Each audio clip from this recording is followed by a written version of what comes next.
people think like, oh, as a comic, you're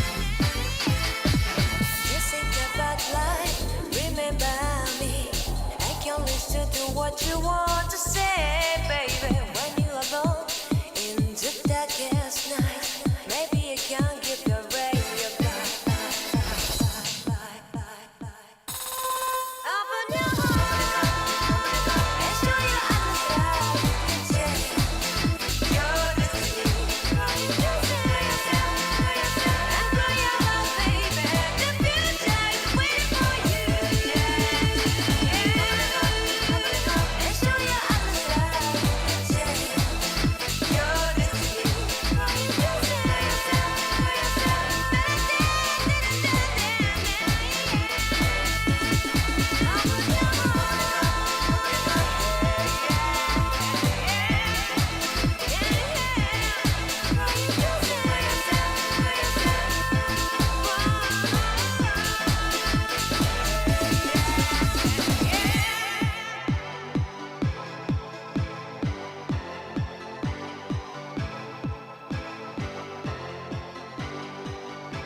open your heart and show your eyes that you can change your destiny.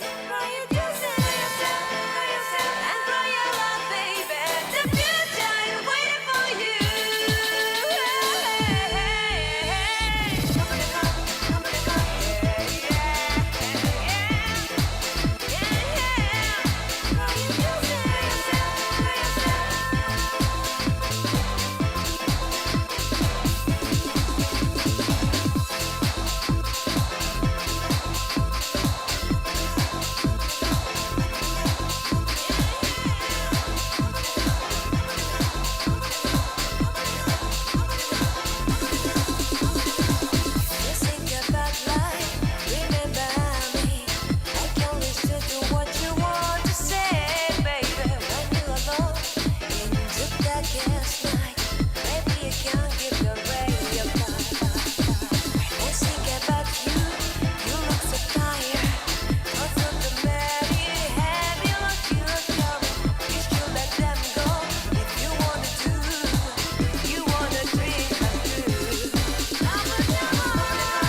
you can change your destiny.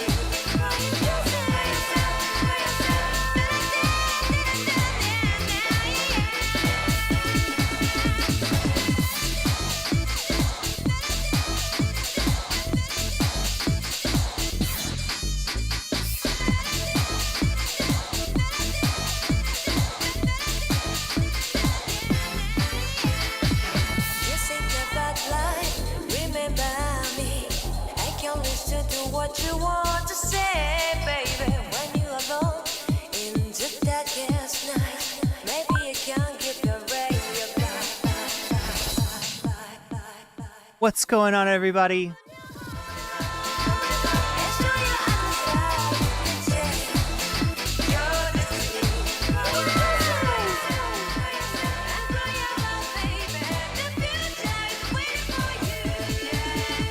I hope everyone's having an amazing afternoon or evening or morning or whatever it is in your time zone. It is Friday, the 3rd of January, 2025. It's finally here.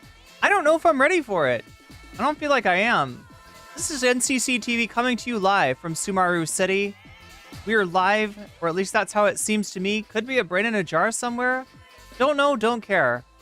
Shouts out to all my weasels out there, all my forest creatures rocking out to the realest of the real synthetic lifeform streamer, trapped in a cyber brain and body, like some kind of ghost in a half shell in this late stage hyper-capitalist dystopia, forced to exist in the twilight realm to pay off my debt to society and my student loans. I hope you're having a good day, whoever, whatever, wherever, and whenever you are. We're about to jump into it, right into it here on twitch.tv and youtube.com. High risk, high reward, high on life, or whatever simulation, simulacrum, simultaneous, spontaneous singularity of consciousness this is, was, or will be sometime in the distant cyber future. Oh my god. Oh my god. We are so back.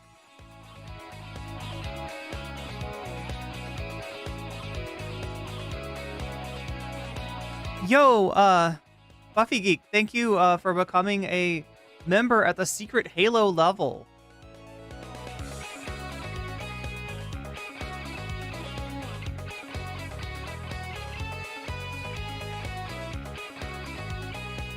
Oh wait, I gotta do this, don't I?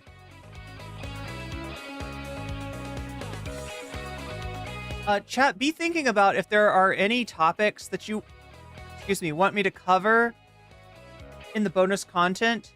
Any topics you think would be good for bonus content. I've got a number of things I could put there, but I am open to suggestions. So this is your chance.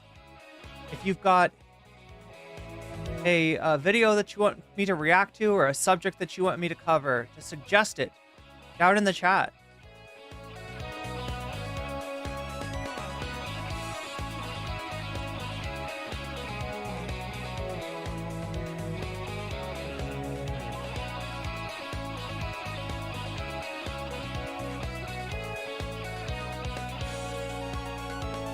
You had a roughish night, and now you have pizza and booze and no comment check. My evening has gotten better. Well, I'm glad I could make it better for you. Yeah, I always take a few days off after the end of the month, just because YouTube pays me monthly, and I usually kind of burn it on both ends towards the end of the month.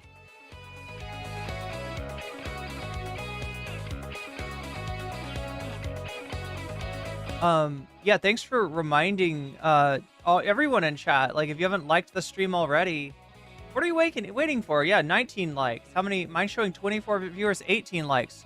Who knows, chat? Only you can tell me how many likes we've got in chat.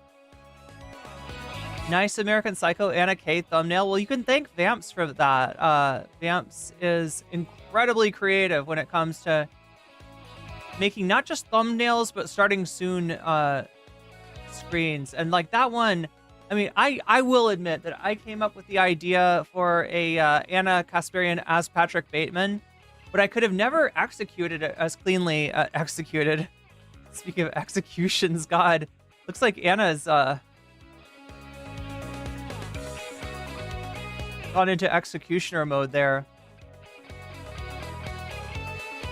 Wait, is that Patrick Bateman in the chair? I thought it was the guy that... I guess so. I haven't seen the movie. Or I haven't seen it all the way through. I've only seen parts of American Psycho.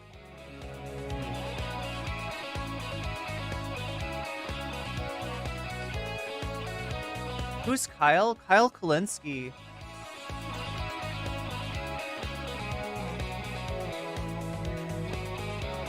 Yeah, so Hasan had a conversation with Bradley Martin. Not exactly my favorite person in the world. I think he runs the gym that...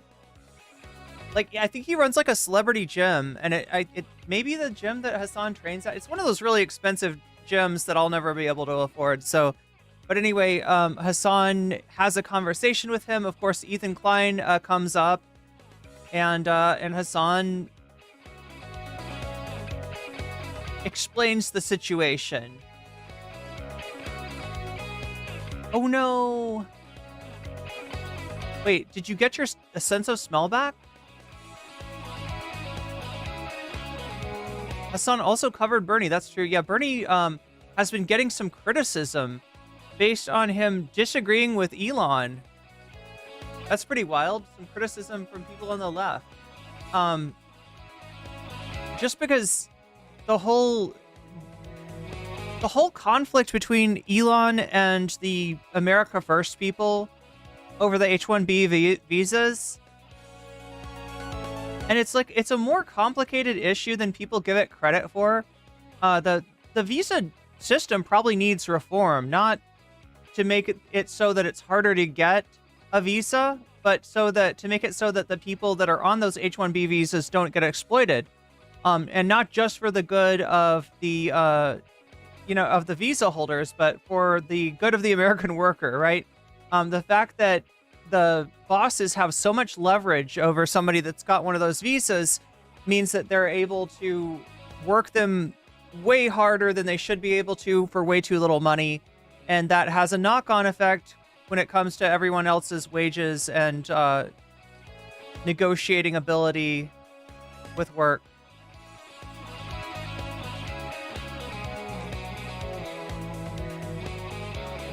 Yeah, Kyle's someone who I don't always agree with on everything, but in terms of what he's talking about today, it's Mike and Kyle basically talking about the TYT situation.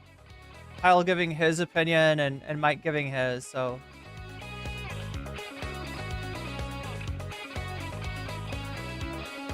Yeah, Happy New Year's and Merry Christmas, Merry Holidays to you as well.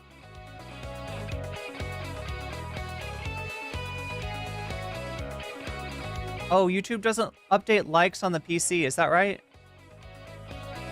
Does it do it on mobile? Oh, I hope you feel better, Ophelia. That's rough. But yeah, like I said, I'm looking for one other topic to add to the bonus content. Right now, does anybody is chat aware of Elon's secret account? We covered this a few days ago.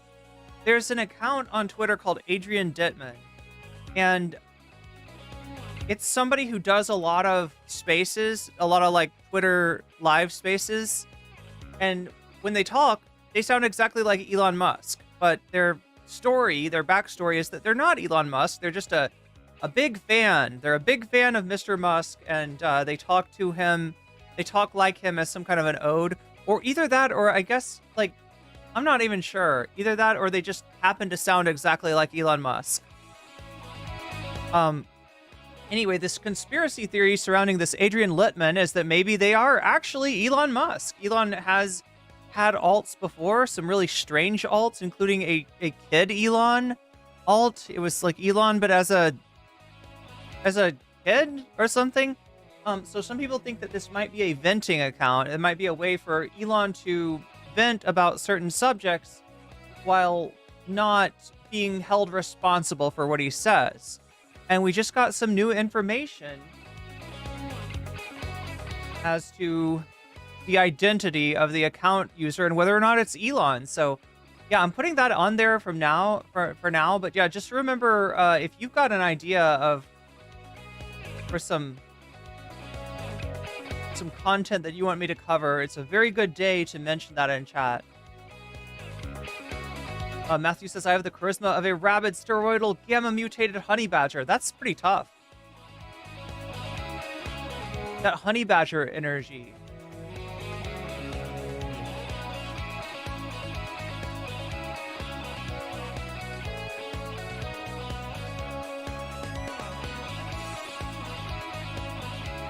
Yeah, vitamin D is great around this time of year, especially if you live in a place that's not near the equator. Your body can make vitamin D from the sun, sometimes during the year in some places on Earth, but for most places, that doesn't hold true during the winter. It's like the angle. The angle that the sun is hitting the Earth at makes it impossible to use sunlight and convert that into vitamin D. And so it's very helpful to take, like a recommended level of vitamin D for a lot of us. He says, I think he has several secret accounts. That's what I've heard. That is what I've heard indeed. Oh yeah, I wanted to mention to my mods over on Twitch, I have given you the ability, some of you, and I may add it on more, the ability to change the stream title. I've been trying to concentrate. I'm trying to concentrate more on Twitch in the new year. We had a subathon, which was pretty successful. We got a lot of new people subbed. So thank you for everybody who contributed to the subathon.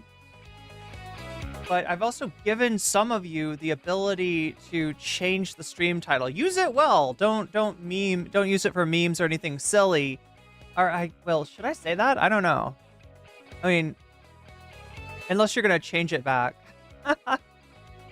But when I'm changing topics, when I'm doing a different topic, like right now, the stream is titled Hasan and Kyle open up about Ethan and TYT. If I'm covering anything else, feel free to change it to a stream title, and it's set title, and then type in the stream title. But yeah, I've added it to some mods accounts on Twitch. I'm just gonna try to keep up with that more because I know there's a different culture on Twitch than there is on YouTube. In general, people don't change their title on YouTube, but I think on Twitch, people try to stay up to date with that. So, honey badgers are immune to snake venom. Wait, what is the other animal that's immune to snake venom? I feel like there's another animal. The one that attacks cobras. Oh yeah. Wait, no, what's it called? What's that animal called? Is it a meerkat? Chat, help me out here. What is the animal called that attacks cobras successfully? Your body produces vitamin D from the sun, but you have to have enough exposure. Yeah, and at a certain time of year, above the 45th parallel, that's impossible. So yeah, that's why. Oh my God, it's a mongoose. Sarah is chiming in with the correct information. I believe you're right. Yeah, it's a mongoose. But they're neither a Pokemon nor a goose. How are they called mongoose? Thank you for the resubscribe, Sarah. Humans fuck up some cobras? I don't know. I've never seen a human. I wouldn't bet on a human against a cobra. I feel like my money would be on the cobra. If I was going to do the polymarket odds, mongoose, not immune to the poison, just fast as hell. Cats actually will fight snakes. And surprisingly successfully. Wait, so the snake venom knocks them out? They have a little nap and then they eat snack? Oh my God. Snake is actually pretty tasty. I think I've tried rattlesnake before, and it was really good. I mean, I don't eat meat anymore, so it's not like a thing that I would currently do. But as a little kid, somebody took me to a restaurant once, or I don't remember, maybe it was like a county fair or something, but somehow they had fried rattlesnake. And I'm like, really? Are you gonna Ricky Tikki Tavi? Is that the movie about the mongoose that like fucks up the snakes? If there are cobras in the US, humans are definitely a predator to it. Is cobra good though? It's so weird. To me, eating a poisonous animal is really weird, but I guess the poison is only in a sac that's like somewhere in its mouth. The opossum is immune to most snake bites and are where we developed many antivenoms from the opossum. Yeah, one time I ate the snake. a little bit of a snake. I don't know. Like it's weird because it kind of reminded me of popcorn shrimp. I don't know why. I guess they cut it into snake steak, and because a snake is so skinny, like the steaks are like little, and they like curl up like kind of like shrimp. Rattler's not bad. I'm weird. I have to be a vegetarian. I was cursed. Although I don't know. Maybe it's not. It's by Rudyard Kipling. Oh no, Rudyard Kipling. Just like our friend What If Alt Hiss, who's on the bonus content once again. Yeah, I've got that. So Rudyard has a new video, but I'm expecting that people will be more interested in the story, the continuing story of Rudyard Lynch, of What If Alt Hiss family history, and how he came to take ayahuasca and why he thinks he's now the world's #1 mystic. Like all other mystics, take note. Sit down and be humble, because Rudyard is the new first mystic in charge of everything. Wait, okay, so there's plenty of mongooses there, but not snake. But yeah, like, it's a weird story how I became vegetarian, because, like, I grew up in a family where, like, my parents were, like, all about meat. Like, constantly eating meat, right? Just, like I probably have eaten, like, a lot of meat in my lifetime from when I was a kid. And my sister tried to be vegetarian, and she didn't do it right, because she thought that you just, like, you stop eating the meat, but everything else you're eating, you just keep eating that. So it's, like, kind of like, well, people don't realize that, like, if you're like my family, a lot of your calories are coming from meat. So if you take out the meat and you don't replace it with anything, then you're probably going to have too many, you're definitely going to be like under eating, and you'll probably be getting like less than enough protein. Like, you don't just like, okay, well, I used to eat like rice and vegetables and oatmeal, and I stopped eating meat and meat, and now I just eat rice and vegetables and oatmeal. It's like you kind of need something to take the place of the meat. So my sister didn't do it, though, probably because she was also trying to lose weight. And so she felt like she was gonna pass out, and my mom was like, "You need to eat meat." And I was like, "Haha, told you." Because me and my sister had this rivalry, right? If I liked 7-Up, she had to like Sprite. You know what I'm talking about? If I liked Barks root beer, she liked A&W. We had to always be opposites of each other. And so when she tried to go without eating meat, I was like, "You can't do that. You're gonna die." And she was like, "Watch me." But she didn't do it right. So she had to go back, and I laughed at her. I was mean. I teased her. About her failure to become a vegetarian. Because I was like low-key jealous. I was like, "Wait, you can not eat animals? What? No, you gotta eat animals. If you don't eat animals, you will die." And then, like, a friend of mine in high school decided he wanted to be vegetarian, and I started making fun of him too. And he actually did it right. And I remember it was an issue with the school, because the school didn't, like, they just served the same thing to everyone.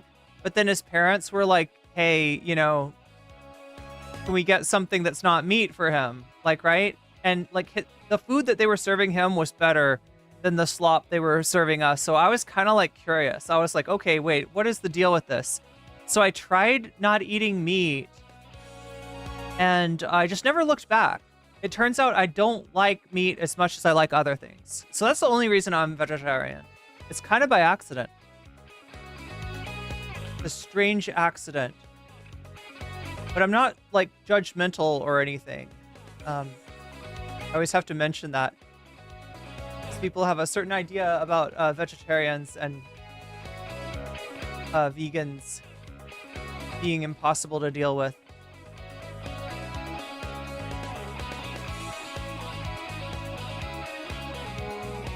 Wait, you can have pet possums? Yeah, you need protein. You need to replace it with something.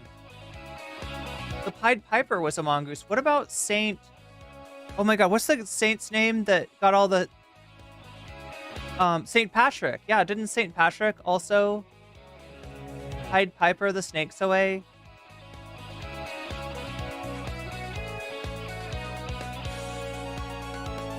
Wait, a modern day Rasputin? I guess so, Airrock. I mean, that's definitely one frame of reference for what if alt his. What if all shit? Yes. Honey badger skin is so loose that even if something big bites them and holds on, they can still turn around and attack. We ate rattlesnake a lot in campouts.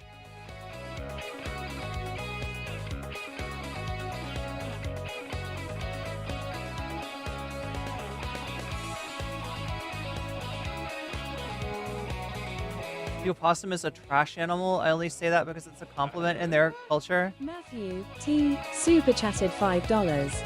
Wasn't vegan the bad guy from Ghostbusters too? Yeah, vegan the heart orange, heart yellow, heart green, heart blue, many hearts, purple heart. Many hearts. Yeah, I think his name was Vegan the Carpathian, or Carpathian the Vegan. I don't remember, something like that. But yeah, good reference. Wait, is that the one with all the slime? Wait, they both have slime, right? I always get them mixed up. But thank you, Matthew, for the super chat.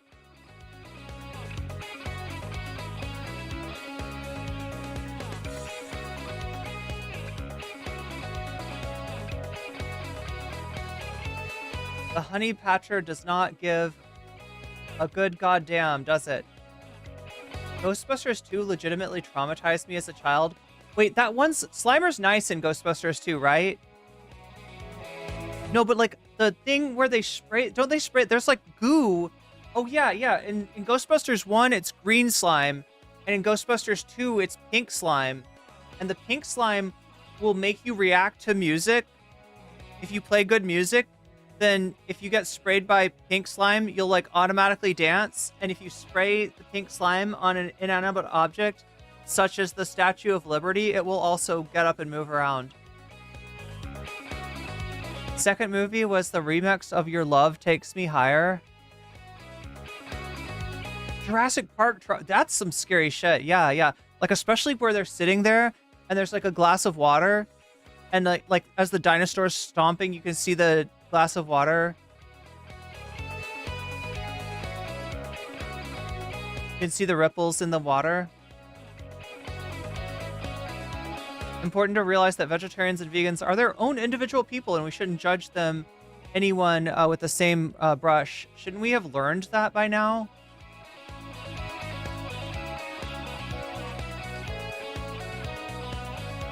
No, but it's just really, it's literally like a weird quirk about my personality. And it's kind of by chance too. That's probably why I'm not,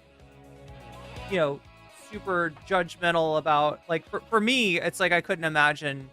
Like once I went veg, I couldn't go back. But I think I was only became vegetarian by a simple twist of fate.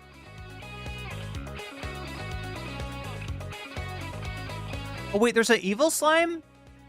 Oh wait, or is it the same slime that? Is it the oh yeah, the slime gets vibes, right? Yeah, the slime is very vibe sensitive, I think. The evil slime produced fear and ick. Egon reverse engineered some good juju, gak, and phloem and walked the... Wait, is it the same? Is it the same, like, goo? Also, do they ever explain why is it green?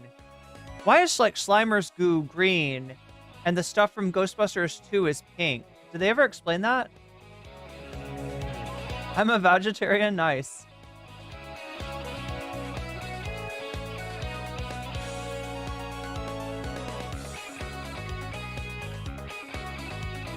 Jaws terrified? Jaws is scary. Oh my god, here's what's scary about Jaws, all right? And this is an irrational fear that I've always had. I will get scared, or like as a kid, I would get scared when I was in the swimming pool if I ever thought about sharks. Even though I know that sharks would not be in a swimming pool. Like, there's no way. But like, I think to myself, yeah, but what if this one, like, really precocious shark decides to swim up the sewer, You know what I mean? And he comes right to the drain for the pool, and like, and he pushes it out, and he starts swimming around. You know what I mean? I was like, okay, I know that probably there's no shark in the pool, but what if like I just happened to be in the pool on the wrong day? It was Shark Day in the pool. Oceanic agoraphobia. There's a name for that though. Thalassophobia, right? Is it thalassophobia? Same. Okay, so I'm not the only one who thought that. Yeah. I just thought that like I would be really unlucky like that. So much slime in the 80s. Yeah, what's up with the 80s and slime? Slimer is a sentient snot. But wait, if Slimer's nice, doesn't that make the whole premise of Ghostbusters kind of ethically dubious? Like, if some of the ghosts are actually chill, then why lock them up? Like, think about the ghost, like, what is up with that, right? We discover that there's these other things out there that are different than us, and we're like, the first thing we're like, oh, well, clearly we got to lock them up. Like, clearly we got to make a prison for the ghosts and lock the ghosts up in the prison because we can't allow them to be out doing their thing. And it's like, some of them are just doing, like, remember that old lady? And she's just reading. She's just an old lady ghost reading in the freaking basement of the library, and she's trying to tell them to shh. And they're not quiet, so yeah, just like a real librarian, she'll bite your head off. If you don't respond to the shh, you're in trouble. Egon pulled the same reverse Melkor. You know, the one thing that I really liked about the new Ghostbusters was like the Egon character, right? Like lesbian Egon was fucking awesome.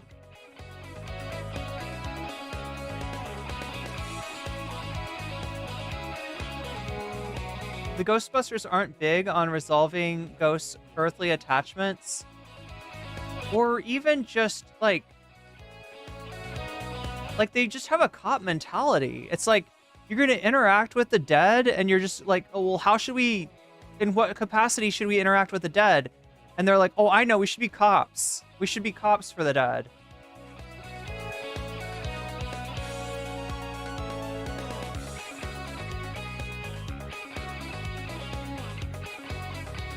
Yeah, defund the Ghostbusters. That's right. Well, remember the bad guy from Ghostbusters? Remember who the bad guy was in the first movie? Pools aren't connected to the sewers. I mean, that makes sense, Max Left. Otherwise, you'd get poop. You'd have more concerns than sharks getting in there, right? If pools were connected to sewers, you'd have just like diarrhea backflowing into the pool all the time, and that would make for a very unpleasant swimming experience. There's a movie Alligator where it was in somebody's pool. That's real, though. That actually happens to people in Florida.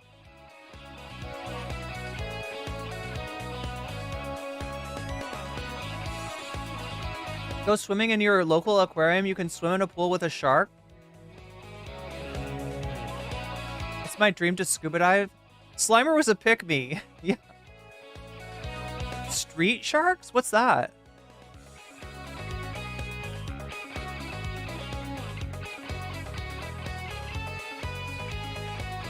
Oh, the Marshmallow Man was sick, though. Didn't they get all covered in marshmallow? That was kind of my dream. Wait, if you get covered in the goo from the Stay Puft Marshmallow Man and you, like, lick your finger, is it cannibalism? Are you doing cannibalism? The bad guy was the pencil neck that shut down. Yeah, he was like an environmentalist, right? No, wasn't he like an environmentalist? I don't remember how it worked, but somehow, like, he was worried about the containment thing was gonna ruin the... Oh god, the bad guy was named Dickless, but I can't remember his name.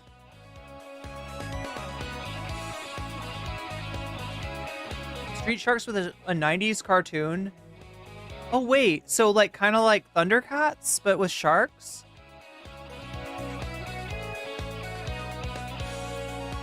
He was with the EPA. Yeah, that movie, like I remember reading a book about...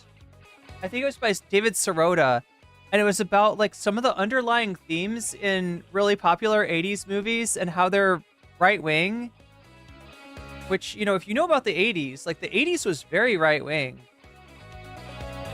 Think about this, chat. The entirety of the 80s, except for very early in 1980, except for 1980 and 81, like there was a Republican president. Stop eating yourself. Wait, if the Marshmallow Man gets the marshmallow goo in his own mouth, I take great comfort in knowing for sure I will not die by shark attack. Only heard of that very distantly. No one I've ever heard of, has had that happen, but I'm nothing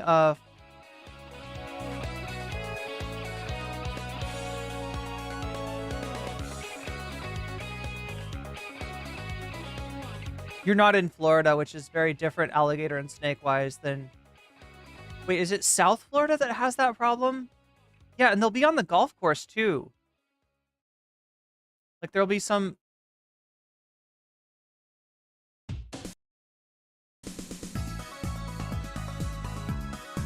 Remix. Remix.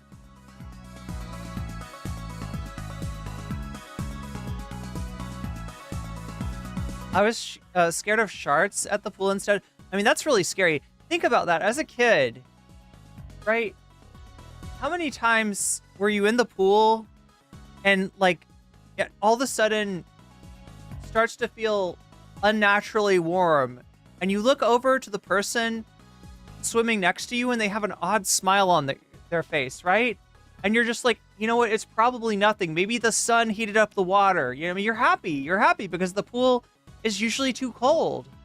And like now it's warm and that's good. And you, only on looking back to that do you realize, yeah, somebody probably peed in the pool. That's why it was warm. Right? If it's all of a sudden warm, it's probably because somebody peed. Interesting fact, Dan Aykroyd's family was heavily into occult stuff. He talked about it at a CBC interview. Did they write the, you're eating? Oh, I'm sorry. Boston makes them feel good. Yeah, especially the Marshmallow Man. He's all about... Sorry. Cans of slime when... Oh my god. Wait, what, Jeff Curry? I didn't catch the first part of that.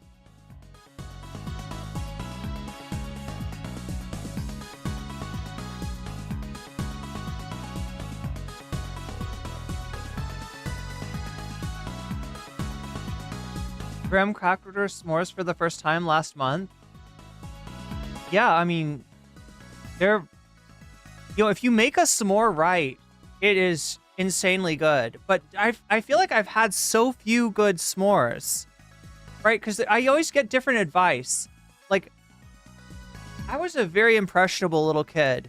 And I lived in a neighborhood where, like, a lot of the kids were older. And the older kids would they thought it was funny to trick us, right? And so I remember making a marshmallow and they were like, no, you gotta shove it into the fire. Matthew T. super chatted $5. The Australian funnel web spider has such large fangs. When they bite you, they can't let go. You have to pull them free, like a poison staple. Wait, are they poison? I mean, like, everything in Australia is poison, right? Is that how it works? I feel like that's, like, not everything, but it's, like, every other thing is poison, right? That's the one thing about Australia that would suck. It's constantly getting poisoned. Constantly getting bitten by reptiles, getting punched by kangaroos. A kangaroo tries to, you know, drown. Do you know about this? They try to drown you. Kangaroos. If you ever see a kangaroo and it's sitting in the middle of a pool of water, don't go out and swim with it. It's a really bad idea. The kangaroo, for some reason, it likes to drown things.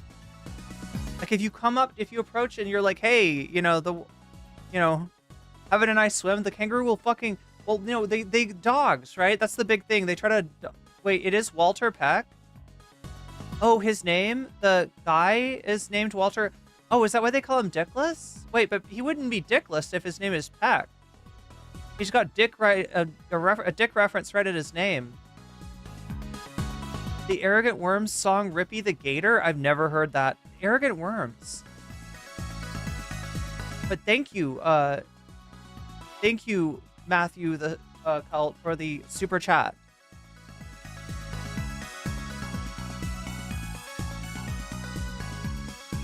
Brews are scary. Hell yeah, George Jackson. Yeah, that you don't. I mean, I don't know. I wouldn't fuck with a kangaroo.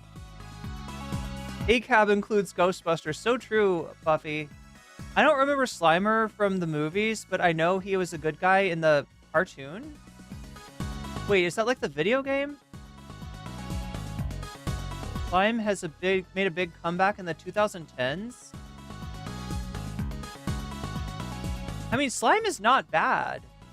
Like, as long as it's warm, right? I feel like I'd be okay with warm slime. Do we have a slime party? You know how they have foam parties, chat? How come there's no slime parties? I mean, not that warm. Maybe it shouldn't be warm. Maybe warm slime is disconcerting. Like room temperature slime, though, at least. I saw the original Ghostbusters in the theater. That must have been scary. Right, yeah, I remember being scared by, what was scary? I think it's like, she sits down in a chair, and this thing, like, grabs her. And then the chair gets, like, pulled into the closet. I was so scared of shit that, like, pulls you into the closet. Or pulls you under a bed. You know what I mean? Like, as a kid, I had the weirdest fears. Like, something was going to come out and pull me under something. Like, right? Or, like a monster was going to be climbing the house outside of my window. And it would, like, pull me out the window. Or into the tree. Or, you know, like, stuff like that just, like, really freaked me out. So yeah, I mean, that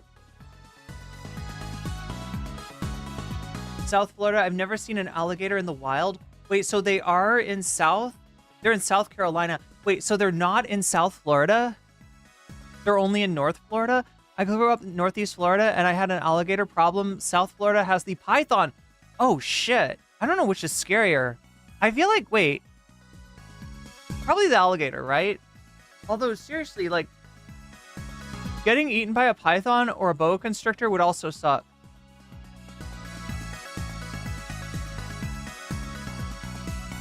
Oh, they would use corn syrup in the marshmallows. But yeah, like I was saying, look, s'mores can be good, but like all the older kids were always like, no, you put the marshmallow in the fire, right? They were like, and you don't want to put the marshmallow in the fire. That burns it, silly. I mean, maybe you got to get it just barely toasty, right? Where it's like bubbling and there's like a little bit of brown. That's it. Any closer to the fire, and what happens invariably, and what happened to me, was the older kids would tell me, you got to put it in the fire. I'd put it in the fire, and it melts, and it drops in the fire. And it's like, what's the point in that? Like, right? So then all I have is the burnt part left. And that's sad. I don't like, I mean...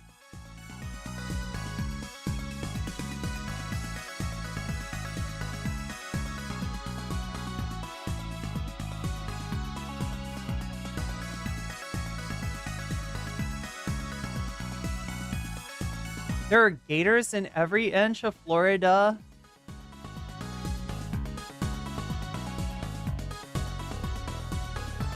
Everglades is South Florida. It's full of gators. Does Southern California have gators? I don't think so. Like, maybe some lizards. Yeah, there's lizards, but there's no gators. They're small. The lizards are small, for the record.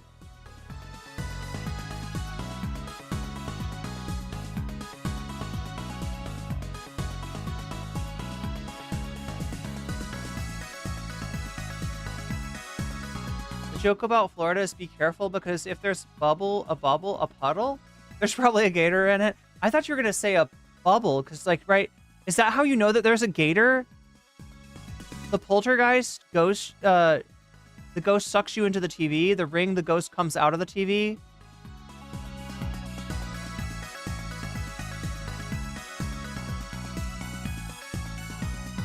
Wait, you've never seen one and you're in North Florida?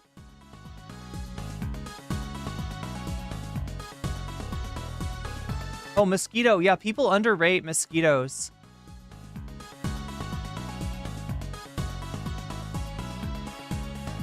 I've had lizards in my house. Yeah, lizards are great. I had a pet lizard once. And it, like, lived for the longest time. But it was... I'm trying to remember. like we had a lizard in the house, and then we thought that it ran away, but it didn't. It was just hiding. And then, like, I don't know, I think it was like 2 weeks later, we saw the lizard, and we're like, oh, cool, you're still here. But I mean, I don't know. You probably shouldn't try to keep a lizard as a pet.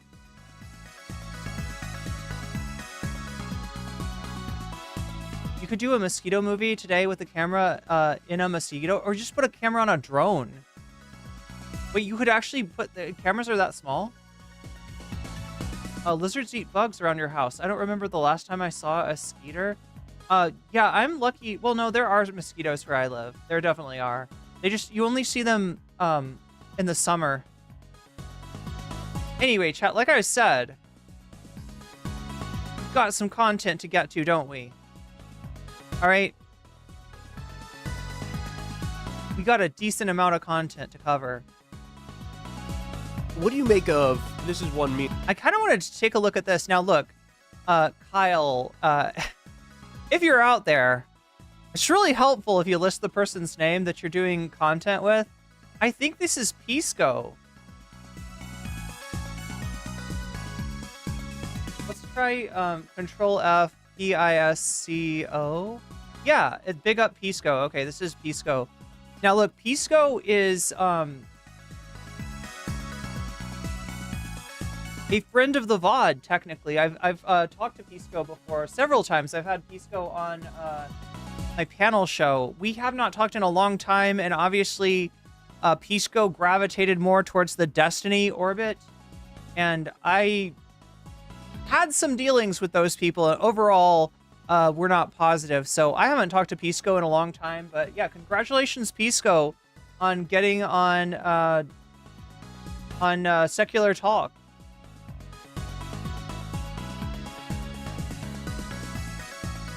But yeah, they're talking about Musk and Trump. And from what I've seen, Pisco's takes are pretty good. I feel like, okay, so Pisco is like the furthest left person that Destiny will tolerate. And that doesn't say much, because Destiny is just straight up anti-leftist. Like, he's a fucking McCarthyite.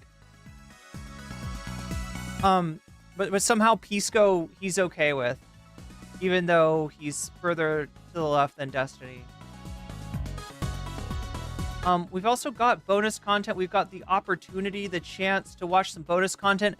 We're actually 1/5 of the way out there already, chat. So we're at 20% on the dono goal. Wait, no, we're not. No, we're not. I didn't add that correctly. We are at 26%. Wow, we're more than 1/4 of the way towards bonus content. So what have I got for you? Like I said, I've got this story about Elon Musk's secret account. I don't know if that's interesting to you. Adrian Dittman is who we're talking about. This is the mystery, the man, the mystery, the legend. Is he Elon Musk? Is he not Elon Musk? Well, we have some new information about what, something that might make you think that maybe he is Elon Musk, actually. And we'll find out today if we pick that. Oh my gosh, chat, have I not done the... I don't think I've added the...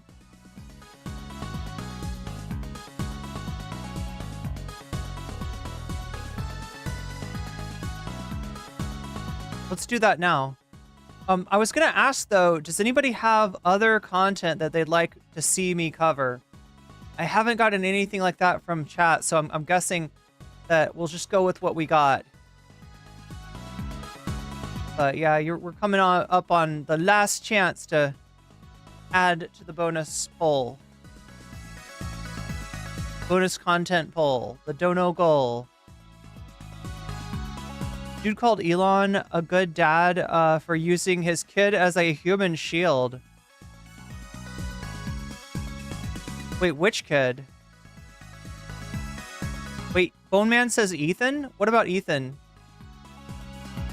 Wouldn't be surprised if Adrian Dittman was Elon Musk, was an impersonator that Elon hires. Yo, here's the thing that and this is the reason I haven't covered, like, this has been a story for a while. Destiny actually debated, well, I guess we covered that too, didn't we? Destiny debated this person back when he was getting in trouble for saying that he didn't care if Trump supporters lived or died. he ended up debating Adrian Dittman, and he went into the debate with the understanding that Adrian Dittman was definitely not Elon Musk. And he came out of the debate wondering if maybe the guy that he talked to was Elon Musk.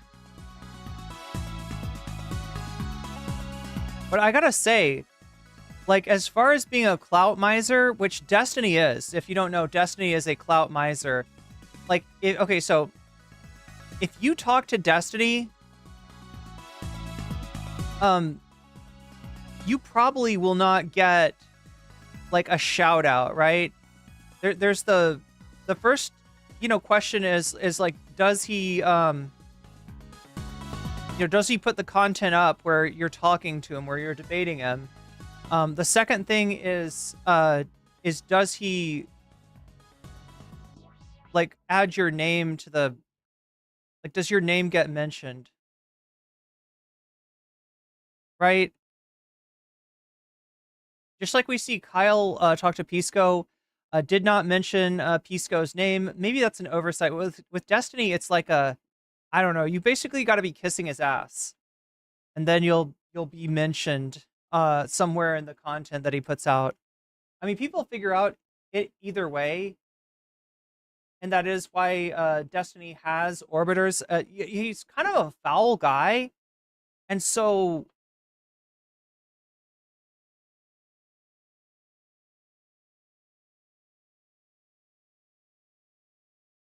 like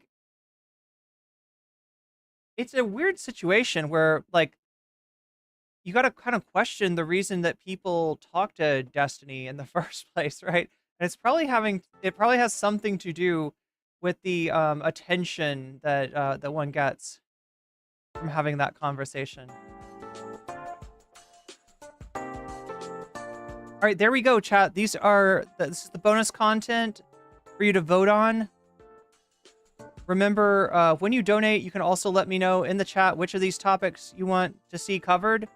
I will possibly cover one of these topics tonight. We're 26% of the way there. If we get to 100% of the way by the end of the stream, then we'll have a I'll stay on a little bit later, and we'll do some of this. We'll do an extra topic, right? So what is on the tap for tonight? What is on the menu, right? We got, like I told you, Elon's secret account, Adrian Dittman. Is he Adrian Dittman? Well, I got more information that makes that more likely. Not for sure, but more likely. We have the What If Alt Hist. Continuing story, continuing crash out. His 10-hour, like 3-video, 10-hour series that has some people questioning his sanity, right? So yeah, we can question, along with the rest of the internet, the sanity of What If Alt Hist by watching his autobiography, his story about his ayahuasca experience and all the rest, right? We have a visit to the Spankologist, which is like my secret. Like, I really hope we get to see that at some point, right? Right, that is some amazing content. There, this old therapist is offering spank therapy, and that's just what it sounds like, right? He is like thinks that maybe you could get some therapeutic benefit from being spanked by an octogenarian in a therapeutic environment. It gives a whole new meaning to, the couch, the psychiatrist couch. Can Donnie afford to ditch Elon? That's what we're gonna find out about, right? That's the first topic we'll be covering tonight. So yeah, I'm kind of hoping that one day we get to that Spankologist content. But again, the bonus content poll is not about me. It's not something that I get to decide. It's something that you get to decide, and you get to decide it by voting, right? 17 of you have voted so far. 35% of you are leaning towards the Spankologist. 24% of you want to know what H3 doesn't know, and we're going to ask Gokanaru to tell us. And 24% of you are looking at the Adrian Dittman? I keep on getting his name mixed up. The Adrian Dittman content, right? Whether Adrian Dittman is secretly Elon Musk or not. And then 18% of you want to see what's up with What If Alt Hiss, what's up with that autobiography. We watched some of it. It was kind of wild. Can somebody remind me of the memes that we've been... Yeah, the mercury blood pressure. Remember that? The mercury blood... His dad had, like, high mercury blood pressure, which I think was... He's trying to say his dad got mercury poisoning. Wild. But yeah, that's what's going on. You can influence the polls, of course, by voting in them. And you can also influence the polls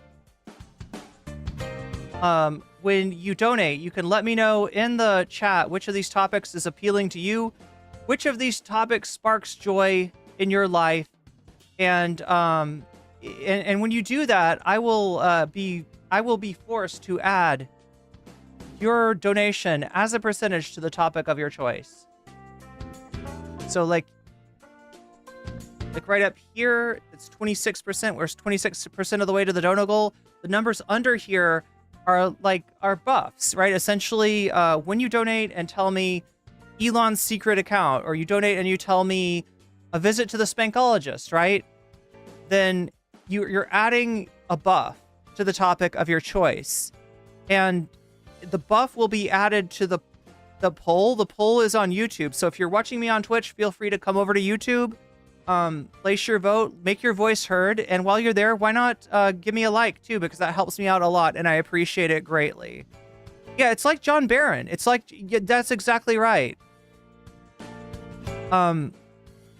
Yeah. Several Wolves is remembering Trump's predilection to call into radio shows under the name John Barron. And he would just say, like, did you know that Donald Trump, he's having sex with many attractive young women. All the attractive young women, they love Donald Trump. He's got a magnetic personality. And like some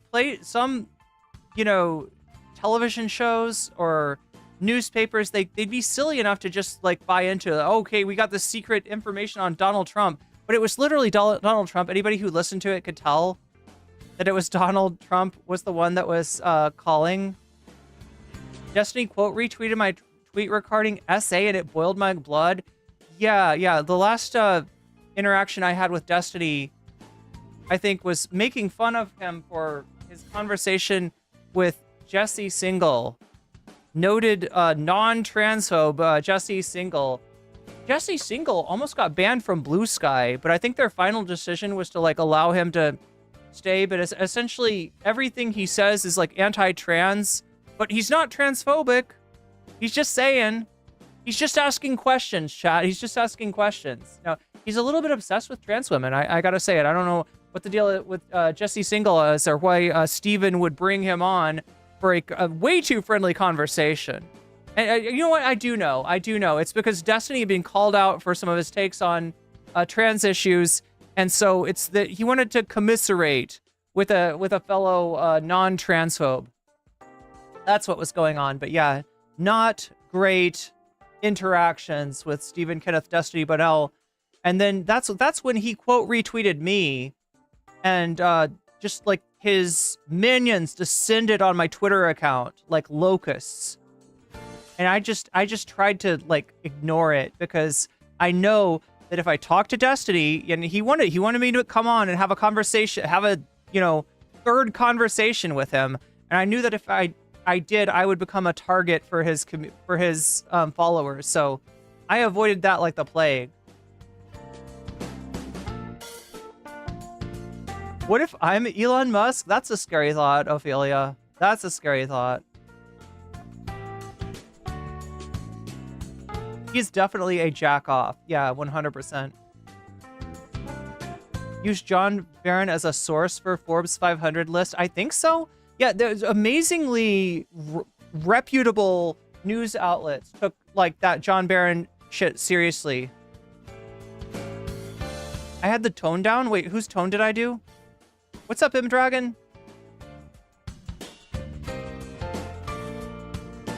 Oh, the Trump tone. That's what you're talking about.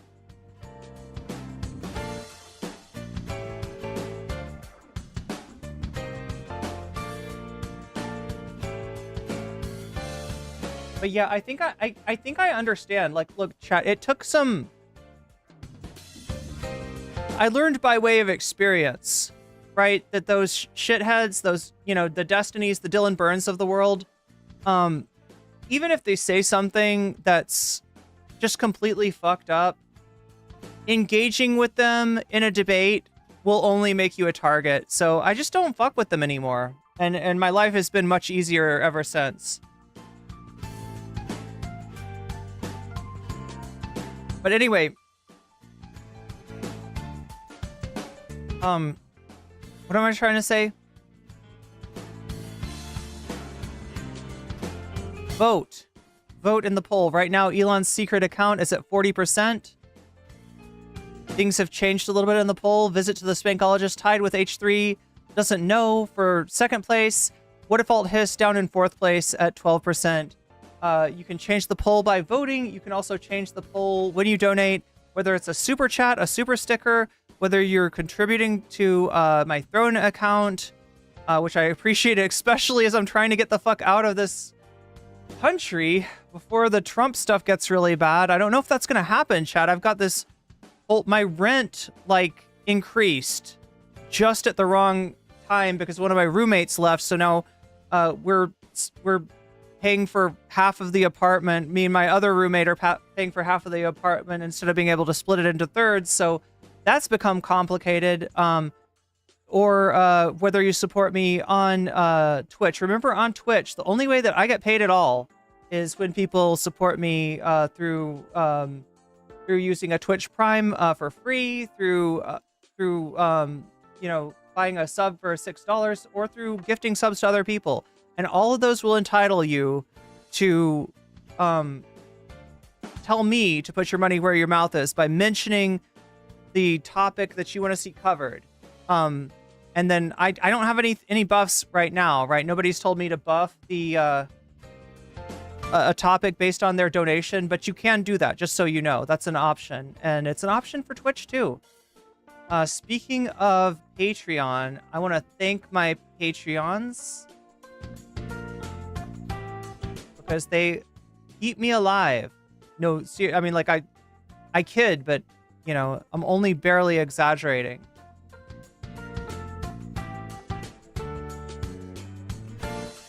What's going on here? Why? Did it log me out on Patreon? I'm supposed to be thanking my Patreons, but it has logged me out.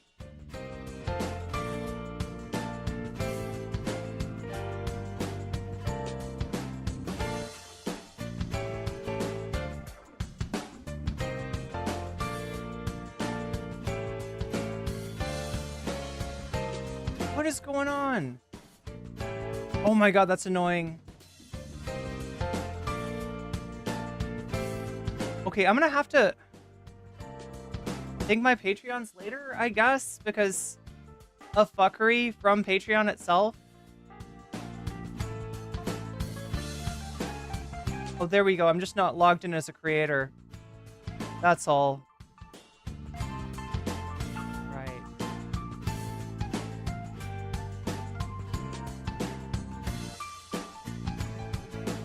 Yeah, everybody at on my Patreon gets the videos that I put out early, and in fact, you get videos that I don't put out.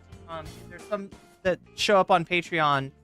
You get them unredacted, uncensored, and sometimes unedited. So there's a few extra scenes in there for you.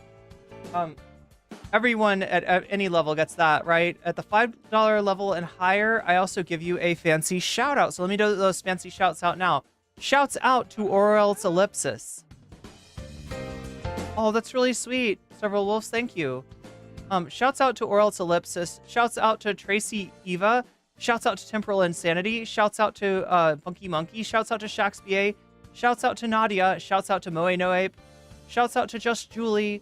Shouts out to Jules K. Shouts out to JR. Shouts out to Hot Ham Radio. Shouts out to Good for Gavi. Shouts out to Buffy Geek. And a fancy shout out to Zero Xerex, to Rachel K, to Crystal Saphira, and to Omega Star.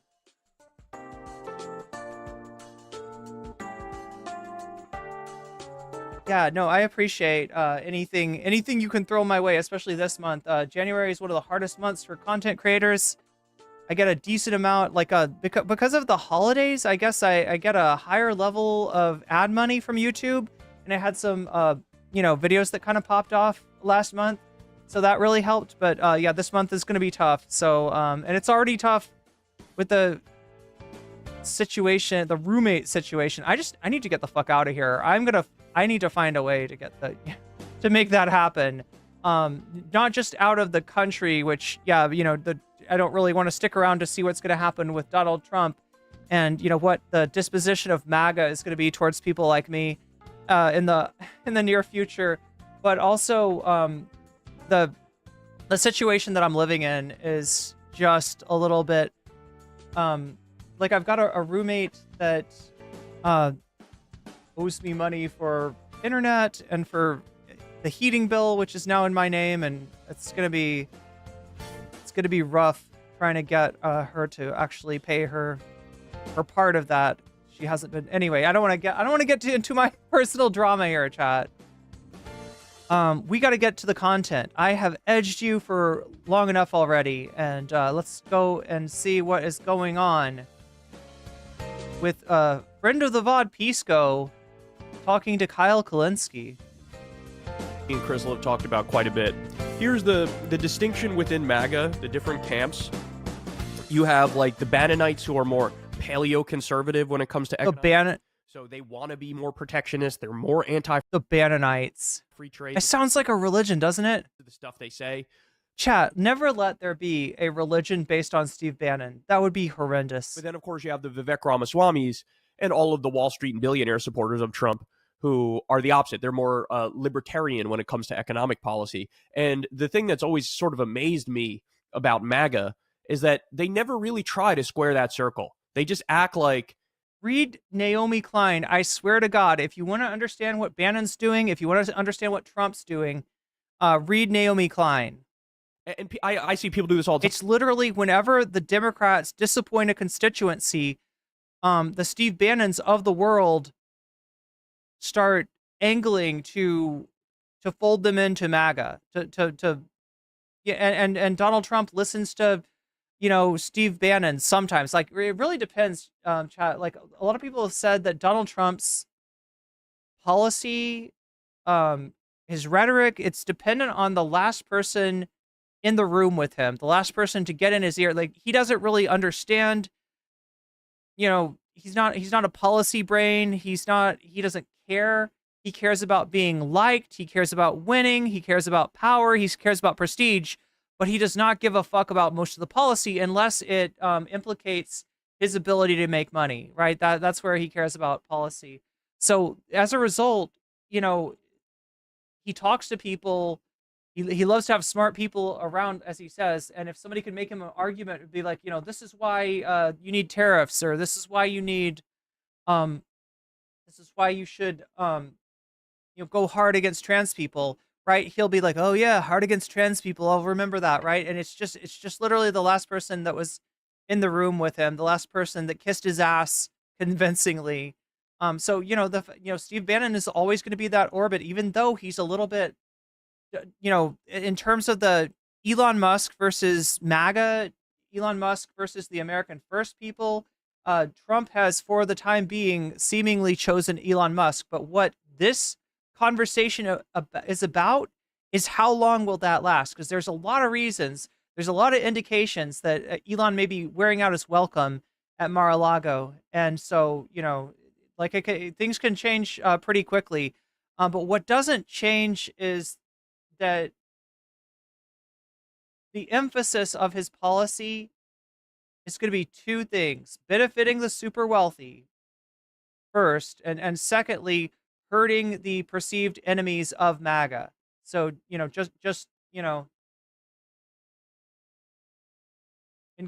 case you're tempted to come to some shaky Gurga type of conclusion that maybe Trump is going to be populist and maybe he'll want to embrace some economically populist or progressive economic policy, it's not likely to happen. maybe he will mellow on going after certain groups. Not likely to happen. The H-1B visas is not Trump mellowing on immigrants. It's Trump giving in to business interests, not because they care about immigrants to this country and want to make things easier for them, but because they want more easily exploitable labor. Time too, they'll talk about, oh, populist right, but they'll use the term populist interchangeably for like a paleoconservative and a libertarian like Thomas Massey, and those worldviews are totally opposite. Like, you can't use the same label for both of them, because one is way more protectionist and the other one is maximum free trade. So what do you make? Well, I mean, I kind of think it's the neoliberals and the super wealthy trying to characterize the left as being just another form of populism. What makes populism is that it appeals to the common man, like whatever that is, the common person. It's trying to say it's trying to find a group of people who are like the vast majority and saying, I'm going to be a president for you all. And these other candidates, they hate your guts, but I don't hate your guts. I respect you. Other people, they think you're stupid. I think you're smart. I think you're the salt of the earth. And half of the times these people, leave the masses of people in the dust. Anyway, it's just a cover. But yeah, I mean, they'll throw in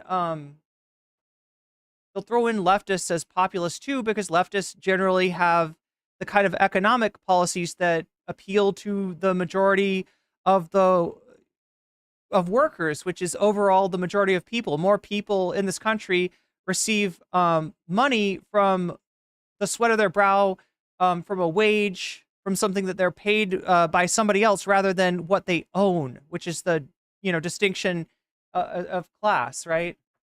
Of that distinction between paleoconservative and libertarian, and which faction ultimately do you think is going to win out in the end? Yeah, I think it's a fabulous point to bring up this wordplay stuff, because a lot of terminology is hiding a great deal of disagreement. It's why when you say, for example, they just booed Mitch McConnell, take the win. Why they're booing Mitch McConnell is so critical. Yes. Why they're supporting Trump is critical. So, and just a reference point before I answer your question about which faction actually I think is going to win out. Take their positions on immigration. They all are in favor of a MAGA style immigration policy, but they all define it differently and for different reasons. So one flavor, I think Ezra Klein put in this out. I disagree a lot with what he says sometimes, but this was, I think, a good analysis. There's a Trumpian, more nativist. Okay, so here's what I like about Pisco, right? Straight up lighting up Cenk Uygur right out of the gate. And I mean, I would guess the Destiny Sphere overall has a negative disposition towards TYT and Cenk. Although it's weird, because sometimes you get the feeling from them that they are like they're kind of whole thing about like, well, I'm on the left, but just because I don't think what you think on trans issues, you want to push me out, you want to cancel me. A lot of Destiny shit is really similar to Cenk shit. The only thing that's got, I think, Destiny, on the negative side of TYT is the fact that Cenk is kissing the ass of Donald Trump. That's what Destiny doesn't like, right? That's where he gets off the train. But regardless, right? It's good to have more people calling out.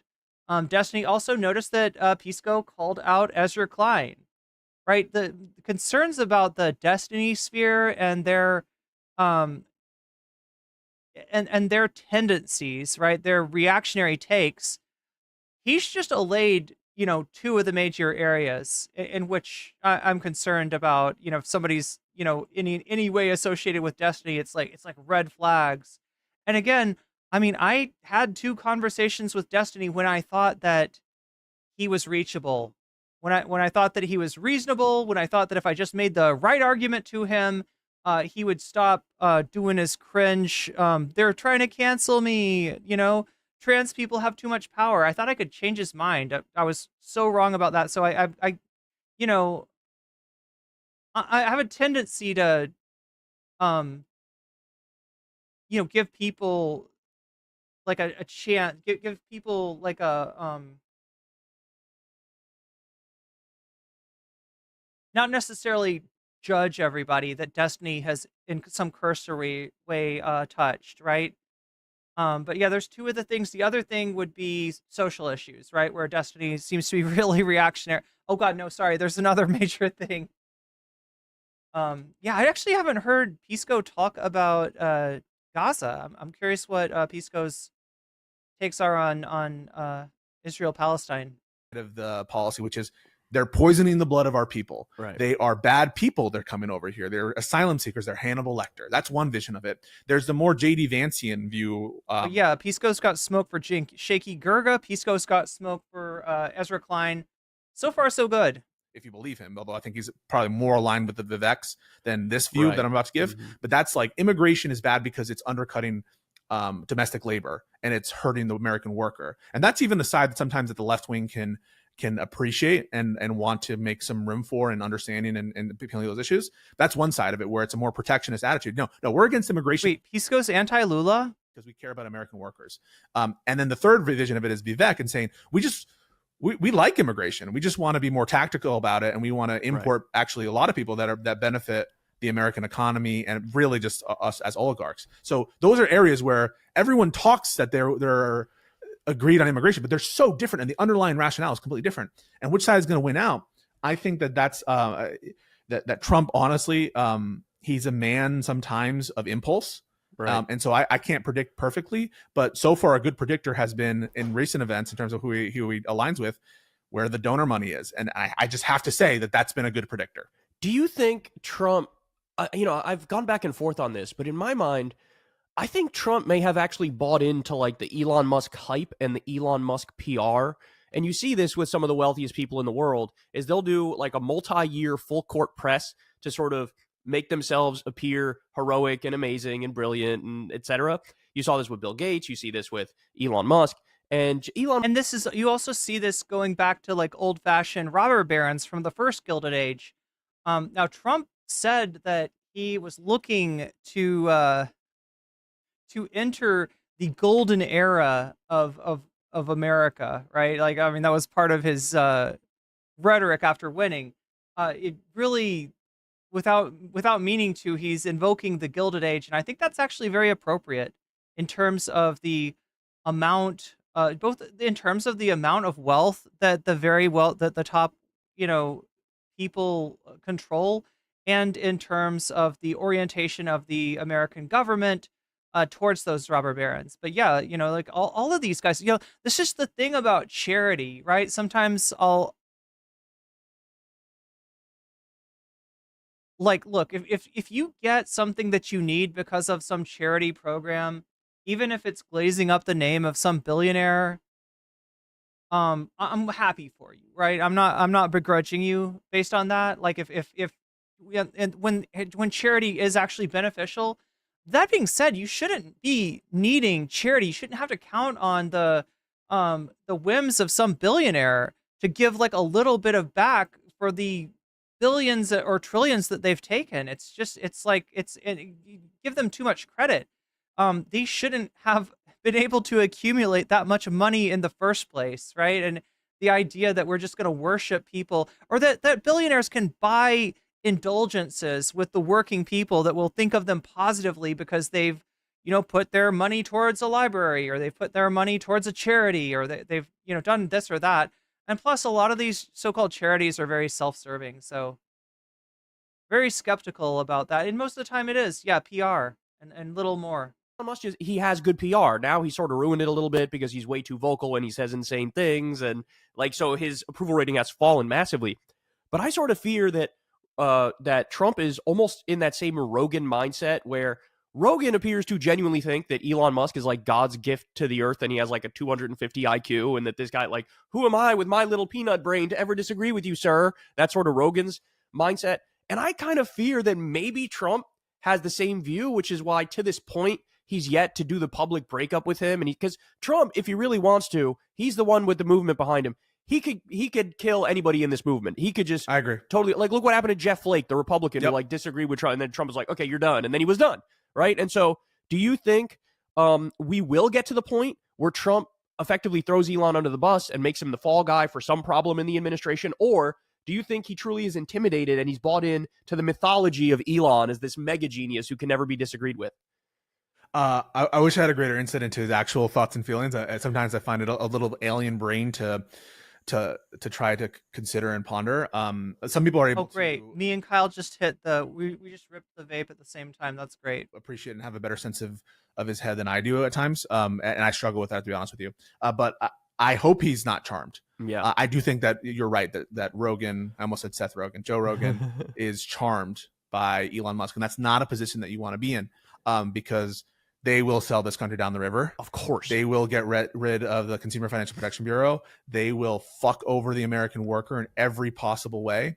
And so if we're in a bad situation, it's almost between the devil you know and the devil you don't. I don't know what kind of authoritarian shit Trump has planned, if he were like quote unquote in control. But honestly, I am incredibly fearful of if Elon Musk has the reins. I'm incredibly concerned if the robber barons actually have the support, and Trump almost is a marginal figure in his own administration. As crazy as that is to say out loud, I think that personnel is policy. Right. And these are just the nature of the presidency. You saw, honestly, with Joe Biden, a lot of it is delegated, maybe Joe Biden more so than other presidencies, but a lot of it's delegated. And I fear that in all of this, the people with real power are going to be these robber barons. And if that's the truth, if he's really charmed, and I don't have a great insight there, I think we're all kind of fucked, and we need to be even stronger against these people. Yeah, and it strikes me that Elon Musk sort of skates on all of his con artistry, and that drives me crazy as well, because I sort of feel the same way about Elon that I feel about Trump, where like you'll have 1,000 stories that just show Trump's this hideous, disgusting, grotesque, corrupt fraud. And then you see the same thing about Elon, but he still has this army of people who are just incredibly sycophantic to him. And it's like, are you just ignoring all of the businesses that were clear scams that went belly up? Whatever happened to the Hyperloop? Whatever happened to getting us on Mars in 10 years? It's been 13 years since he announced we'll be on Mars in 10 years. And this is a guy who gets $20 billion in corporate welfare, right? And to your point, this robber baron thing, like, I don't understand why more people don't object to this idea of Doge in principle, saying that, like, I don't even if Elon Musk was the smartest guy in the world, we should not delegate our democratic government to a philosopher king where he gets to control policy. And the reason he's in this position is because he's the richest man in the world. I mean, this is like medieval peasant brain, where it's like you're assuming there's a level of meritocracy because he's really wealthy, when in reality, I talk about this all the time on my show, 60% of billionaires come from extreme wealth and privilege. These are not just the brightest, the most intelligent, the hardest working. No, not even close. And so I can't understand for the life of me why more people don't object in principle. This is a point Crystal makes all the time to Doge, that like, no, like as a structural matter. Front, yeah, the structure, no. Yeah, I will say that for me, the Kyle thing is strange. It's strange the way that the world has turned. Like some content creators that I thought better of have really disappointed me as of late.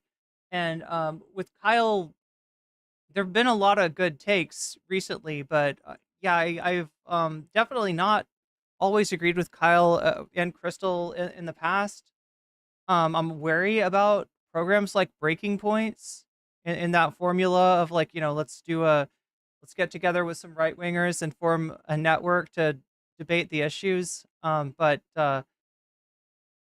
yeah, surprisingly, Kyle's been on the right end of a lot of the discourses, including TYT. We're not doing this. That's why even I disagreed with Bernie when Bernie, I agree with those. We should cut the Pentagon. It's like trying to play footsies to get good outcomes, which I understand that mindset. I'm not saying he's a sellout.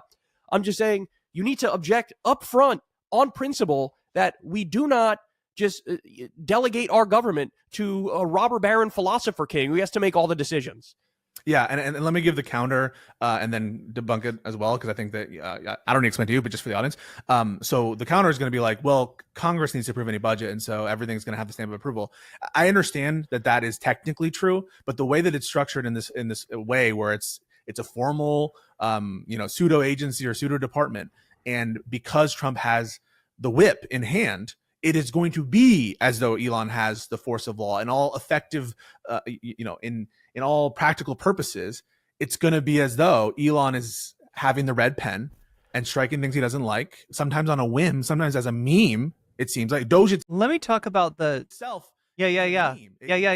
There's a absurd cruelty about about that as well, where he could read a tweet from who the fuck knows, cat turd, and that could have. Okay, I think that cat turd's maybe on the is cat turd on the out with Elon right now. I can't remember, but regardless, Pisco's 100% right about this. There is a meme-like nature of what Elon is doing with Doge that really does hide a much darker and essentially these people want to cut the few remaining social safety nets that the United States does have. They want to roll back the New Deal, and they want to use this, these savings to justify more tax cuts for the wealthy. So, Doge is a meme. Being against Doge sounds absurd. It's like, wait, are you against? It's a lot like the Pepe thing, right? Them trying to turn Pepe into a right-wing dog whistle. Well, how could you be against Pepe? I mean, Pepe is just a frog. He likes to pee with his pants down because it feels good, man. How could you be against that? How could you be against, how could you be against a meme? And the truth of the matter is the meme is being used to disguise and hide something much more sinister. And that's what, what Elon is going to be going after are programs that by which some of the most vulnerable people in the country are able to stay alive or are able to, be marginally okay. So, I mean, this is really concerning that they're, hiding such a spite for the victims of capitalism under a meme like Doge.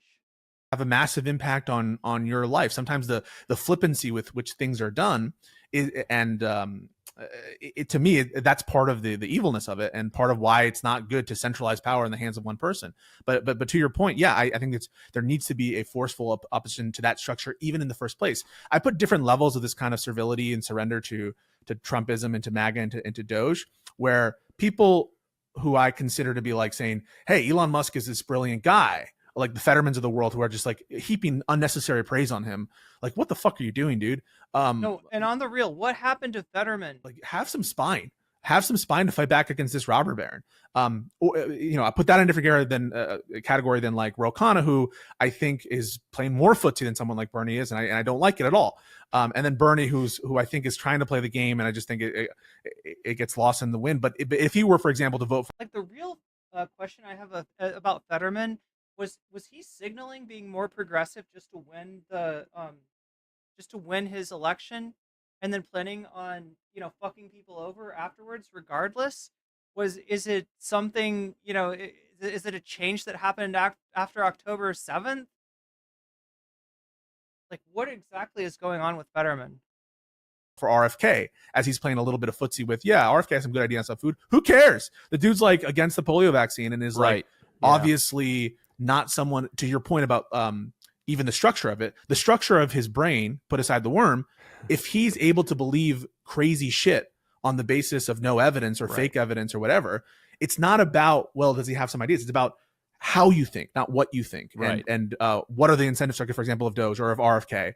That's what matters, in my opinion, because we don't know what's going to be the pandemic down the line. We don't know what's coming next. We need to make sure these people are capable and having the right incentives and not the wrong incentives. And that's why I disagree with this whole footsie to all the degrees. I recognize the different categories and I appreciate them, but I disagree with all of it. I think we just need to be strong and oppositional. RFK, he believes in junk science. He doesn't actually believe in science. He's the kind of person who would talk up alternative medicine.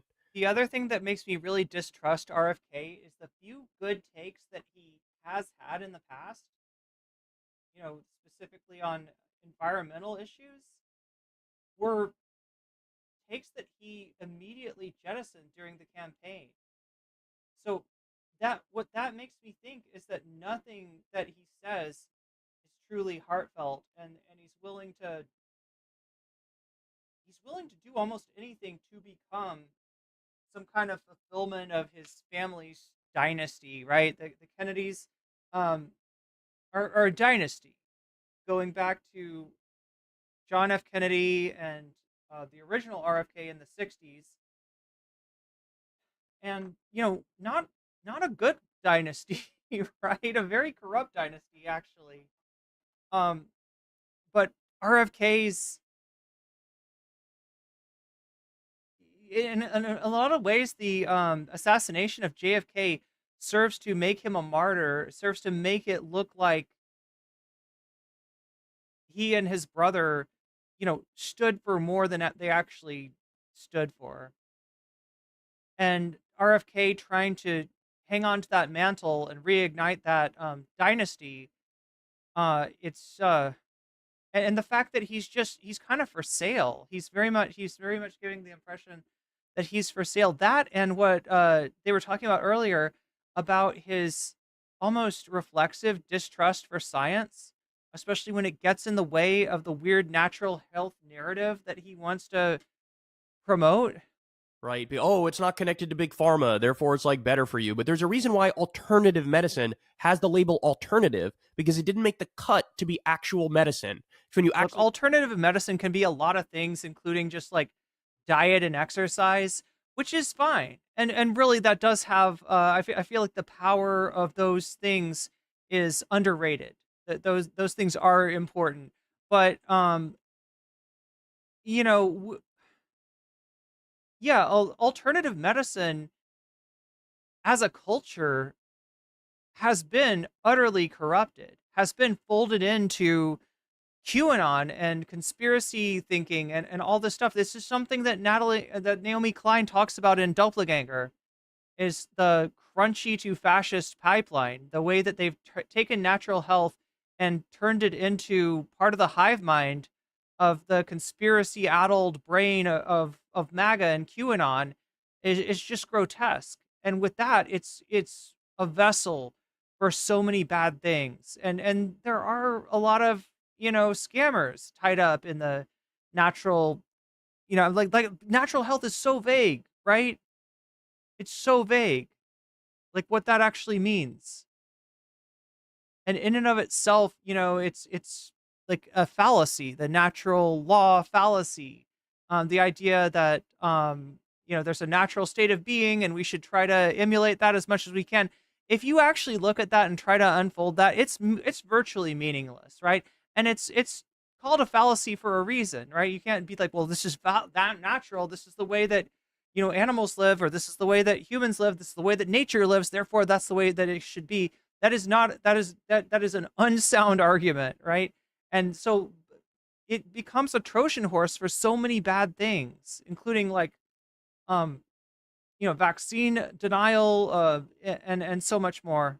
have the double-blind placebo-controlled studies, oh, would you look at that? This shit doesn't work. Kash Patel, who Trump has picked, he was hawking a pill, a supplement that he claimed reversed the mRNA vaccine.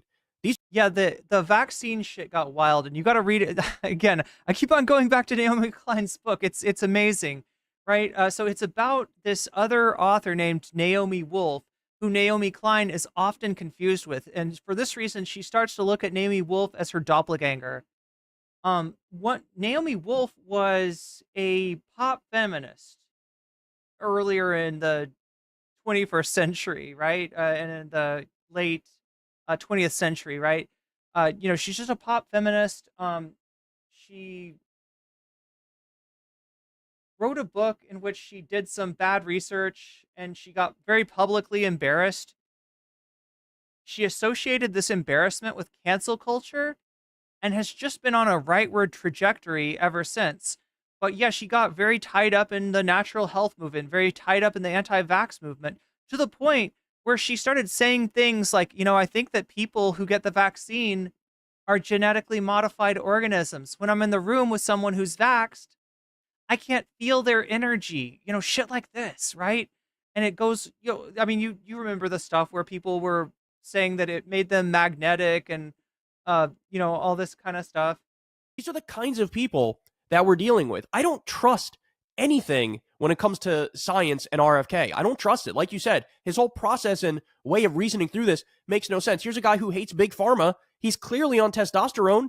He clearly takes... And he was clearly for sale. He marketed himself both to the Kamala campaign and to the Trump campaign. He's literally for sale. He's literally like, who's going to give me the best deal?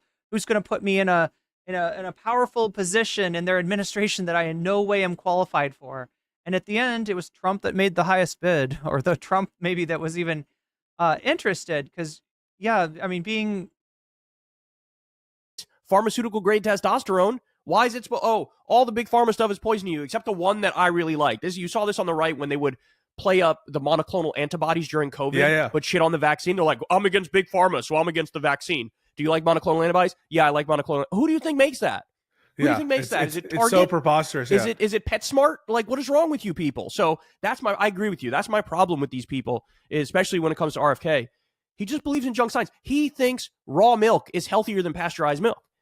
That is literally objectively 100% incorrect. And the fact that you got to the place where you thought that was true tells me your brain does not work well. So I don't know if you want to blame that on the worm or just say the dude has a horrible thought process and isn't that bright. However he got there, I don't care. So I agree with you when it comes to Bernie and when it comes to RFK, for sure. Remember Christopher Hitchens? Of course, yeah. Yeah, because everyone loved those new atheist stuff and those debates and stuff, and Hitchens was one of the stronger guys. He was very in favor of the Iraq War, as you're aware. Mm-hmm. You're very against. Yeah, a lot of those new atheist people went off the rails when it came to Islam, the war on terror, that kind of stuff. Yeah, zero solidarity with Naomi Wolf, no relation. The bird flu from raw milk. So somebody was telling me that the FDA has I don't remember if it was from this video or if it was somebody else that was telling me, the FDA has just started to look into, whether or not there's any bird flu component to some of these raw milk products. Like, as in they hadn't been checking them out before. But the 2008 election, people would come up to be like, hey, Obama's running. He's obviously in favor of the Afghanistan war, but he's against the Iraq war, and he's running against the Iraq war. So why are you going to vote for Obama? And he said something to the effect of, and he had probably other reasons as well, because he was kind of a left-wing guy, hard to categorize. John McCain is a cancer patient who is close to death, and Sarah Palin is nuts, and something to this effect, right? And I don't trust her brain. I don't want her to be in the presidency, not because, although I'm sure he had a lot of policy disagreements, but because she is not a serious person. Right. I think that is the kind of attitude that even if you agree with some things in RFK, or even if you agree, on defunding some of this Doge stuff, if the process is fucked, you can't predict what's going to come down the line. You don't know. Yeah, if the thinking process is compromised, and it is. Like, you can see that with RFK. If you get any good policy, if you get, I don't know, we're to take a chemical that the EU bans out of food. Well, maybe that's a good policy. Maybe, it's because of corporate interest that wasn't banned in the US, right? But that's just kind of your clock being, your broken clock being right once or twice a day. Oh, what kind of economic crisis is going to occur? We are installing people, human beings, and structures and systems that need to be plastic and responsive to the next crisis. And for that reason, that scares the fuck out of me. The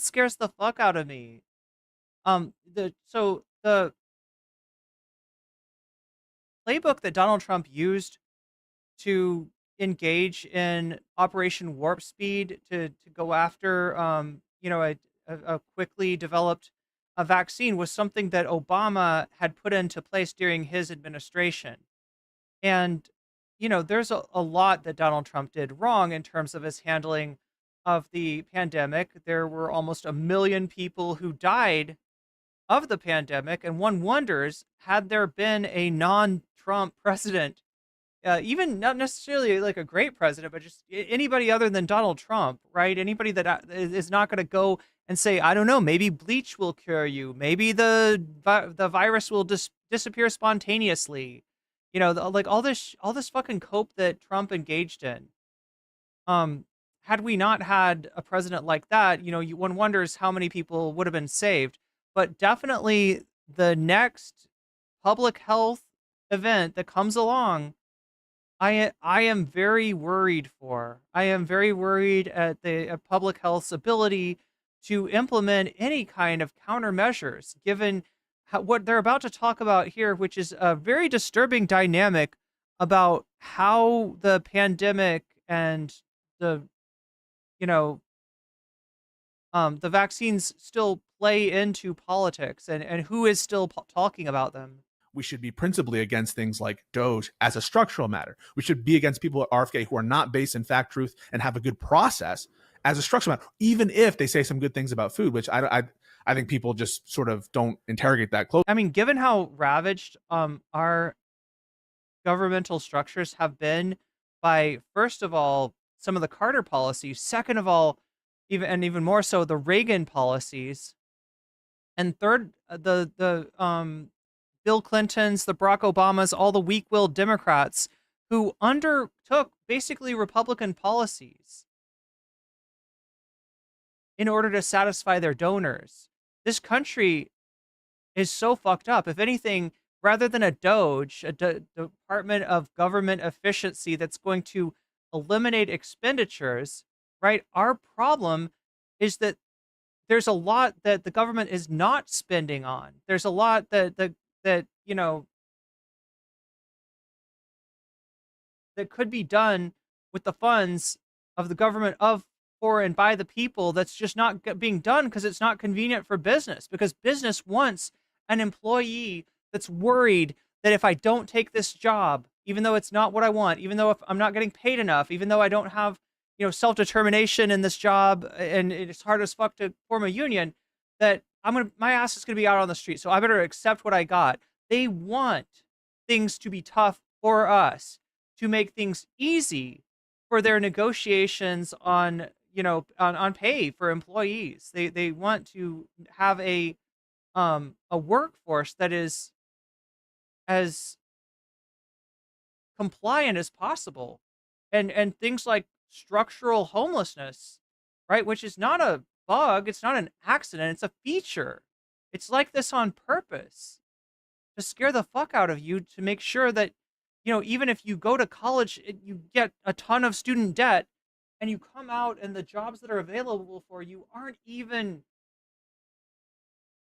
in the, using the knowledge that you gained, right? You're gonna take that job, you're gonna serve that purpose, and you're gonna accept your wage, as small as it is. Closely enough, but even assuming that you agree with that.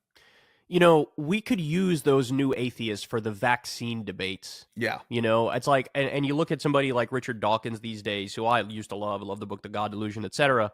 And it's like, anti-vax nonsense has blown up so thoroughly online, and we could use more voices that know what they're talking about, pushing back on it. And unfortunately, you see Sam Harris and Richard Dawkins sort of get lost in the weeds of other issues. Richard Dawkins is randomly obsessed with trans issues now. And it's like, if we could have Hitchens and Dawkins and Sam Harris really head on taking on this anti-vax lunacy, we'd be in a much better place. Because unfortunately, the people who are right on the issue of the vaccine, many of us are like, that's just not the main thing that we're talking about. We're just not, and then it leaves this misleading impression to people, particularly online, where they feel like, oh, Shai Hulud is an RFK. Oh, the anti-vax. No, the funniest thing about the worm story is that the worm died in RFK's brain. It almost makes you think that he's so he's so toxic that even the worm couldn't live in his brain. People are right, because everybody I see online is telling me that the anti-vax people are right, when in reality, it's like the dumbest fuck. Okay, now this is really, Kyle's actually right about this. The people that are still talking about the pandemic, the people that are still talking about the vaccine, are by and large anti-vaxxers. There are plenty of people who don't buy into that, who don't believe it, but it's not the concentration of their content. It's not the subject that they care about the most, right? Meanwhile, you still got Jimmy Dore trying to spread these lies. And the fact that you got, like Kyle is mentioning, these new atheists that should be standing up against these fuckers and calling them out for their, unscientific bullshit. Instead, they're worried about the woke mind virus or transgender people or feminists, right? So many of the new atheists really did take a rightward turn after their battles, their online battles with the what were they called? The New Earthers, or the new, wait, what are they called? The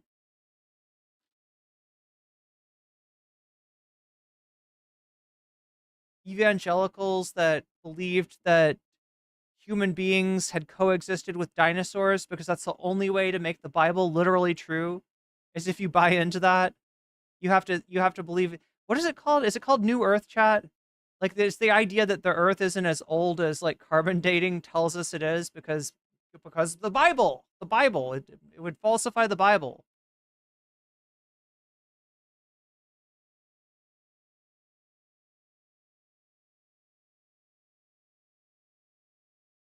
Collateral debt obligations very lucrative for the wealthy. Might be a little hard to get Hitchens to help out. That's true. That is true. Young Earthers, is that literally? Yeah, it's called. I said it and I felt like I was Young Earth creationists. Thank you, Chazardus. Wow. Yeah, that's the phrase I was looking for. I just couldn't remember. It's been a while. Yeah, exactly. People in the world. Jimmy Dore wouldn't know a scientific fact if it hit him over the head like an anvil. But here's the thing. Oh, chat, you want to know something bad about Jimmy Dore? Something really awful that I came across? So I was looking into, if you remember, TYT's first brush with big money was through a guy named Jeffrey Katzenberg. Jeffrey Katzenberg was a big movie producer who'd been involved with Disney and DreamWorks and all these different places. And then he started to get into Los Angeles politics. And his politics were essentially in favor of criminalizing, homeless people being able to camp, homeless people being able to exist, basically.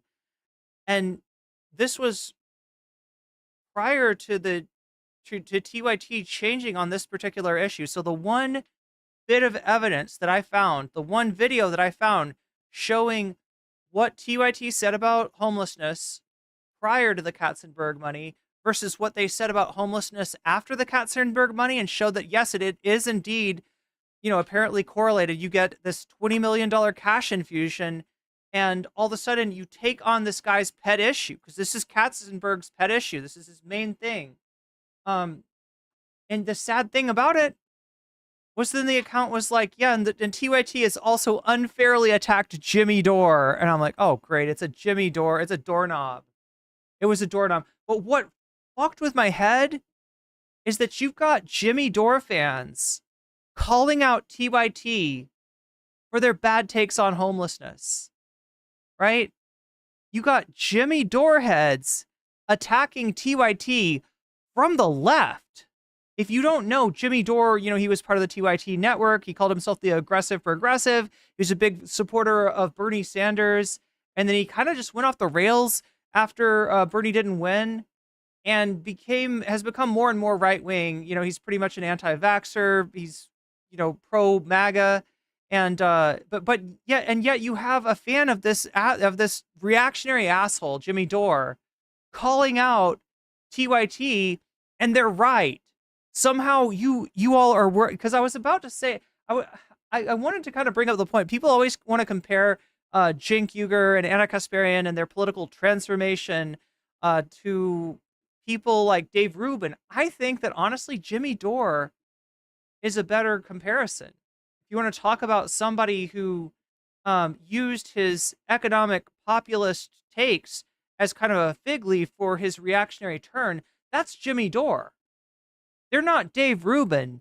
They're Jimmy Dore. And then I watched this video from this doorknob and realized, no, actually, they're worse than Jimmy Dore. They've at least on some issues, right? They are worse than fucking Jimmy Dore. It's amazing. I totally agree with you. One of the benefits of the New Atheists was they were very steeped in a lot of those issues. Right. And it actually is very tough to fight some of this conspiratorial shit. And I'll give you an example. The Burisma stuff on Hunter Biden. Yes, that was just debunked. It was just debunked. I fell for it. I thought it was true originally. I was like, yeah, Hunter got whatever, $400,000 for it. Totally made up. It was totally made up. Falling along these weeds for me, it actually was a fuck ton of research. Because I debate some of the people. I debated the guy, Garrett Ziegler. He was actually the guy who released the Hunter Biden laptop. It's just a hard drive, a copy of the laptop from hell, if you don't remember. Reportedly a laptop. So Let me read some chat here. Oh wait, it's in Rob MC says that's how I was introduced to Anna's anti-homelessness takes, through arguing with doorknobs. That's wild. That is so fucking wild. Poly market money. Yeah, this was before the poly market money, George Jackson. Yeah, Ducky, you're right. Young Earth creationist is what it was. What is Pisco doing on the screen? The Destiny Orbiter loser. See, I guess there's stuff I don't know about this guy. I talked to him a long time ago, and he seemed marginally okay, but people are telling me about takes of Pisco that I wasn't aware that he had. Fetterman was always openly pro-Israel. That's why I never liked him. Fetterman said he became centrist because he had a brain injury. Did he really say that?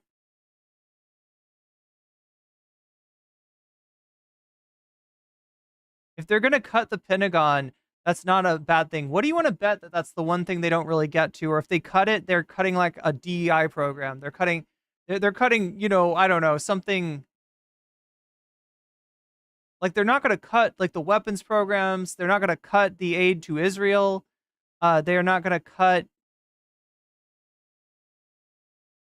what you would wish that they would. He denies the FBI DOJ involvement in the lies about Lula and says there was smoke when the lies by the FBI that Lula got jail. Oh, you're talking about there was smoke in the Lava Jato case had been reported on by Glenn Greenwald and The Intercept. See, now you're giving me a choice of evils here, CIA drone pilot. Glenn Greenwald.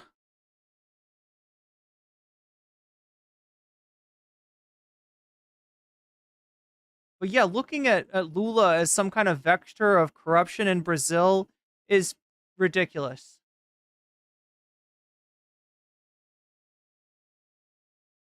He hangs out with Destiny IRL and he stands there idly by that's what I was wondering, OnlyFacts. I was wondering about, like, I haven't heard what this guy's takes are on Israel.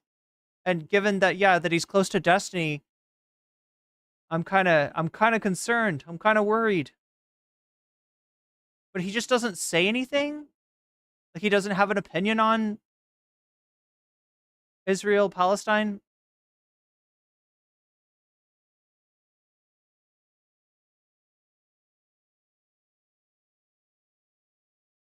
He's okay on other positions. Well, look, I mean, like, I haven't talked to him in a long time. So, I mean, I don't even know. He doesn't want to rock the boat, yeah. Yeah, well, I mean, Destiny has a tendency to fuck up everything he touches, right? And it's for me these nuances matter a lot because he's actually being sued by Hunter Biden now and all that stuff. But it comes up in these debates, and I debated him on whether or not there was any evidence of Joe Biden's criminality. He sounded like a fuck. It's almost like the Destiny Clout Network is working in the same way that the Vosh Clout Network does to kind of vouch for Vosh and to cover for his reactionary takes, except with Destiny's shit, there's just nothing progressive about Destiny in the first place. Like, everything, because like when you encounter the Destiny sphere, right, you encounter it with all these people that'll be like, oh, no, Destiny's on the left. Destiny's on the left. It's just these crazy tankies that are making it look otherwise. And, there's a ton of people kind of vouching for each other of like, yeah, no, Destiny's fine. I had a conversation with him last week. He was perfectly reasonable. And it's like, once you put on the glasses and you start to see what's really going on, and that there's nothing even like left about Destiny. Like, god damn.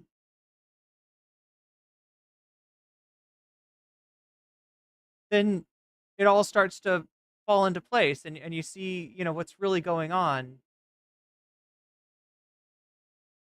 An idiot, but in order to be at the stage where what is that movie called? They Live, with the glasses? Was competent enough to be like, no, that email from Victoria Newland dated that time isn't praising Victor Shokin.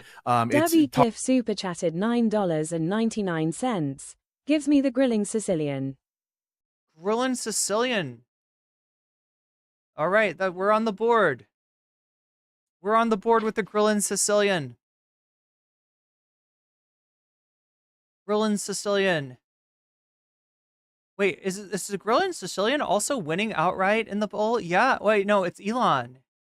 Oh wow. Oh wow. Okay, I see what's going on. So yeah, checking on the poll again. Ethan. Jesus Christ, we are going to talk about Ethan a little bit tonight, but Elon is what I'm trying to say. Elon's secret account revealed at 42% in first place. H3 doesn't know via Gokunaru at second place at 31% in second place. A visit to the Spankologist, which someday, chat, someday we're gonna get to visit the Spankologist. Like it's a dream. It's a dream that I have, chat, because that's some quality content right there. That's in third place. What if Alt Hist is in fourth place, although it's got a little boost from the donos, so keep voting if you haven't already, and just remember when you donate, you can let me know, just like Davy Cliff did. And thank you for the super chat, Davy Cliff. You can let me know which of these topics is appealing to you, and I'll be happy to put your money where your mouth is, and it'll make it more likely that your favorite subject will be our bonus content for today. Talking about the previous, it's all these names that for you, people's eyes start to glaze over, like who's Viktor Shokin, who's Yanukovych, who's right. But to do that, it took a lot of work and effort, and me reading the fucking documents of the emails between different members of the State Departments and going through all these bullshit, of Hunter Devin. Oh my Nunes. God. Oh wait, let me read this too. Only Fact says, I have a grudge with Pisco because before the election, I was telling him how if Kamala doesn't give some support to the pro-Palestinian side of things, she was going to lose. I said she will have deserved it for being hard-headed is what you said. I read it as hard-hearted and arrogant. I guess both apply. And he sort of shamed me into saying the likes of me will... Wait, he shamed you into saying the likes of me will be to blame for immigrants oh God, I hate that argument. I hate that argument. Yeah, it's your fault for pointing out that she's losing the fucking election. I heard that from way too many libs. Way too many libs.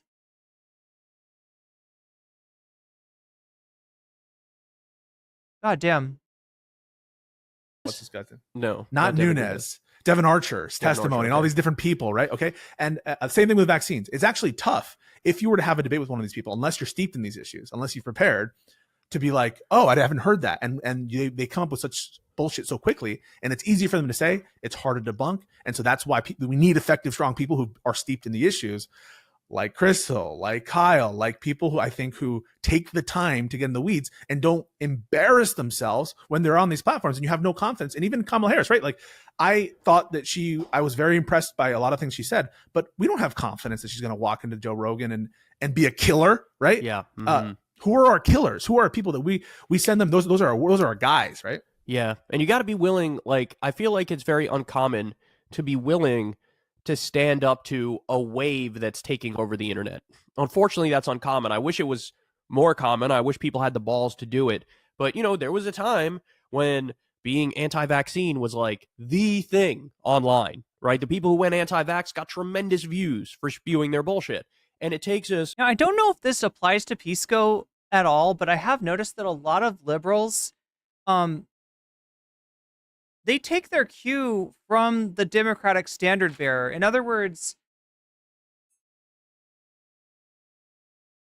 they became anti-immigration and echoed Kamala and Biden's, new take on that they adopted when they caved to the Trump administration, when they caved on like it's like they just automatically changed their opinion with whatever, is being said by the nominee. A specific kind of person who can not give a fuck what other people are saying. It's like a week before that, they knew that was wrong. They were not on board with Trump's policy. But when Kamala and Biden end up just, folding themselves into that, like what, they have nowhere else to go because their role is that of a cheerleader. And I think they overestimate the degree to which that is effective. If somebody is telling you only good things about a candidate, are you really gonna trust them? Or do they just feel like they're in the tank for that person? They seem to think that that's their job, that because they accurately, I think, conclude that a Harris presidency is going to be less fucked up than a Trump presidency. They're they just act like they're in the tank. But yeah, I don't know what Pisco's take on that particular issue was. I just know that I saw that shit from a lot of the Adam Mocklers of the world. About them, not engage too much with negative comments online.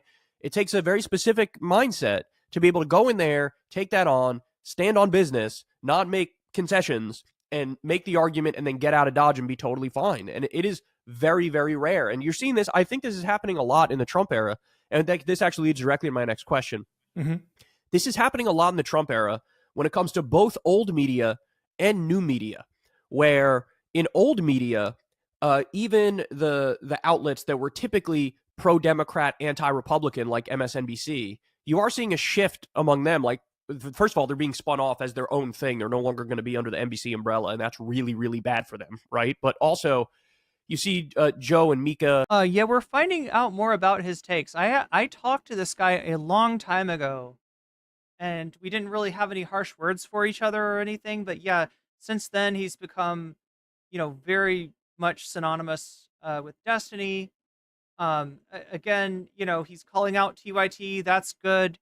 He's calling out Ezra Klein. That's good. But I've been hearing some stuff from chat about some of his other takes that I'm not super keen on. Go to Mar-a-Lago. They had previously called Trump Hitler. Now they're having lunch with him and asking for like a reset in their relationship. So MSNBC looks like they're going to go more the route of false equivalence now between Democrats and Republicans. CNN's been there. And I think they're going to double and triple down on that because they also want access. You see this with the Washington Post and the LA Times, where they've literally held back some op-eds that were criticism of Trump's transition because these people are afraid that, oh my God, he's going to raise my taxes or take away my government contract or whatever it may be. And in the Washington Post specifically, the billionaire in charge, actually in both the LA Times and the Washington Post, the billionaires in charge of those entities like vetoing the endorsements. That's right. Out of fear for their bottom lines, not just necessarily like the industry's bottom line. When you see big business fold itself up with a radical reactionary movement, you got to think about the historical precedents of that. You got to think about what that has signaled in the past. Jeff Bezos going to Mar-a-Lago and giving Trump $1 million check for his inauguration. Jeff Bezos owns the Washington Post, right? So that's old media. But then when you look at new media, you're seeing a very similar thing where I think Cenk means it. I think that he thinks this is the path forward, but he feels like, hey, I resisted Trump from 2016 until recently. I feel like that didn't work. What if you can't beat him, join him, in the sense that let me pick these issues that I think will actually work with the MAGA base and work. Wait, is the Spankologist where a men guy donate fluid? No. It doesn't have to do with that kind of spanking, right? The Spankologist is a therapist. Like, imagine if spanking were a therapy. All right, imagine if somehow you thought that I don't know, somebody could get some therapeutic value by being spanked by an octogenarian. That's what the Spankologist is. He's a man that offers exactly that kind of service. And who's there to take him up on it but TrueAnon's own Brace Belden. So, Brace Belden and his partner, apparently, too. Together and try to get this stuff accomplished. But functionally at the same time, what you're doing is lending credibility and credence to MAGA that maybe they're actually interested in anti-corruption politics. Maybe they're actually interested in anti-war politics. And I think that gives them way too much credit given the track record that we already have.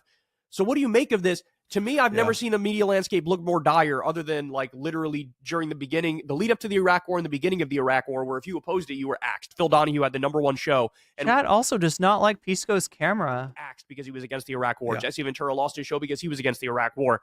And everything was in unison. Everything was like, look, this is what this era is. This is what everybody believes. And you have to color within the lines, but the parameters are very narrow, right? And I feel like that's what's happening this time. Do you fear that this is like one of the worst moments for media that you've ever seen? Because I definitely am there. Yeah. So like, I don't think you're being histrionic at all. I don't think that you're exaggerating at all. It's a bad time. And I think it should not be misconstrued what you're saying against new media in like the moments we've kind of had a little, sides at people. Is his camera bad or is his lighting bad? I think he just like last time I think he just used a webcam last time Old media's fucking, they don't know what they're doing. but yeah, people don't realize how much lighting has an effect on the picture that you get, how much more of the quality of the picture is about lighting than it is about the camera. They've been out of touch. They've been useless idiots, talking heads, and that stuff. So, it is both, and it is dire because, and one of the reasons why I'm drawn to certain personalities, frankly, is because they sound base and they sound unapologetic, but right now they're not the norm and they're far and few between, it feels like. And so I'm coveting preciously the people who I see as being people who would speak truth to power. It feels like with Cenk, I was praising him because, and even criticizing myself, because when Biden announced, it was a mistake, and I believed it was a mistake, but I kind of took it as a fait accompli.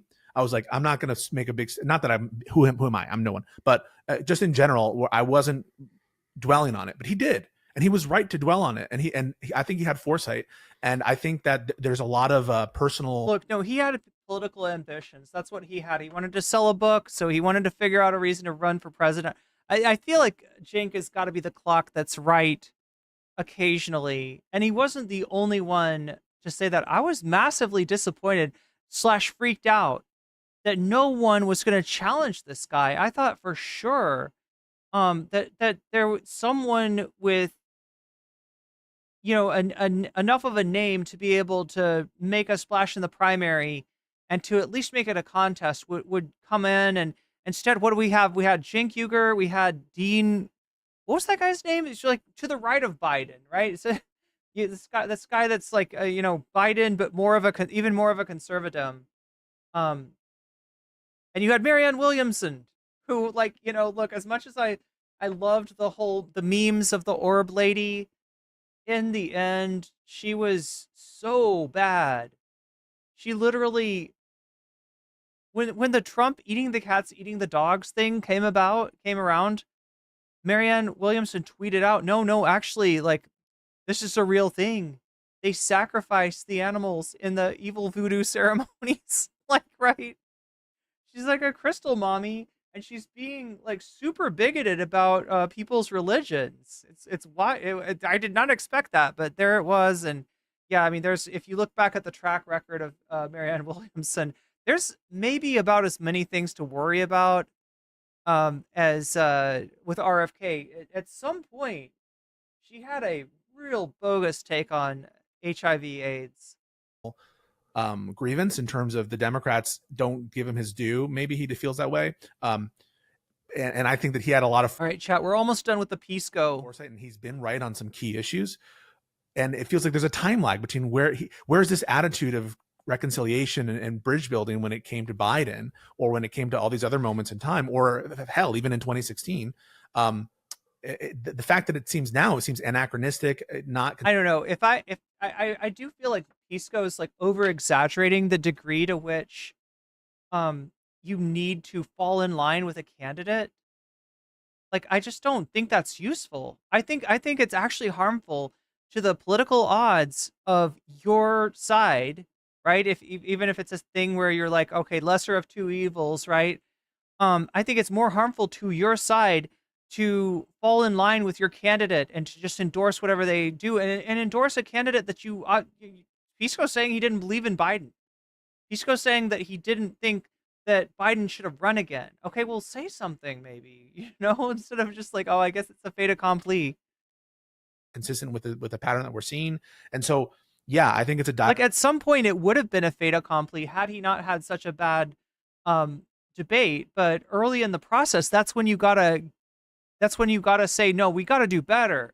We gotta do better. It's bad enough that we had Biden one time, having him, right, he should not be running for president again for so many reasons. Moment. And I think that one of the reasons there's been such a strong reaction to TYT. And also the progressive side of the Democratic Party should not relent. They should not give an incumbent Davy Cliffs an automatic pass. $19.99. For being a very active needle user, I would have thought RFK understood the dangers of HIV. You would think so, right? You would think so. Oh no, actually, it was Marianne Williamson that had the bad take on. I don't know. Has RFK said weird things about HIV? It wouldn't surprise me. Thank you for the super chat. Oh wait, I'm supposed to be like, thank you for the super chat. There we go. That's the way you say it. Am I wrong for immediately disqualifying any orbiter of destiny? Look, I thought I'd found the exception, and chat is giving me all kinds of examples, in which case Pisco actually proves the rule. So I don't even know. I knew this guy before he was a destiny orbiter. And I've been seeing him on Twitter, like, right, his Twitter account's kind of starting to become more prominent. But yeah, like there's a few, let's just say there's a few things I didn't know about this guy that, if true, are pretty fucked. And frankly, Cenk, is because he was seen as one of the few figures we had that would like give voice to his opposition, even though I disagree on some policy stuff with him, as I disagree with some policy stuff on you. But I feel like you haven't lost the plot, and I feel like you haven't fallen for the swan song of Yeah, Joe, exactly. Look, somebody should have come out and challenged him. And there's a thing, like, the part of it is because of the nature of the party, the nature of the gerontocracy, the degree to which the establishment has a hold on the Democratic Party. So if you run for president and it's not your year, and you challenge an incumbent, or even you challenge somebody who is, like, considered a inevitability, you will be blacklisted. You will not have an opportunity to run again. You will be they'll go after you, and they'll try to you'll maybe even lose your seat, right? There's so much pushback against anyone challenging the candidate that the Democratic establishment gets behind. So it's part of it's that, but yeah, part of it is people having the courage to stand up and push back against Biden being a fait accompli. right-wing populism, which should be our enemies. Like, right-wing populism is not left-wing populism. They are things to fear. I mean, right-wing populism is a completely different brand of politics in a way. Look, I feel like what happens is that neoliberals and centrists tend to characterize, like, left-wing worker-centered politics as being populist, right? Populist means you're just cynically playing to the crowd to try to get power, right? That's what populism is. And although a lot of left movements have been characterized as populist, it's not the same as this kind of nativist movement. You could even look back to the New Deal and see, that there was like there's a racist edge to those policies. A lot of those policies were literally, literally left like black people out. So, but because of that, they'll look at a Bernie Sanders and they'll be like, oh, a populist. And it's like, no, not actually. He's a social democrat, right? He's a, some variety of leftist. That's a different thing. Do things. And so yeah, I agree it's dire, and I think that we need to close ranks with the people who are based. Hey y'all, do me a favor and like and subscribe. It helps. Okay, close ranks with the people that are based. Well, we're about to do that, but first I'm going to check on May Wormy, thank you for the follow. First I'm going to check on the poll that we got going. So if you don't know, doing a poll on YouTube. If you're watching on Twitch, feel free to head over there and make your voice heard. We're voting on bonus content. So every day when I stream, I do a certain amount of content, a certain number of topics, and then there's some bonus topics for you to choose from. And you can let your voice be heard over there on youtube.com. So right now, it looks like Elon's secret account revealed is on top with 42%. In second place, we have H3 doesn't know. What doesn't H3 know? Well, Gokunaru is going to have to tell us, right? That's at 30%. It's in third place at 16%. We have a visit to the spankologist, which I guess I should have to explain does not have anything to do with masturbation. It's a different kind of spankologist entirely. And that is at 16% in third place. And then in fourth place, we have What If Alt Hist? The new video that he's got, or the autobiography. I'm guessing most people still want me to dig in a little bit more to the autobiography. Apparently it ends with him doing ayahuasca or something and, calling himself the great mystic.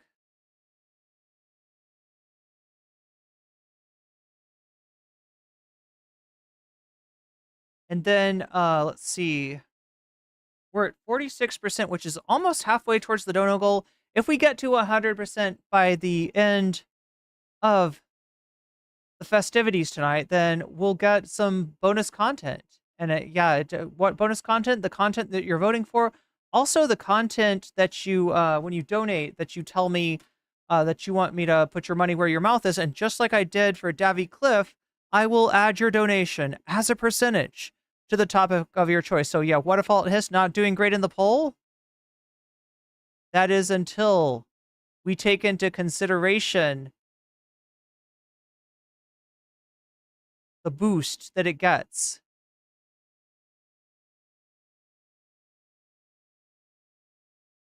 And it gets that boost from viewers like you when you donate. Also, getting a boost is the overall dono goal level that, again, advances every time somebody donates. What If Alt Hist headbanging? Wait, are you thinking of the song? I made a theme song for What If Alt Hist.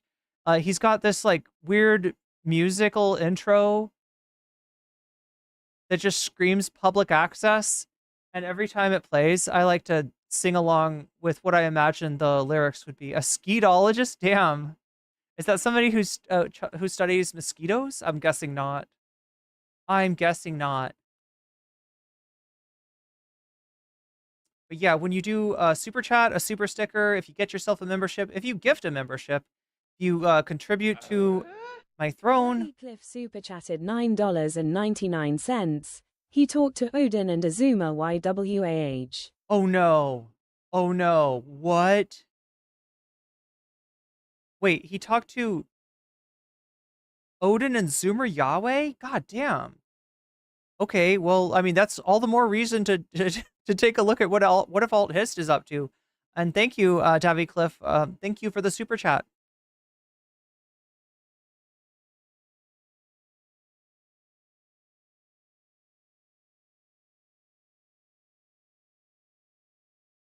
All right, so now it's a bit of a contest between Elon's secret account and What If Alt Hist. We'll see. Again, if we somehow hit 200, we can do 2 topics.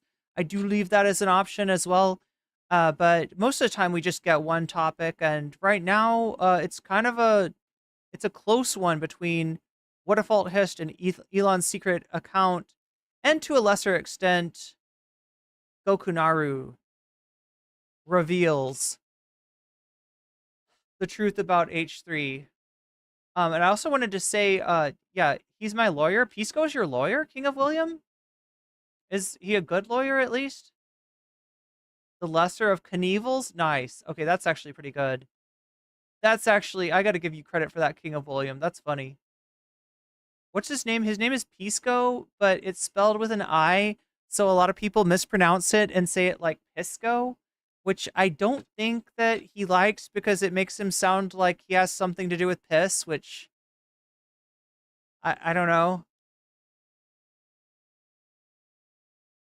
But yeah, I didn't even know that. He talked to Zoomer Yahweh. Oh, we gotta get to Zoomer Yahweh, if that's true. Rudyard captures attention like no other human being. Really? I mean, he does. Yeah, what I like the What If Alt Hist song you sing. It's because I'm so metal. Or wait, no, is it metal or is it hardcore, chat? I don't even know. Am I being metal or am I being hardcore? The What If Alt Hist thing is like watching a Reddit Joker manifesto, pretty much.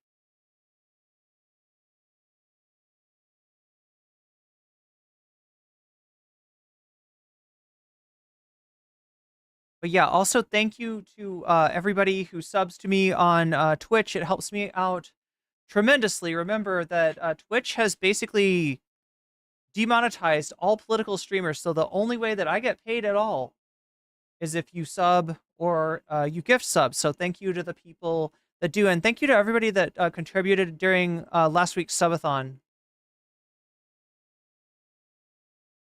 Pisco, do not pass go, do not collect $200. Joe Piscopo's name was pronounced with a piss sound. Well, I don't know. I think it's pronounced Pisco, isn't it? Or am I? Maybe I'm pronouncing it wrong. I could be. Like I said, I haven't talked to the guy in like years.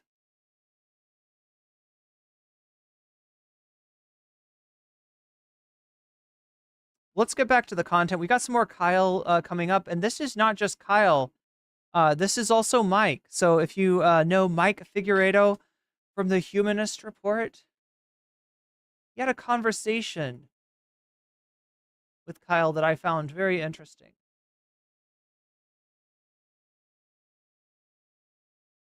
Now I've got the song stuck in my head. What if alt hissed?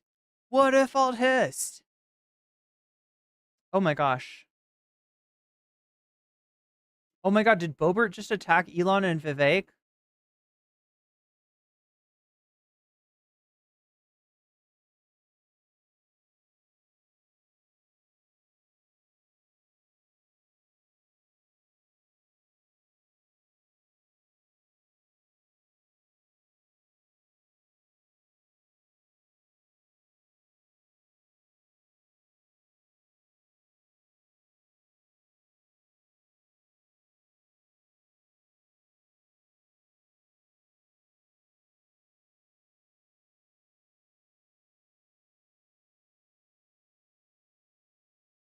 Here we go. That's what I was looking for.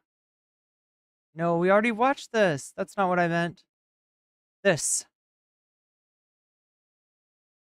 Oh. No! This guy, not this guy. Oh my god. I haven't covered this yet. Fully in that direction? Like, do you think it's genuinely going to end up like a Jimmy Dore or a Dave? I try to have that mentality too. So on the subject of independent media, I'm dying to know your thoughts on TYT and Kasparian. So I'm not going to put you in a place where you have. Chat, what's your opinion about TYT and independent media? I don't think that they've been independent since at least the Katzenberg money, if not before then.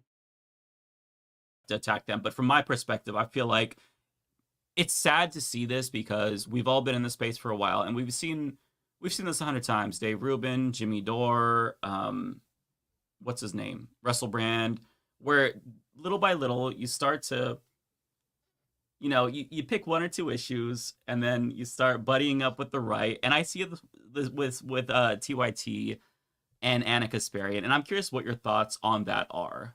Before I answer that, I'm curious your thoughts on, do you think it's going to go fully in that direction? Like, do you think it's genuinely going to end up like a Jimmy Dore or a Dave? Oh my god, chat, you know what I just thought of?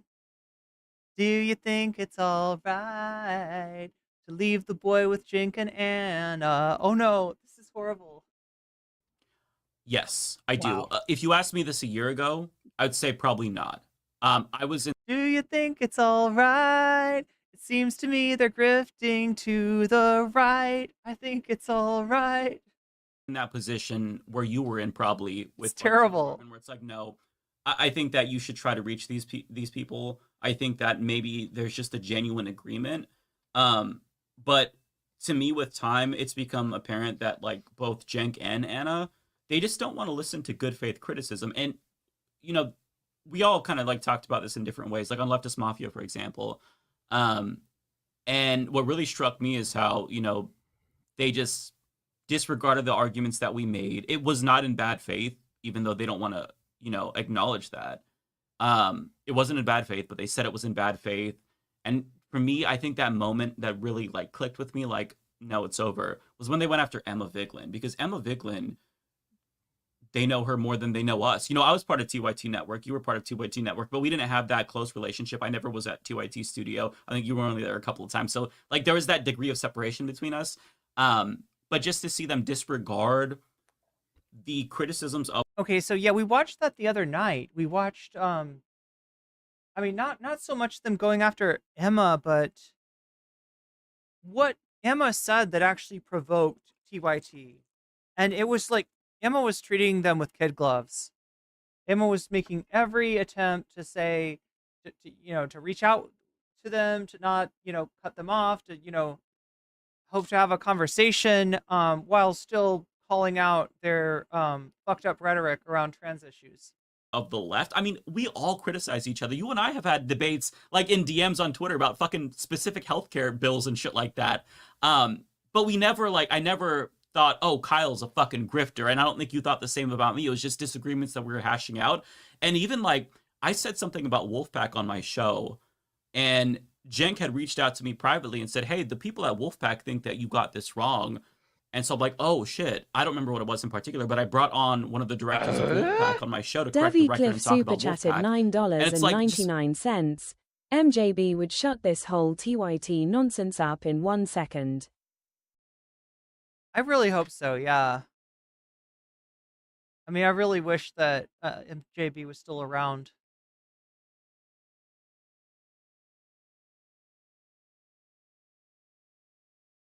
Yeah, there's so much stuff that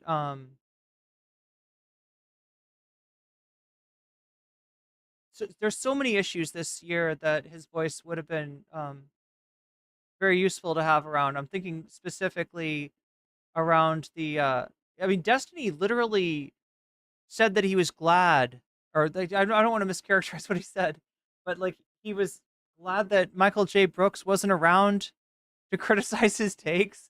Because yeah, I think that he would have torn a lot of these bullshit arguments apart. And TYT's tough on crime stance, TYT's anti-immigrant nonsense. Yeah, I think Michael Brooks would have had something to say about it. It's one of those things where we're all going to eat shit. We're human beings. We don't have massive, production crews. We kind of just get on camera and we say what we think. And so there are going to be times where we trip on our own dicks. We have to eat shit sometimes, and our peers are the best people to hold us accountable. Like, if some random YouTube comment says, hey, Mike, fuck you, you said this, you're a terrible, terrible person, I'm going to disregard that. But if Kyle reaches out to me and says, hey, Mike, I think that you really messed up here, that's when I'm going to think, oh, okay, well, if Kyle's saying this, he's been doing this for a long time, I respect him, he respects me. So that, to me, is why I think TYT might actually just be straight up gone. Because they've tuned out all of the people that were closest to them, that respected them, that they respected, and now it's just right-wingers, Glenn Beck, PBD, and it's not a bad thing to go on these shows at all, So we'll see what Kyle's reaction to this is, but based on his sort of, nonverbal response so far, I'm thinking I agree more with Mike. I don't think that there's any saving Jink and Anna. I don't think they want to be saved. I don't think that you can reach out to them either as a friend or on a rational level. There have been plenty of their friends that have reached out to them, tried to clarify things, tried to talk them down from some of their worst takes, and all they've done is attack those people. Going on Temple and whatnot. This is very much a Jimmy Dore thing that they're doing. But it's what you do when you're on these shows, right? Like, you were on PBD and you criticized them, you challenged them. Yeah, the whole thing was a debate. The whole thing was a debate. The entire fucking thing was a debate. Mm-hmm. And this was the same criticism that we had with Jimmy Dore when he started going on Tucker Carlson. Like, I don't care that you go on Tucker Carlson. I'm not trying to police where you go. You're a grown man. But if I were on Tucker Carlson, I'm going to speak truth to power. I'm going to criticize him for the white supremacy that he's espousing. And I don't see that. I see them going on these shows, attacking the left. And to me, it's like, okay, you know what? Maybe 5 years ago, I would still be more charitable. A year ago, I'd be more charitable. But I feel like we've seen this show so many times. It's a rerun. And I actually think they're less subtle. I think Anna is less subtle than Dave Rubin's grift at this point in time. It's almost like they had kind of the opposite reaction at... Yeah, this was what I was saying. I almost think that the Dave Rubin comparison is understated because, yeah, they've gone rightward, I think, faster than David Rubin did. Dave Rubin, sorry, Rave Dubin. Yeah, they went right way faster than Rave Dubin did. If anything, it's more like the Jimmy Dore transformation. Although that one took longer too. Like I said, in some ways, these guys are worse than Jimmy Dore now. And that's something I never thought I would say. As me. So like in 2016, it looked to me like they were fully in resistance mode, where it was like, Yeah. man, we're going to fight on everything. We're going to fight tooth and nail on everything. Fuck Trump in every imaginable way, even to the point where, you know, there were some areas where I disagree with them on like Russiagate type stuff. I was like, Yeah, same. I don't agree with these particular criticisms that they're making, but it seemed like they were in full on resistance mode, and they maintained that all the way up seemingly until recently. And then the mindset, so in the same way as like I was trying to like find bridges or areas of agreement from 2016 on, and then eventually I realized, shit, this didn't work. And I flipped, and now I'm being super Izzy aggressive, and I'm the Sanchi one that's super chatted $10. This Mike and Kyle clip was days before the Sencon turning point. And Kyle Wait, Def what? saw that Mike was right that TYT has turned right. Hence Kyle's criticism of Sencon turning point appearance.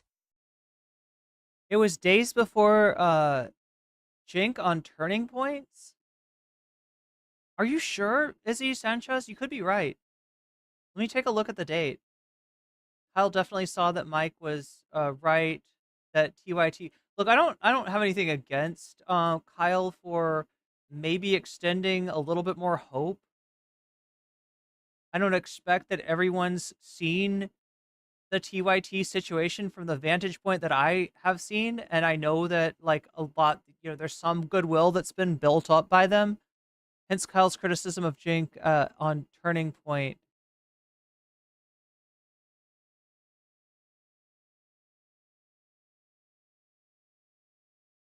This Mike and Kyle clip was before the Jink on Turning Points? You mean it got recorded before then? Let's take a look. Yeah, this came out 2 days ago, but you're right, or I mean, Izzy, you could be right, given that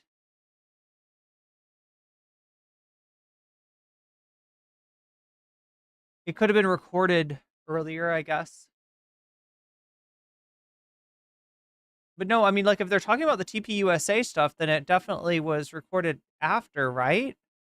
it's resisting. And for them, it was resist, resist, resist. And then just recently, it's almost like they just got tired of doing the we're in the resistance, we're going to fight everything. And now you hear Cenk's big thing is like, we got to unite the populist right and the populist left. And here's this area and that area where we can agree. But what I would say to Cenk in reaction to that is, it's not like they're completely and utterly full of shit. Every single one of them. Even the, and God bless Bernie. I love him. I don't think Bernie's a sellout by any stretch of the imagination, but his strategy on this has been like, I agree with Trump that we should cap credit card interest rates at 10%. And I agree with Elon Musk and Doge that we need to cut the Pentagon. And he's putting that out there. But here's the thing, Bernie. They're not going to cap credit card interest rates at 10%. They're not going to cut the Pentagon. And then when they don't do those things, all of those MAGA accounts are going to pretend like they never supported capping credit card interest rates at 10%. Mm-hmm. They're going to say they never supported cutting the Pentagon, and they're going to go wherever. I mean, I get what he's trying to do. I think that Bernie recognizes that a lot of these,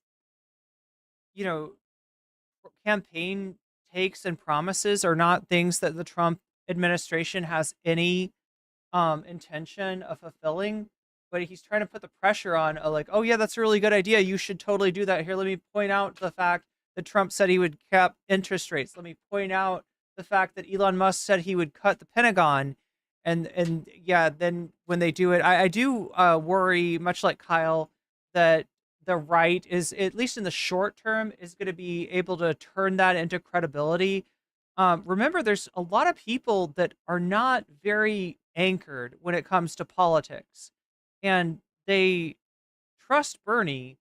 And so, and you can never count on the fact, okay, so like Bernie says it now and he gets attention for it and people hear that, right? But are people going to hear when Bernie invariably, when Elon Musk doesn't cut the military, when Donald Trump doesn't cap interest rates, are they going to, is that going to have the same reach that that him agreeing with, the sort of man bite dog story that Bernie Sanders agreeing with Trump or Elon, is it going to have that much reach? And the answer is probably not.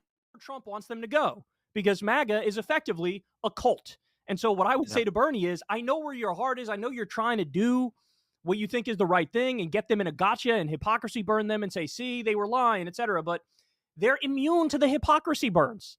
And so the real strategy is to upfront say, look, these people are full of shit.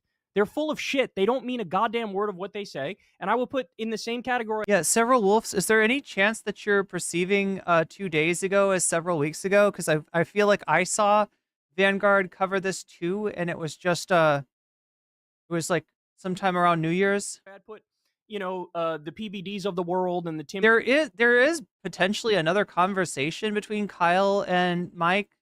You'd like me to track that down? Maybe some people are thinking of that. Fools of the world and the Joe Rogans of the world. Like, do you think Rogan, like when Trump starts doing objectively horrible shit, do you think Rogan is going to be on his show like, man, I really disagree with this, like he did back in the day? Remember when the child separation policy was happening and Rogan had on Duncan Trussell? Oh, he went on, there we go. Pro-immigrant rant where he was I saying, remember that. yeah. And do you think that's going to happen this time around? No. He endorsed the guy who said.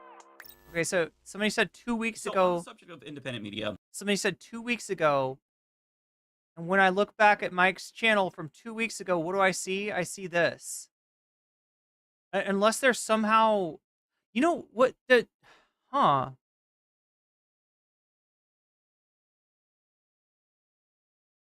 Oh, wait a minute. Look at this. It says watch Mike's full interview with Kyle on Patreon. I'm dying to know your thoughts on TYT Annika Sperry. Full interview will be published on January. Oh, chat, you were right. It was I who was fooled.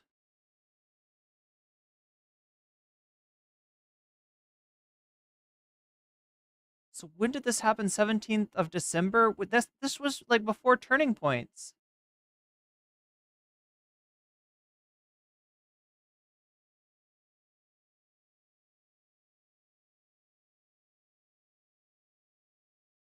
He wants to do a mass deportation. And if Trump does do a mass deportation, Rogan's either going to say nothing about it or just defend it, right? And so I think that's the point, is like, as we've been saying, there are way more allies who are liberals or who are just independents than there are the populist right. I'm of the belief at this point, the populist right is fake. It's not real. Yep. They will flip on a dime to go where Trump wants them to go. And by the way, I know I'm right about this because, again, we have the first 4 years. I mean, already Trump has axed Lena Khan.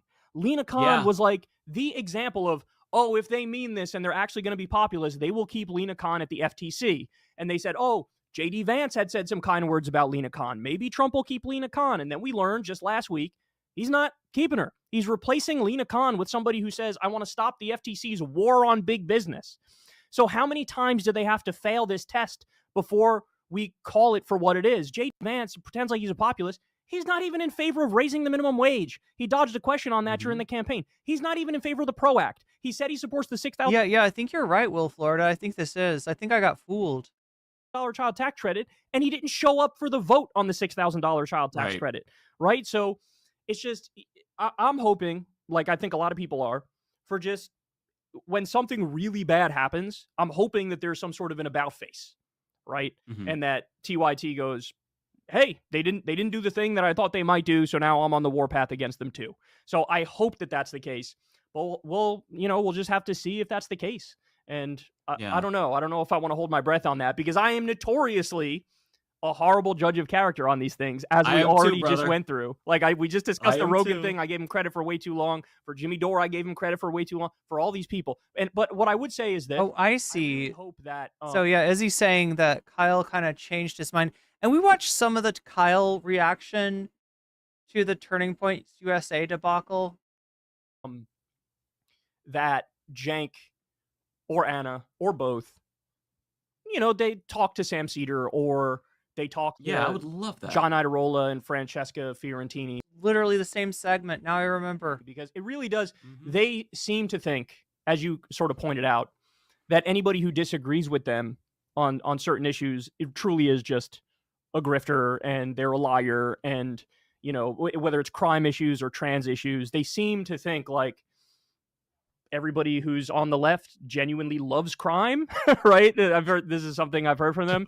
So it's like, Yeah. I want them to talk to somebody who can rep that counter argument, who they respect enough to give them the space to make the argument, right? And I don't know if they'll do that.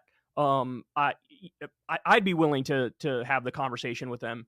That'd be great. Yeah, I mean, I would have no problem having that conversation with them.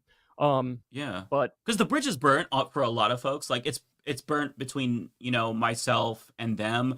But I mean, like, at least they could speak to Francesca or John or you. This is definitely before the Francesca debate as well. Yeah, no, I really thought that somehow, because like Kyle has continued to do videos. I think that Mike is actually on a holiday hiatus. So it makes sense that he wouldn't have released new content.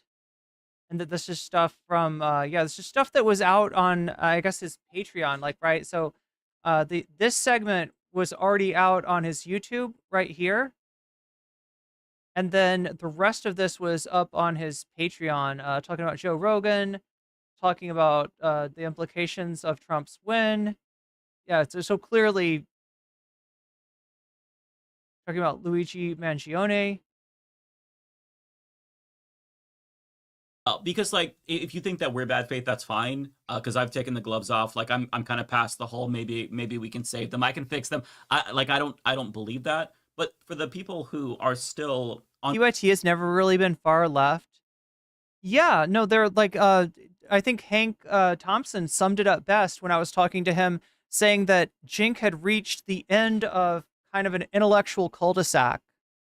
That basically he had changed. Like he was a Republican back in the day, right? He was and even during his tenure at TYT, he's had really misogynistic takes. He's had really transphobic takes. He kind of went as far as he was comfortable with towards the left, maybe because of audience capture. I don't know. Maybe, maybe, he believed in it, but he reached the end of his cul-de-sac and he turned around. That makes a lot of sense to me. That makes a lot of sense. He's not comfortable going any further to the left. And when the rest of the left does, because we recognize that we don't have time with these issues like climate change, with people going homeless, more people this year than ever before going homeless. We don't have time. When the rest of the left recognizes that we don't have time, Jink gets really uncomfortable. And he's like, wait a minute, this is further than I'm willing to go. Wait a minute, a right-winger dunked on me, and I feel like they got the better of me. Wait a minute, maybe the right has the better argument here. And he tries to double back. That's really where Jink is at right now. on good terms with them. I think that I mean, he made that roundabout, and now he's headed back to back to his priors, I guess. the fact that he's not having that conversation, and Francesca actually just said, I was watching the Vanguard, and they're playing a clip of Francesca where she tried to have a conversation between them and John, and Jen denied it. So the fact that they're not doing that is so frustrating to me. Well, yeah, it's this idea. Oh, this is what Jenk's been going around saying now. Like, when we disagree, let's disagree, and then let's go have a beer after, and then where we agree, let's unite. This is like his big thing that he's going around saying now. And it's like, look, I understand that, but it gets squirrely when you say that like PBD's an honest actor or Tim Pool's an honest actor. You can have a conversation with them, but you can't have a conversation with Sam Cedar, right? Right. So, that's what is. I mean, that's so just seems, frustrating. and Jenk had Hasan. I mean, think about all the times that TYT got dunked on by either, right-wing content creators or, right-wing people in their chat. Think about the number of times, like, Jink felt defeated by the right wing, and I think you'll start to get where this all came from. Jenkin has they literally got in. No, literally. Let's not overuse the word literally. I'm not talking about a brainworm type of situation, Chad. I'm not talking about a literal brainworm. I'm not saying the right wing literally crawled into Jink's head a la Osmosis Jones or something like that. But I am saying that they definitely got to him. And so on some level, he bought the right wing arguments, right? That's why I don't think this is a grift in the sense that, Jink is secretly not conservative. I think he either he just doesn't give a fuck and he's on autopilot, just going where the wind blows, or he really is returning to his origin point. Izzy Sanchi, super chatted $10. Kyle might be staying away from the Francesca and Senk debate cause at this point he has made his decision on TYT. But he has been making pot shots on some of his videos on Senk and Anna about the misinfo. I mean, yeah, we definitely heard I'm not calling him Pisco. God damn it, chat. Pisco. Pisco even took a shot at Jink and Anna. So he may be staying away from the... So you think he's not going to react to Francesca versus Jink?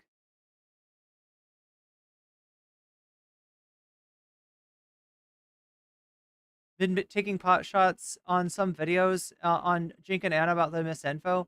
I do want to watch... I found a really cool content creator who actually does... Like, a lot of her content is about... like, housing for all. And she's done a couple videos now on Jink and Anna, specifically in the shit that they talk about housing first, right? So there's two different kinds of policy, or there's two policies that are kind of competing, right?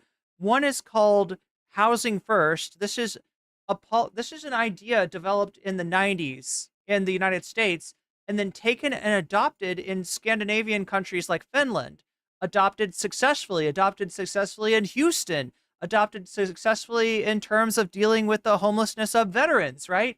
This is a policy that's worked multiple times, and yet when you hear Jink and Anna talk about it, you would think that it was like a monumental failure. You would think that giving unhoused people housing first would be, from the way that they talk about, was harming them. It was putting them in a worse place, and it's absolutely not the case. And then the other policy, the one that Jink and Anna seem to buy into, is like, I think it's called housing readiness. And the idea is, well, are you ready? Are you worthy? Are you one of the good ones? Right? Because like the idea being that only the way that Anna puts it is that there's some homeless people that, they just fell on hard times and they started sleeping in their car, and they're, and maybe for them, all they need is housing, right? But for the majority of these people, they have serious substance issues and mental health issues. And Anna and Jink see housing first as being a alternative to those things, right? So in other words, they believe that there should be some kind of outrage with mental health support and with substance abuse support that should happen before any housing. Sim Troy super chatted $10. The jury is still out on the existence of literal brainworms, I think. Yes, I'm Troy. I'll give you that. I will give you that. Yeah, the jury is still out. We don't know. There could be literal brainworms. I'm just saying I don't know I don't want to get sued. Like when we talk about the brainworms, we'll use allegedly. The Katzenberg effect. Exactly, Emily French. Exactly what I'm talking about. Yeah, there's a huge difference in how TYT talked about homelessness before and after Katzenberg. It's night and day. Also, thank you for the super chat. Yes, I'm Troy. Oh, Brittany Page. Yeah, that's the video that I saw. Yeah, the Katzenberg effect. Exactly. Did a great breakdown of TYT's. Well, we'll try to watch that tonight if we have time, because I really think that I really like Brittany Page. I like what she's doing. I've taken a look at her channel, and I want it to succeed. I really think that Brittany Page has got a lot of important stuff to say. I want to see that channel blow the fuck up. Yeah. And also thank you for the super chat, Izzy Sanchez.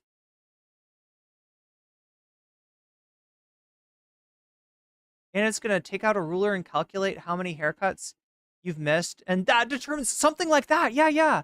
I mean, it's literally like she's looking at unhoused people, and I say that on purpose, right? I know it sounds super SJW to say unhoused people rather than the homeless, but there is a difference in framing depending on language, and there is a tendency to see not homelessness as the problem, but to see the homeless, to see the unhoused as a problem. And anything that I can do, to give people back their dignity, I think is a good thing. But yeah, based on tropes of homelessness, Anna is judging the worthy homeless versus the unworthy homeless. And again, remember, this is the person that, in talking about, which is really brave, and more people should talk about, or it would be nice if we lived in an environment where more people could talk about SA that they've experienced and how common it is, right? The salient detail for Anna about that SA was that it was done by homeless people. And she doesn't even know that. She just looked at these people and made that assumption. Okay, got to be, homeless because the way that they were acting, right? And it's just like, it's so fucked up.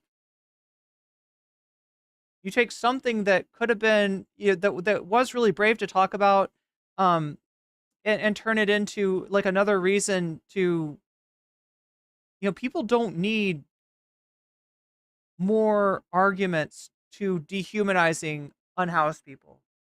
There's already a lot of that, right? People don't need to be talked into that. And that's what I'm convinced that TYT has fallen into.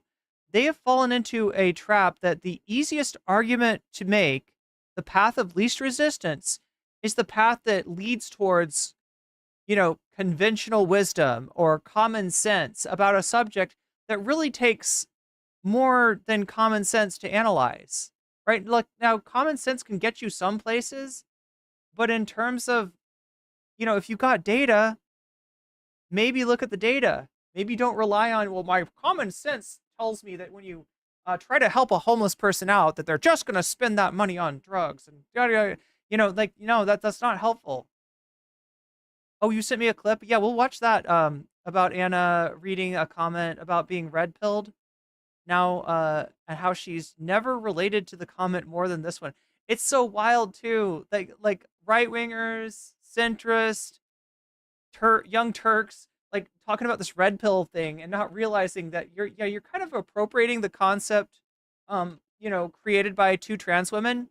A little bit ironic, don't you think? Considering it's Anna Kasparian doing it. She should do trauma therapy instead of bigotry. Well, now Ziggy Lynch, I don't want to, tell her what to do, but I do, I can recommend a spankologist. I'm not sure if the therapy is effective or not, but I do know that it's available. So, she should talk to Brace Belden about the Silver Lake spankologist. Hasan did that thing on Thanksgiving, and I don't know, it just seemed like it was sort of like hitting a brick wall a little bit, right? Like it seems like there's an impasse. And I think the point is, like, if all of your passion comes out and you get really like fiery and riled up, just when it's those little areas of disagreement with the left, I think that's why a lot of people are like, I don't know if I like this, because that sort of like fiery anger and passion where like you're really about it. In a moment like this, all of that anger really should be targeted at the right, who Trump just won the White House. They got the Senate, they got the House. This whole Doge thing is just literal billionaire robber barons who are going to loot the treasury and, cut your grandma's Social Security and Medicare. And it's like, we really do need to be harping away on this and going after these people, because it's about to get really ugly really, really quickly. And we really need both basically anybody who's anywhere left of center to unite and all be in unison and all hammer away. This was the brilliance of Fox News and the right-wing media sphere is like, so they'll have their stories for the day or the week and their talking points, and like every outlet under the sun will repeat it till the cows come home, and then they drive the narrative. They drive the entire political narrative in the country. And that's what the left is missing. That's what liberals and leftists are missing, is just in unison a media apparatus that's all harping away on the same things and steering the narrative, because that's why Trump won. Trump was able to steer his narrative of immigrants are the problem and trans people are the problem, and they're the reason your life sucks and you can't get ahead. And Democrats didn't have a response to that. We didn't have a counter narrative. Kamala's response was like, here's my list of policies and my little tweaks on the system that will hopefully improve your life and make it better. And it's like, that's great. Your policies were good, but where's your narrative? Your narrative's got to be the billionaire robber barons are the problem. The corporations are the problem. The big money donors are the problem. And we need to go after them. They're the villains. Tax their ass and give everybody health care. Tax their ass and give everybody a social security check. Get them back in line because they've rigged our government. And we need a government that works for regular people. And so you need to replace the Republican narrative of it's the immigrants and the trans people for no, it's the billionaires and the corporations. And every minute that left-wing and liberal media is not saying those things is another minute where the right gets the upper hand and makes it more likely that they maintain this stranglehold on the government. Yeah, and I feel like we have a really unique opportunity now, especially after the Luigi Mangione thing that he did in Minecraft, where you actually see both sides getting attacked. Like, if you go to Ben Shapiro's Wait, what did he do? Did he make a mob grinder in Minecraft? Is that what he did? You did a video on this as well. I haven't seen it yet, but I saw it on my feed. Where I haven't seen that video yet. Did he do a speed run? Got ripped to shreds. You do a manhunt? Oh my God, Chad, I gotta shut up. In the comment section. Shut up. If you go to Pod Save America, guess what? They were getting their asses handed to them as well. And so now the left can finally say, this is what I've been trying to do at least last week with my videos. Hey, guess what? Here's your common enemy. It's billionaires, it's CEOs. It's such a good, easy win. And if you make them the villain, which they are the villain, but if you make them the villain, then that's it. Everything else, you connect the dots that way. And you don't have to, like, you're not scaring people. You're not saying it's capitalism, because I don't think a lot of Americans are there yet. But if you can kind of point them in the right direction, plant these seeds, you can get them to become class conscious, because you're already seeing it. Like, they're in the like, this is what was crazy to me. Seeing people. I mean, look, in my opinion, that's the best thing that we can do as content creators, is plant that seed of class consciousness. Because, I mean, that's what's required for any of the transformations that we need our country to overgo. What am I saying? To undergo is the word I was trying to look for there. There's the kind of transformations we need our country to undergo in order for a lot of us to even have a chance. Well, everything relies on class consciousness. There's very little that can be done reliably without class consciousness. And until you start to forge those bonds of class consciousness, you're open to a demagogue who's going to say, hey, you know what? I see your problem. I see that you're struggling, and it's not right. It's those other people, right? It's those immigrants that are also working hard. Those immigrants with the same class interests as you are. No, it's the immigrants. It's the immigrants. It's the trans people who disproportionately make up the working class, right? It's the childless cat ladies, right? Any number of targets rather than the real target, which is people who make their money from what they own, not what they do.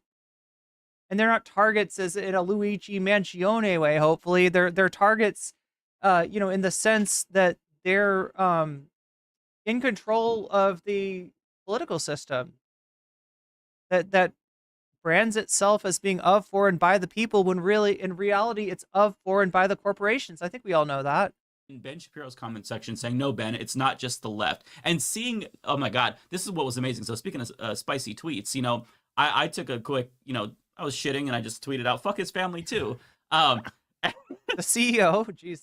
And to see the right-wingers make videos about that and their commenters attack them and defend me, it's like, oh, shit is changing. Shit is changing. What's wrong? There's nothing, to your credit, guys, there is nothing wrong with a little bit of controversy. In fact, Yeah. the king of Right. controversy who uses it to his advantage is Donald Trump. Trump literally said this when he was giving a speech next to Doug Burgum after Burgum dropped out. And Trump said, this guy, he's squeaky clean, but you know what? He never gives you any controversy. Sometimes you need a little bit of controversy, which means Trump knows what he's doing when he says something that's going to get a lot of backlash and get a lot of eyeballs on him. He makes himself the center of the conversation, but ultimately you are talking about Trump and his issues. What you did is you made it so now we're talking yet again about for-profit health insurance in this country and how it's a giant mafia middleman, and it's I mean, Hasan was really good about this back in the day, and you know, still to some extent, right? Some of the spicy things that Hasan said that got a lot of controversy also started a conversation, and I think that's what Mike's tweet does there, right? Because obviously the pushback is like, a man was killed and his family was harmed, and then yeah, well, what about all the people who were killed by having their claims denied, and what about all of the families of those people? Then you start to see, well, okay, you know, I don't want anybody to be hurt, but look at how many people have been hurt by the actions of United Healthcare versus the, you know, the pain that the you know, CEO's family is feeling. Getting that conversation started is huge. robbing everybody and is denying claims, and people are dying and people are going bankrupt, and you were able to center that conversation by saying something extreme, by saying something spicy, by ruffling feathers. And this is something that True. Democratic politicians are allergic to this, bro. Chat, do we need to get spicy? One in chat, if you think I should get spicy in the year 2025. Should we get a little spicy? I mean, I've been spicy in the past. Maybe I wasn't spicy enough. MAGA is insanely good at doing mental gymnastics to convince themselves that whatever Trump does is great, regardless of how much it goes against their interest. It's a cult of personality. Yeah, it is. Well, yeah, because he becomes a symbol, and that symbol is a symbol of their discontent with the status quo. And what they don't realize is that in addition to being a symbol of their discontent with the status quo, he is also literally that status quo. Motherfucker is literally a billionaire. They would lose their minds if they said something and there was this backlash and mainstream media was coming after them. And it's like, lean into it. Lean into it. This is the era that we're in. Don't stop. Keep fighting. This is how you get the eyeballs. This is how you get the support. This is how people have the conversation on your grounds. And yeah, as the old saying goes, you got to break a couple eggs to make an omelet, right? And that's what you did. You broke a couple eggs to make an omelet. Because I'm sure you harbor no ill will towards the family members of this guy. No, I don't give a shit. Not. Yeah. You don't. Yeah. You don't wish bad on those people. You're just saying, like, hey, if we're going to have the conversation, let's have the conversation. Am I going to shed a tear for the family of the fucking slave master who just got murked? Is that where my thoughts are right now? No, it's with the slaves. Emotional blackmail. Right, exactly. Yeah, empathy is important, but it can be used as a weapon against you. When your empathy is, pulled away from the person that you should be feeling that empathy with. And it's so easy right now to just be like, listen, it's not just it's the CEOs and the billionaires. Like a lot of what the red pill, which we're about to watch Anna's take on the red pill here. A lot of what red pill thought is all about is a kind of empathy, that dudes feel for other dudes, right? That's what a lot of it is. And it's like, well, that'd be fine. You should have empathy. There's nothing wrong with that, even though that's definitely not what you're taught as far as the masculine gender role. Like, being empathetic is considered feminine, but, you should be empathetic, but like, you're sort of empathetic. Your empathy is hiding, a lot of resentment and aggrievement, and it's not going in the direction that it should. But also Medicare for all. I have not seen so much talk about healthcare and Medicare for all since that happened, and I'm so happy you've been pushing Sicko. Best documentary ever. Yep. I never thought about healthcare a day in my life because, when you're young, you don't need it. You only think about it once you need it. But that documentary radicalized me. Like, it completely radicalized me, made me understand, oh my God, no. This is a crime against humanity. So this is a moment where I think a lot of people are going to look back and they're going to be radicalized, not because of what Luigi Mangione did necessarily, but because of the conversation around it, where they're seeing, oh my God, why are people so fired up? Let me look into this. And then they're getting all these healthcare stories in the comment sections. That to me is what I think is going Chat. to be galvanizing people. Now, as far as I know, Sicko is a copyrighted movie, and I can't show you a scene from it. All right? I can't show you a scene from Sicko, the movie by Michael Moore. But what I can show you is a still. All right? This is the movie we're talking about. Sicko. See, that's Sicko, right? And he's glad that drugs are being legalized and all the police dramas have to shut down.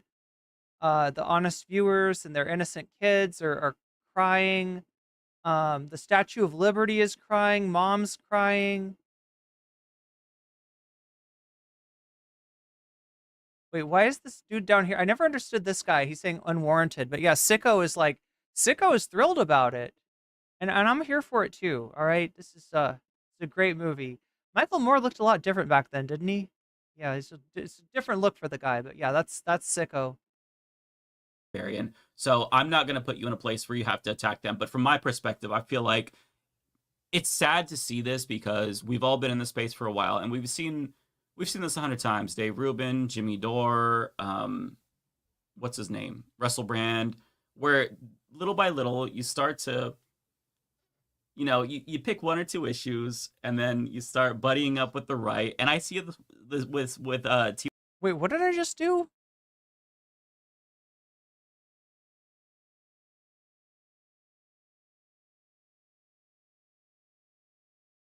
The hell, did it just like flip forward towards? Oh, I went to the wrong thing. I went to the Jesus Christ. I'm sorry, chat. I had this open because I'm still dumbfounded that I played a segment that we had already watched. I mean, it does take on a different light after having seen both the TPUSA appearance by Jink and the debate with Francesca. So in some ways, I'm glad that we watched it. I just didn't realize that we'd already seen it. But yeah, this is where we were. Where people are sharing under like Pod Save America. Listen, my twin sister died at 26 because she had diabetes. Fuck this system. Fuck him. And fuck the Pod Johns. No, just kidding. I mean, I don't know if I'm ready to say fuck the Pod Johns yet. They're weird, right? They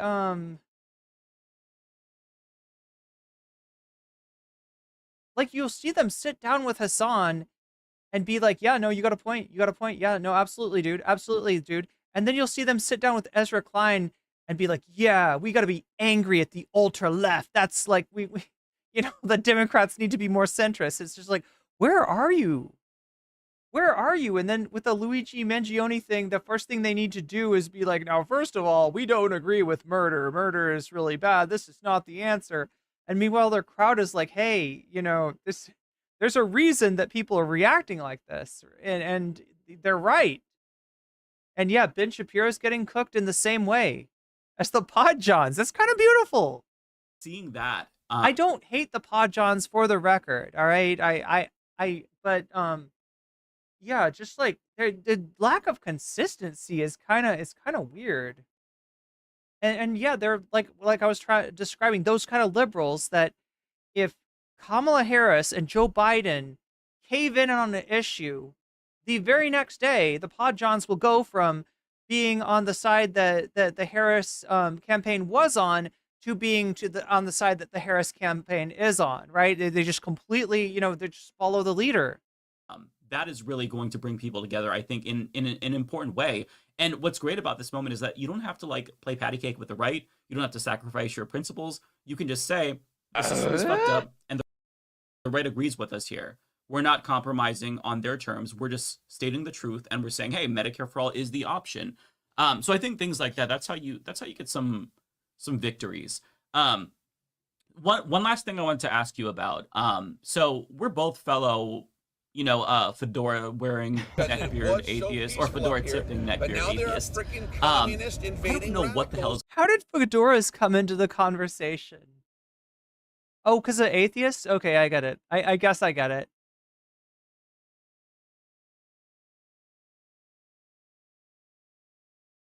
Ziggy Lynch says, happy to have been blessed with by the YouTube algorithm and recommended this channel. Not going to lie, the What If Alt Hiss coverage is what grabbed my attention initially. Well, I'll be happy to add your super chat to the What If Alt Hiss stack. I hate the Podjon, says George Jackson. I mean, you're not the only one. You're not the only one. And look, I don't know. I mean, we're talking, chat. If you're not familiar with Pod Save America, it's made up of several campaign officials from both the Hillary campaign in the case of John Lovett and the Obama campaign in the case of John Favreau. That's why they call them the Pod Johns. There's multiple Johns there. Just like Devo had multiple Bobs, the Pod Johns have multiple Johns, and sometimes their opinions are kind of in the Johns too, right? Pod damn America. That's right, Oglovitz. That's right. I don't say Pod bless America. I say anyway. Speaking of Obama, What's going on? But you see these folks like Richard Dawkins, David Silverman, Bill Maher. I mean, there's a lot of issues with Bill Maher, obviously, but they've all kind of regressed, and they don't focus on atheism. A lot of us don't. There's a lot of issues with Bill Maher. You think? Yeah, no. That's an understatement. That's a tactical understatement from Mike there. Necessarily because the brand was a little bit tarnished when I think atheists got a little bit too full of themselves, and Well, no, here's what, okay, my understanding of the new atheist movement, right, is that when it started out, it was very much centered on ridiculing the New Earth creationist movement, which it should be ridiculed, right? I mean, these are literally people that draw pictures of humans riding dinosaurs, because in their mind, the only way to make the Bible literally true, and it has to be literally true, is that humans and dinosaurs must have lived together. Right, and they're very adamant about this. Yeah, I mean, it's at least as ridiculous as flat Earth, and so this is the kind of shit that the new atheists were pushing back on. But those people actually did get embarrassed, did get humiliated, and did get the fuck off the internet. And so the new atheists start looking for a new target, and they're like, "What do we want to target? Something that's irrational. What's irrational? Oh, I know. Women." Am I right, boys?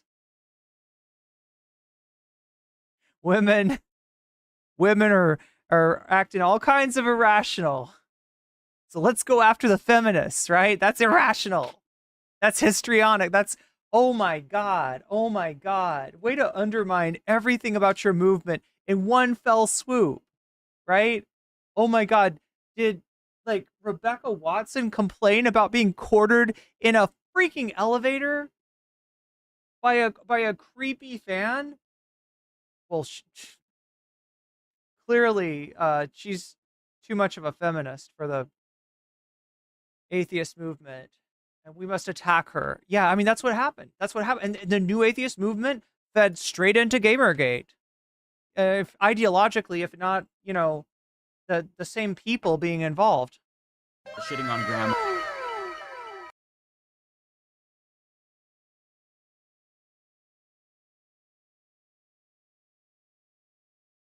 Izzy Sanchez, thank you for the gifted membership. Rachel Atwood, you just got weaseled. Thank you, Izzy. Also, can I read this? Liesel, you just got weaseled, and that's a good thing. Thank you again, Izzy. After Grandpa died, and we was talking about how heaven isn't real. Anyways, look, I'm sorry. It's not that heaven isn't real. It's that heaven is actually a place on earth. I mean, they say that in heaven, love comes first. Well, then let's just make heaven a place on. Oh my God, I gotta shut up. That song is a banger, though. I will not apologize for who sings that. So many atheists, so Richard Dawkins, genocide supporter, TERF. They all kind of took the same track. They all support genocide. They're all transphobic. And they were just making... I love the idea of calling Richard Dawkins a TERF. I think that probably hurts him more than just saying he's transphobic. You're calling him a trans exclusionary radical feminist. That's gotta hurt Richard Dawkins. That's gotta hurt him. That hits him where it hurts. The pro-gay arguments like 10 years ago, and now they can't connect the dots to trans people. Now they support indiscriminate bombings in Gaza. What is going on in their brains? Yeah. What broke their brains? Okay, so for the record, chat, the first part of what we watched tonight was indeed a repeat. Again, apologies for not realizing that earlier.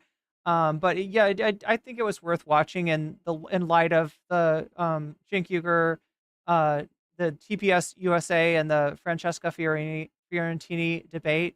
But what we're watching now is stuff that Mike had not released yet, right? So this is the part of the interview that was Patreon only up until a few days ago. In your mind. But also, thank you, internet gumshoes in the chat, for figuring out that that we were indeed watching content. I was like, no, chat, you're wrong. You just remember a different segment, right? I'm correct. I've checked on it, right? That one's from 2 weeks ago, and then I look at it, and it's literally this segment on TYT cut out, right? You were right. Because I have no idea. I mean, I think some of it is they are subject to the whims of what's popular online. I do think that's some of it. Maybe that's unfair vis-a-vis somebody like Dawkins, who's 1,000 years old, but it's also like on like the trans issue. Wait, Izzy Sanchez, I don't think I saw your super chat earlier. I missed that. I keep saying this. Trump has mastered the Chewbacca defense. He uses this to distract and captivate the masses so he can escape punishment. Is that what the weave is? Maybe the weave is actually the Chewbacca defense. Also, it should have... yeah, you super chatted $5. I don't know why it didn't make a noise, but... Here, let me do the noise for you. So in case you were missing the Tim Allen sound drop, there it is. But yeah, the Chewbacca defense. I never thought it. So basically the Chewbacca defense is to make an argument that changes subject in the middle and to like just proceed as if you have made a valid argument when all you've said is like a non sequitur. What is the Chewbacca defense? Basically, they're talking about O.J. Simpson, and they're like, Chewbacca is a Wookiee, and yet Chewbacca comes from planet Endor. This doesn't make sense. It doesn't make sense. Oh yeah, I guess I better vote innocent since the Chewbacca thing doesn't make sense. Oh my God, is that right? Have I remembered my South Park correctly? Yeah, my South Park. I'm like talking about it like it's a piece of great literature. Wait, is that the word from Jabberwocky? You were thinking of heaven or Las Vegas? Wait, what's the word from Jabberwocky?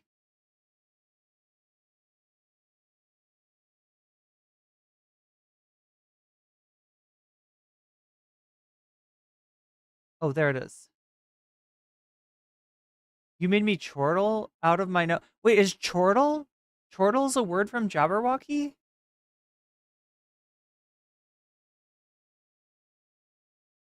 Is that right?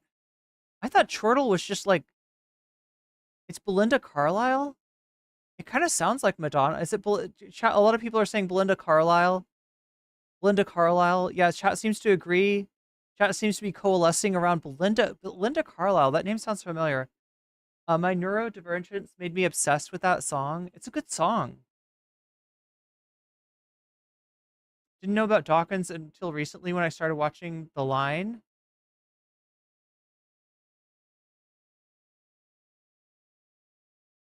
Wait, The Line? What is The Line?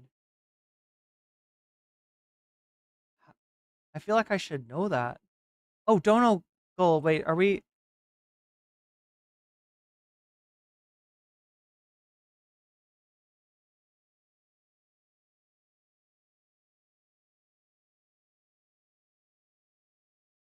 It was my first karaoke song.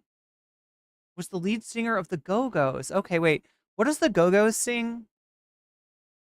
Are they the one that are they got Is it like we got the beat, we got the beat, we got the beat, yeah, we got the beat. Oh my god.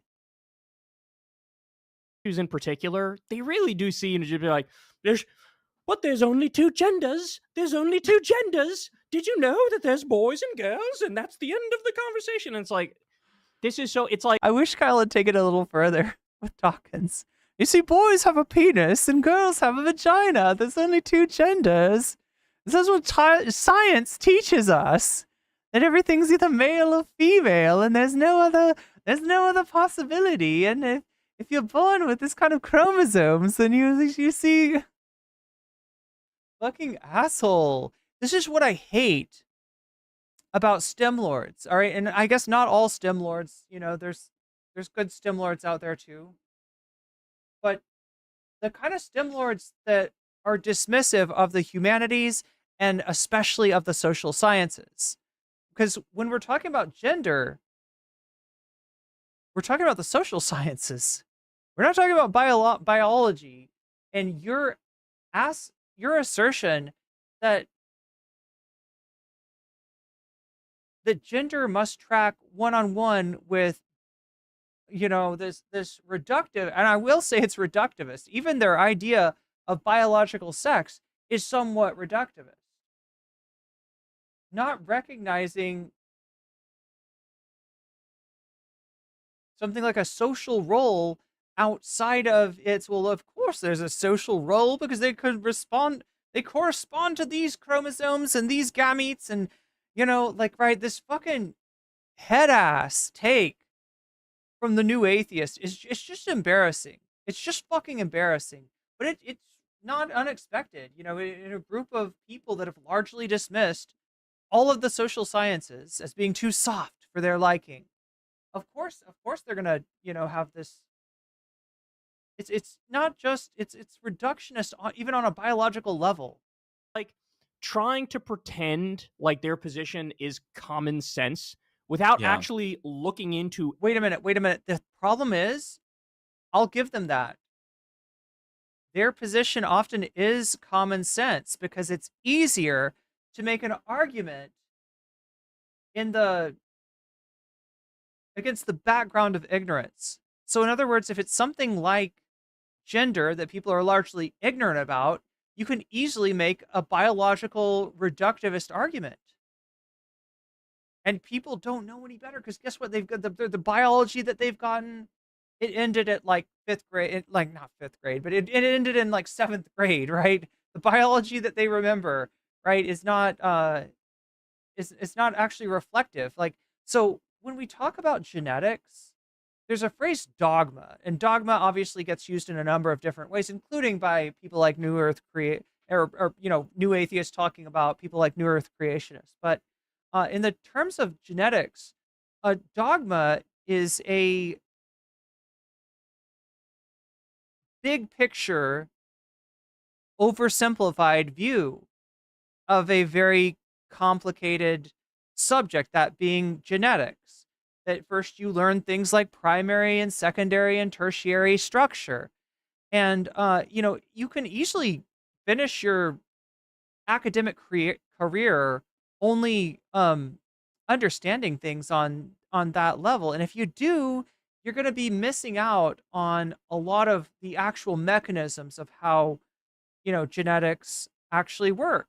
And something like, you know, the effect of steroid hormones like estrogen and testosterone on your body, and in fact on how your genome is read, that might be completely missed on you. And then you're even your biological reductivist like take on, you know, the biological, this is a biological male, that's a biological female, of course. It's like, you know, even that is incorrect, is oversimplified, and is not how people who actually study the genome, who actually study sex chromosomes, for instance, would describe it.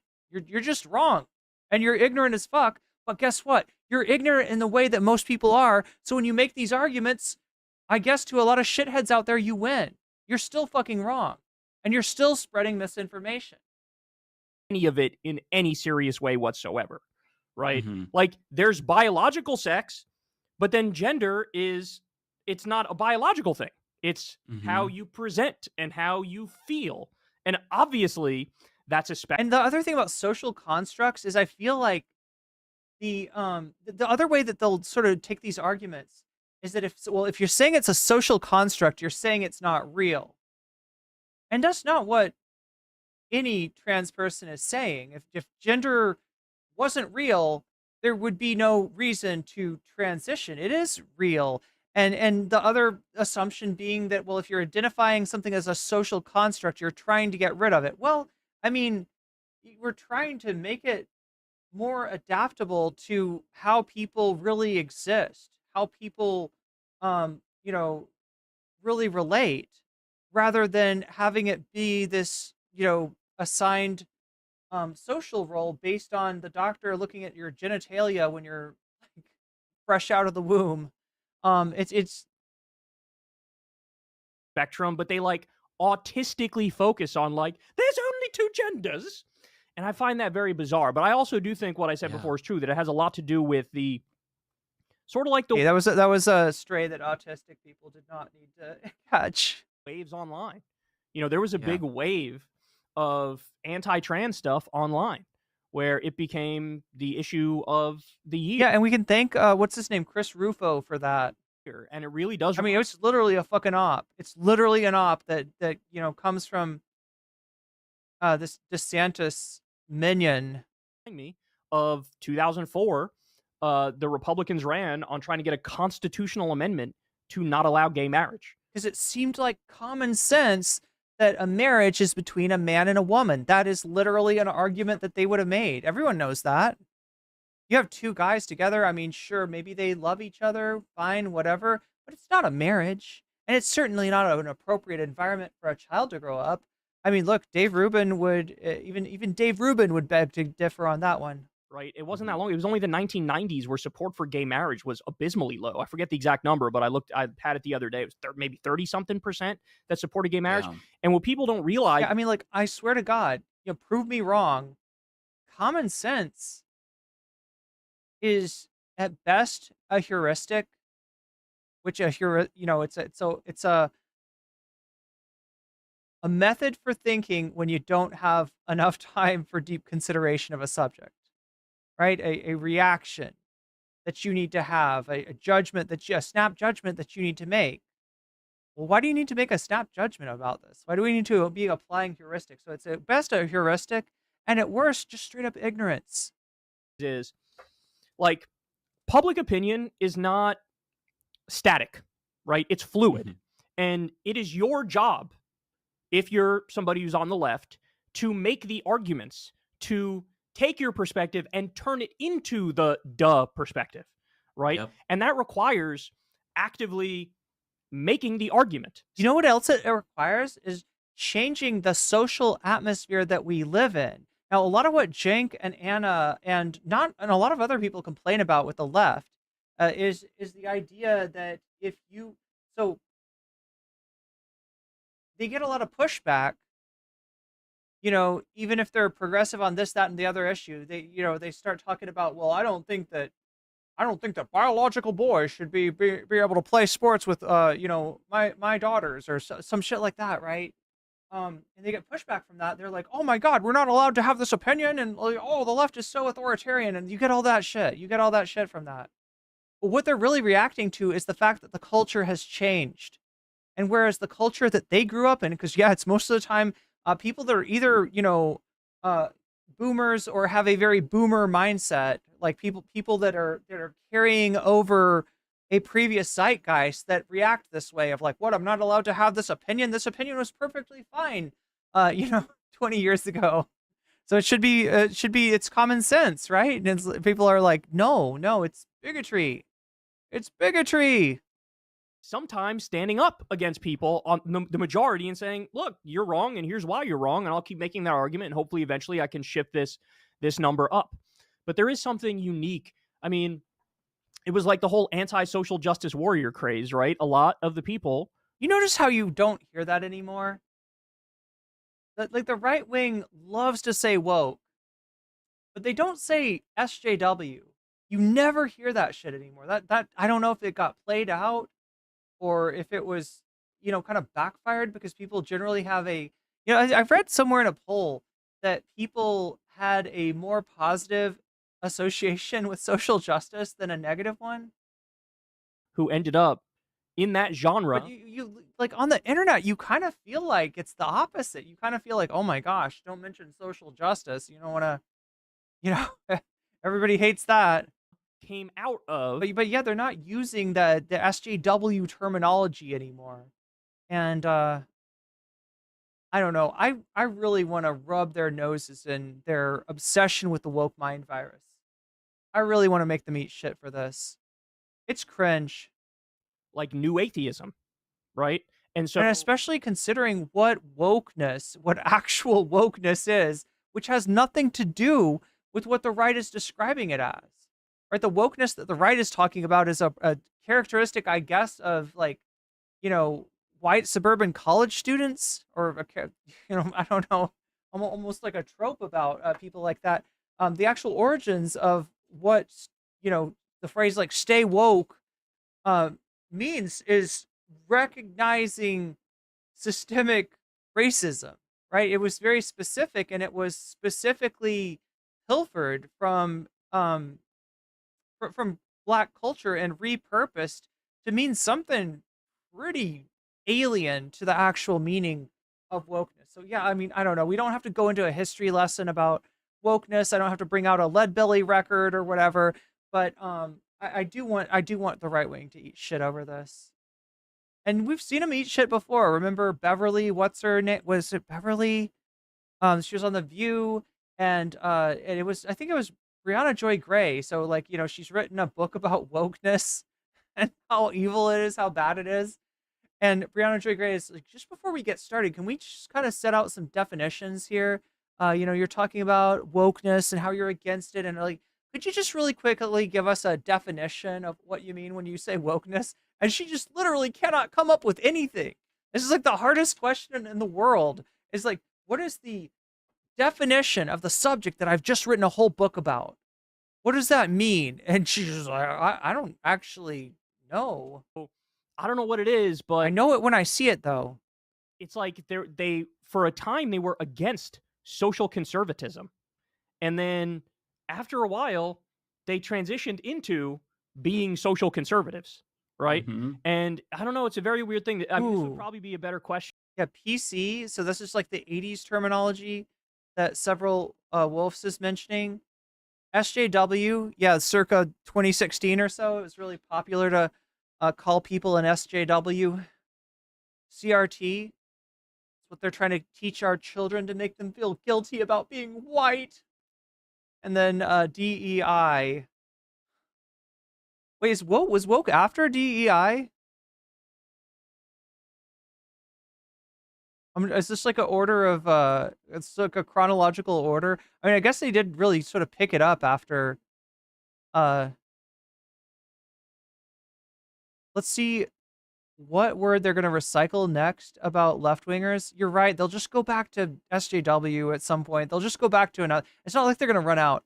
Woke just has a better ring to it. Yeah, I guess so. It gets rebranded all the time, says Bread Bro. Arguments from tradition aren't usually good arguments. True. L421. For TJ Kirk. I mean, TJ says he good credits point. himself for sort of starting the whole genre of antisocial. TJ Kirk being mentioned in 2025. Amazing atheist. Justice warrior stuff. But he goes on to say it became very clear to him after a while that in his mind, the anti-social justice warriors were just as bad, if not worse, than the social justice warriors. That, these people, they believe in authoritarian politics. That's a pretty brave take there, TJ. You know what? I think this is like actually at least as cringe as the SJW shit. They don't believe in maybe more freedom. They want to control spicy people. take. And they ended up, a lot of them, supporting Trump and his, particular flavor of Republican politics, conservative politics, warmongering, etc. And so, I don't know, but it's on us. People like us have to be the ones to make the argument, right? That number one, trans people exist. Like, to deny that at this deal with it.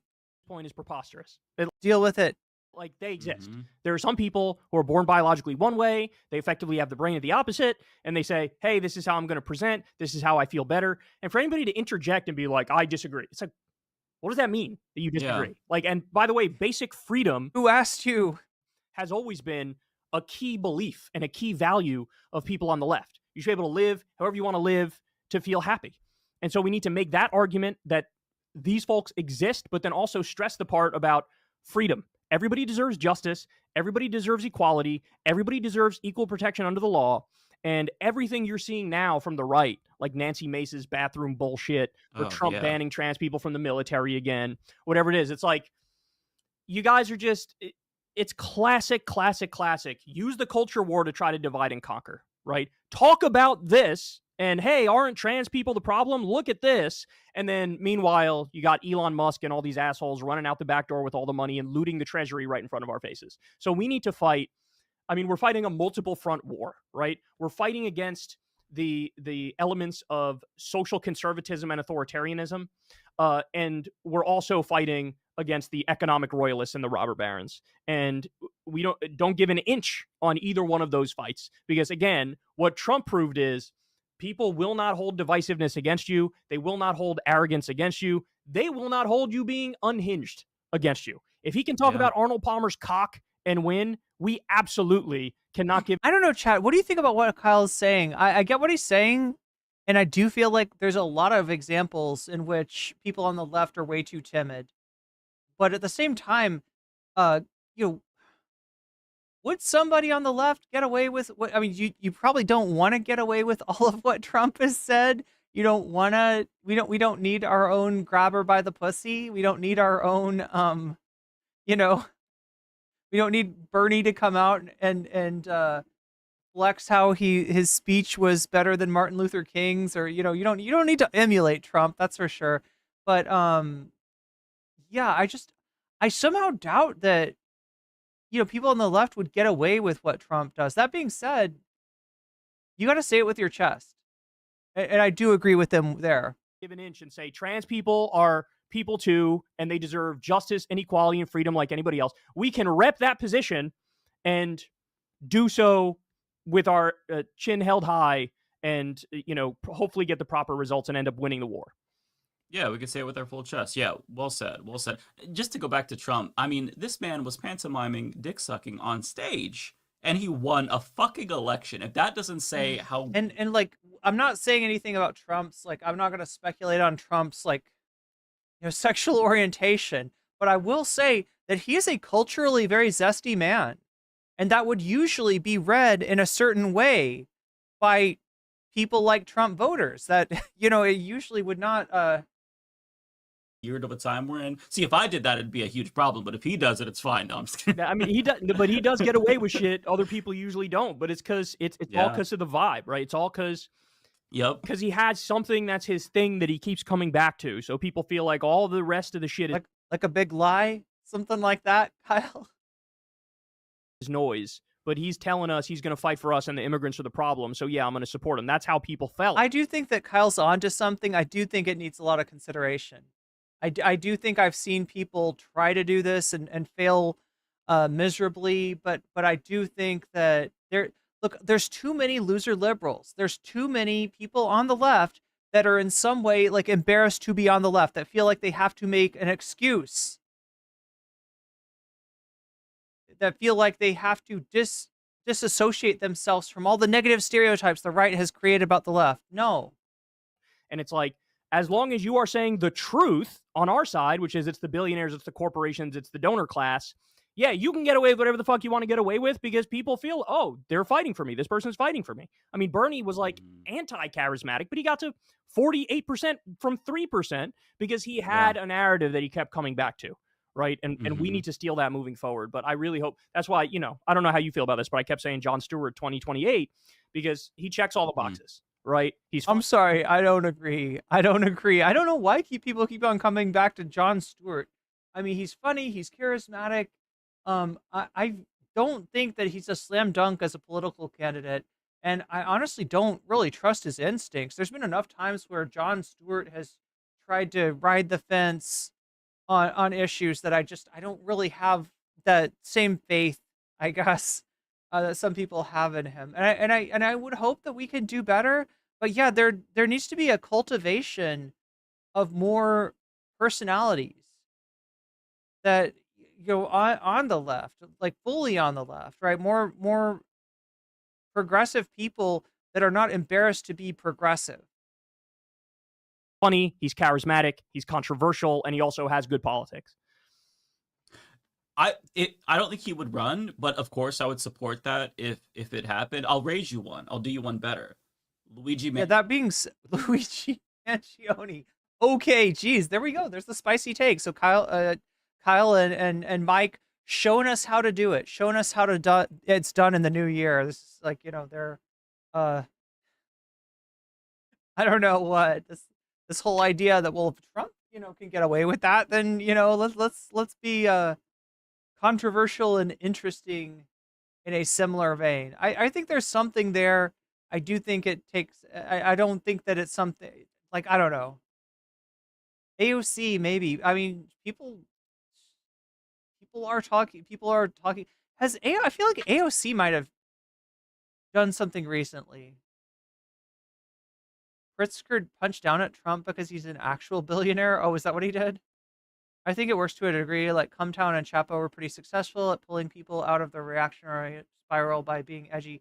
But there's a big difference between Chapo and even Cumtown and like somebody like Vosh, right? There's a right way to do it, and there's people that tried to do the same thing and failed. That's why I think that it really does. You need to take a look at it. You need to consider it. We need to say more things with our full chest, but no lefty is getting reelected after giving a microphone a BJ. I think you might be onto something, Easy.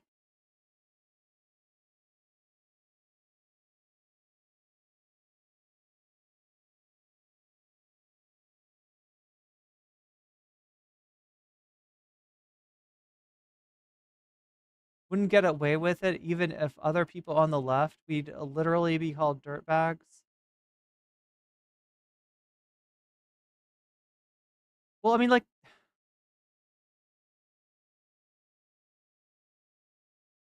there's smuggling reactionary takes into your left, into your progressive, as your liberalism, progressivism, what have you. There's what TYT is doing, and then there is, affecting a different tone and saying things in an unapologetic manner. And flaunting, the tone police, right? And yeah, both could potentially get you called a dirtbag, but I'd rather be the second, rather be the former than the latter. The left isn't judged by the same standards. I mean, it does seem like it. We're not better than them at their own game, but if you can do it, go ahead. Well, I'm definitely not trying to play the... Is Nancy Mace still in the hospital? Wait, how did I not know about this?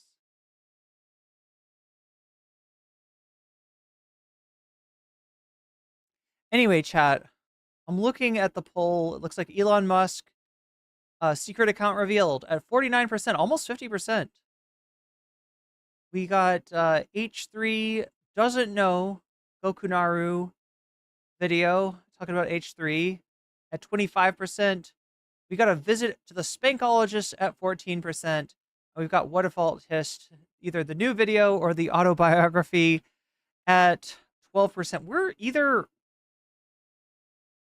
like...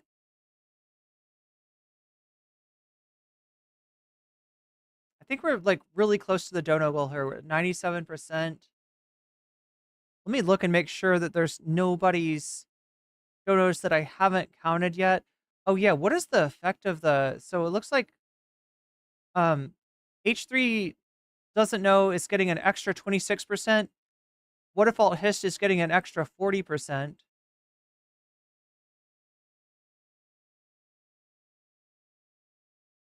Oh my god, chat, this is a very close poll. Like, Elon's secret account revealed.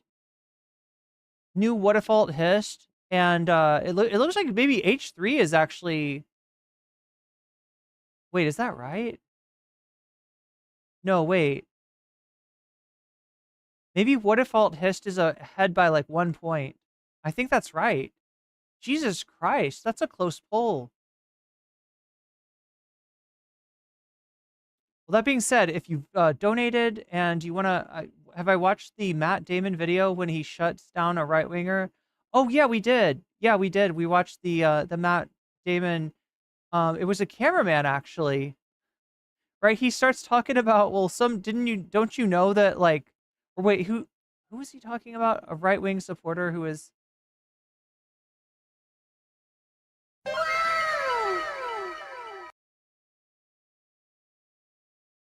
Matt Damon was like, why should I get a tax cut? Yeah, we did end up watching that. Oh, yo, Narwhal by Nature with the 5 gifted memberships. Well, it's going to be very close tonight, regardless. And we could probably go ahead with some bonus content before we get into the Hasan tent. So that's what else I've got for you tonight. I got some Hasan tent. He'll be talking to Bradley Martin. Again, this is the night of, like, talking to some problematic... Right, we had Pisco, who I didn't even realize some of the takes that Chad is telling me that Pisco has had.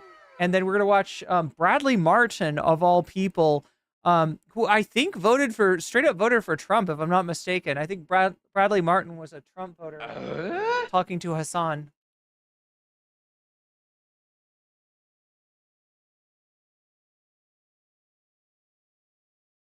Okay, so, Cyber Gothica, you just got weaseled. Bloodstone by Stars, you just got weaseled. K Lala, you just got weaseled. Half Black Reefer, you just got weaseled. Pepsi Man 101. Wait, do I have your name correct? Starman X with the clip-on gecko.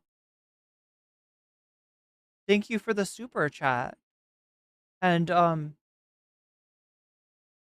thank you for the gift subs, Narwhal by Nature.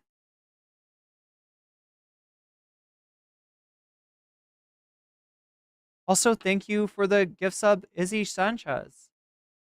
Lanier B, you just got weaseled, and that's a good thing. And that one, I know where that goes. So, like, yeah, that's like, look at this. Look at how close it is. Jesus.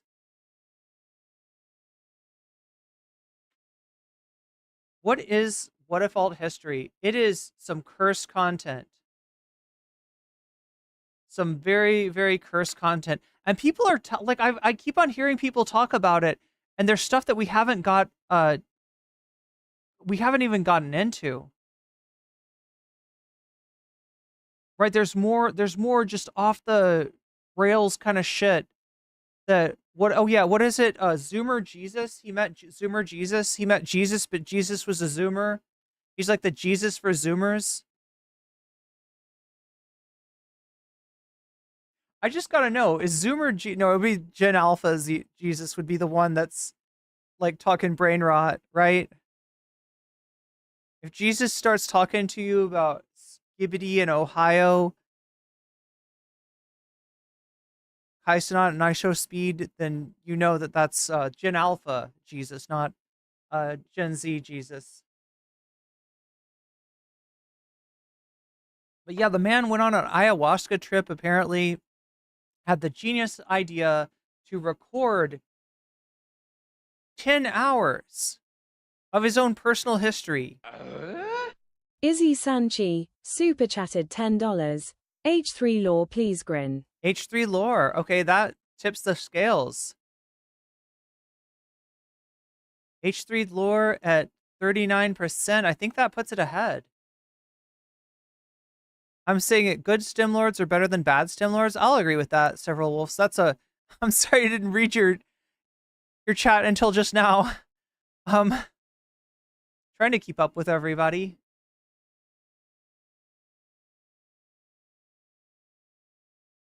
Jon Stewart is a lib, though. True.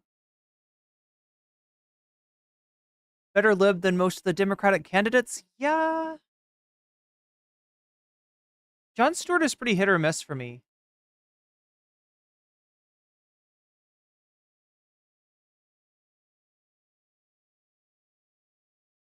Like, I definitely like Jon Stewart's humor.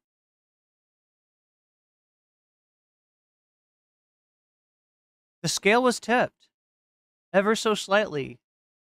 What is that line from Fear and Loathing in Las Vegas?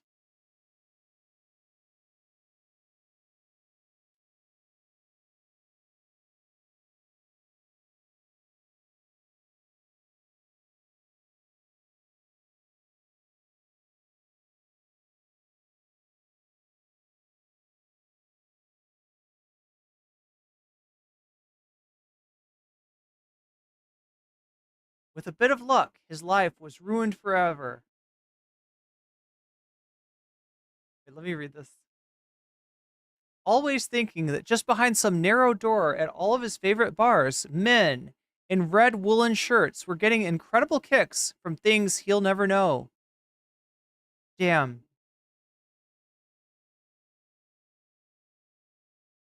But thank you for the super chat, Izzy Sanchez. And yeah, you might have just tipped it. Let me like try to add it up. You know, sometime I should do Fear and Loathing in New Vegas. I bet somebody's already thought of that, but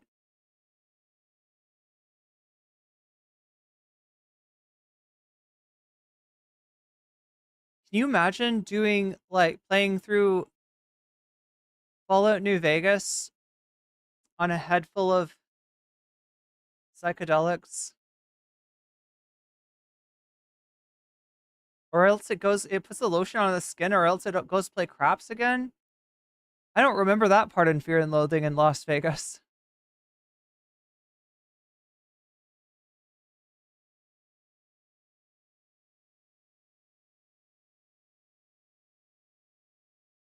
Okay, let's see where we're at. I'm doing the math right now as we speak. All right, Elon's secret account revealed. Zero buff from the dono money, and 49 points on the poll equals 49. What if alt hished? 40 points from dono bonus plus 12 points from the poll, 52. And H3 doesn't know, 39 bonus percentage plus 25 regular percentage. That makes it 64? Yeah, I'd say you did tip the scale. Has Anthony Hopkins ever done a Vegas movie? I don't think so. Wait, what if they did what if they did like Hannibal Lecter Goes to Vegas? Or like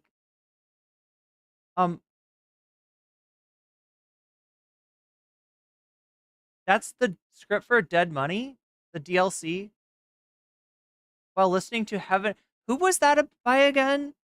Who is Heaven or Las Vegas by?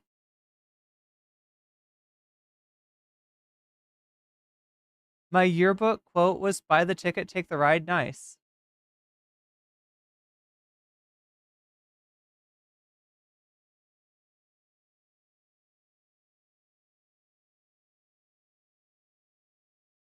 Titus 2, Titus in Vegas?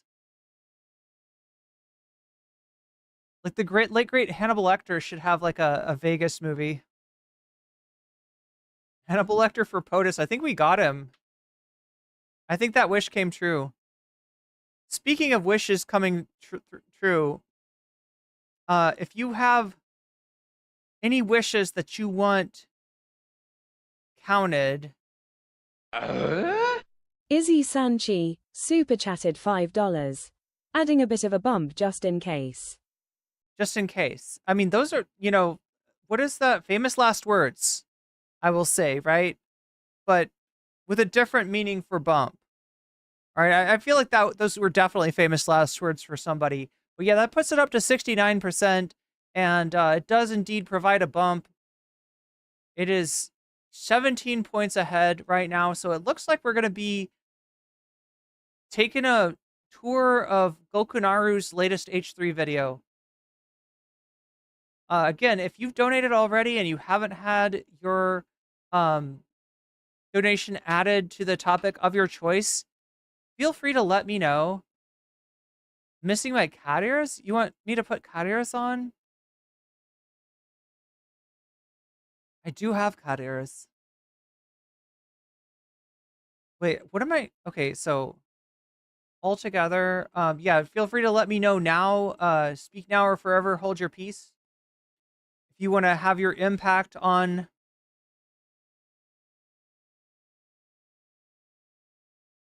Yo, Narwhal by Nature with the super sticker, the $20 super sticker.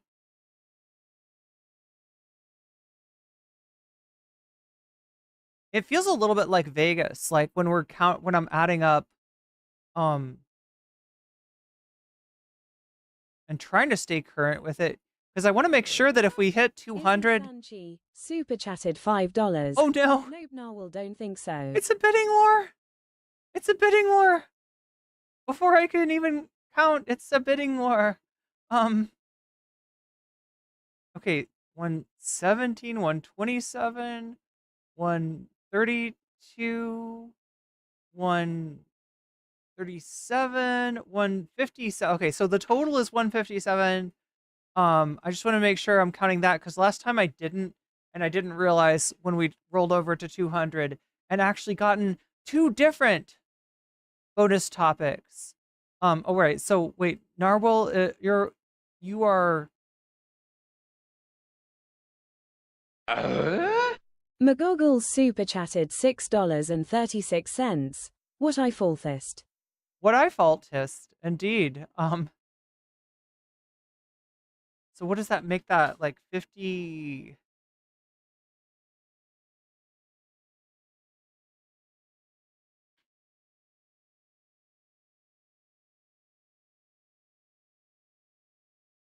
Wait, did I do the right one? No, I didn't. I didn't. Z.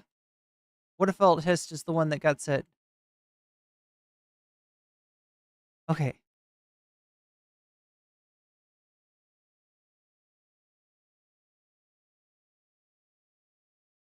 All right, I'm trying to make sure that Narwhal, I think I missed what.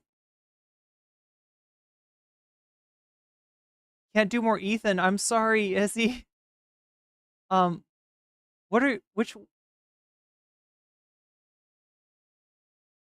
Narwhal, what is your choice?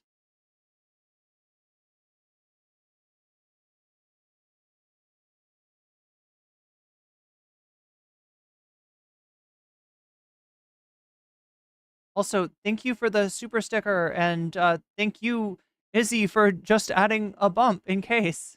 I mean, sorry, I said that in the wrong way. I said that in the most like drug fiend sounding way possible. Also, thank you, my goggles, for the what if alt hist dono.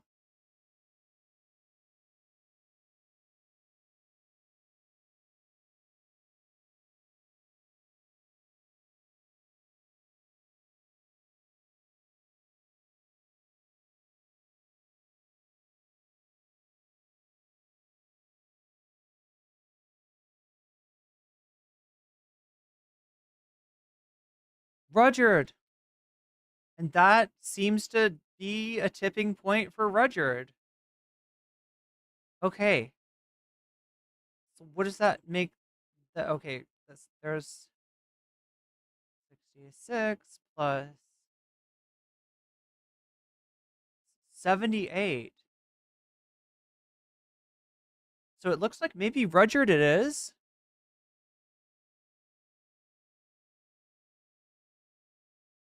Can she see the comments? Yes. I just saw your comment that it is Rudyard. And it looks like it is Rudyard. It is Rudyard. You can take my vote out for Elon into what if alt hist. What I fault this. What all five fist? Chat has a bunch of different ways of pronouncing this.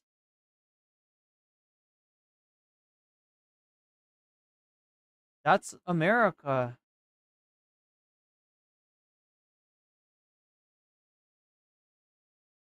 Grillin Sicilian. Yeah, it's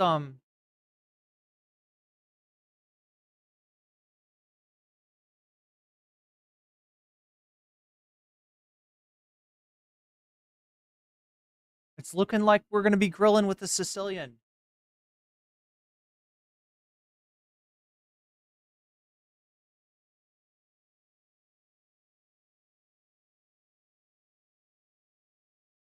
Aw.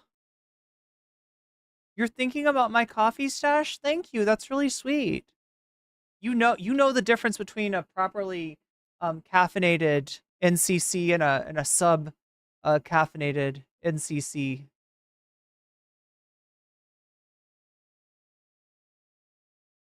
His topic flow was crazy. Are we talking about what if he's completely lost his mind? Yeah, that's what people are saying. That's what a lot of people are saying. And there's so much content too. Like it's such a long, sad road that he is traveling in.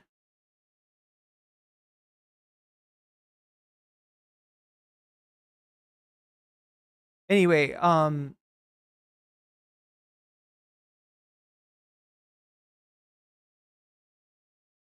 the Bradley Martin. And this is like legally. And then what are we doing? We're looking for. Wait, I have this what if alt his content, like I'm pretty sure I have it saved.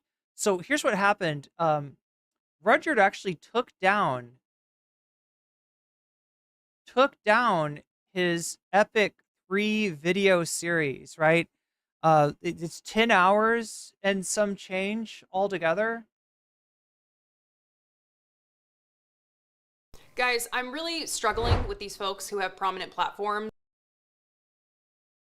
Okay, where's the what if alt hist? Silver Lake Spankologist. Wait, I know I saved this. Oh no, chat.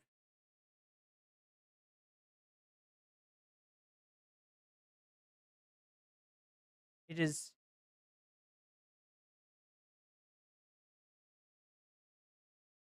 Is this missing?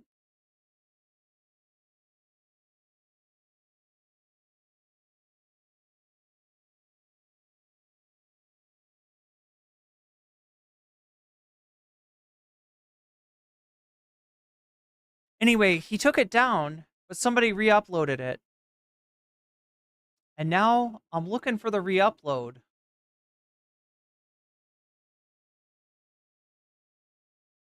What did he what did Rudyard even call the video?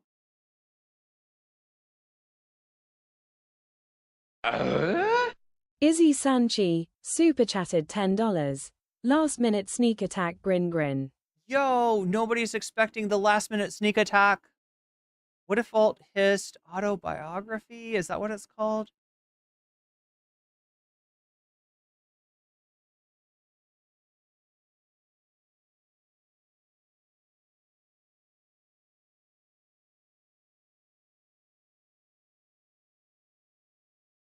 Crap, chat. I'm not finding it. Okay, so let's add the $10 sneak attack. Yo, $10 is like just enough to put Golkanaru ahead. And wow. I mean, we are like what? 33 points away from getting 2 topics instead of just 1, which is always a possibility. If we hit 200, that means I do the top 2 topics, not just the top 1. But yeah, looks like H3 doesn't know, Scotty doesn't know, edging out what if alt hist, which I will continue to look for. He definitely has a new video, but I'm pretty sure chat wants the I'm pretty sure that chat wants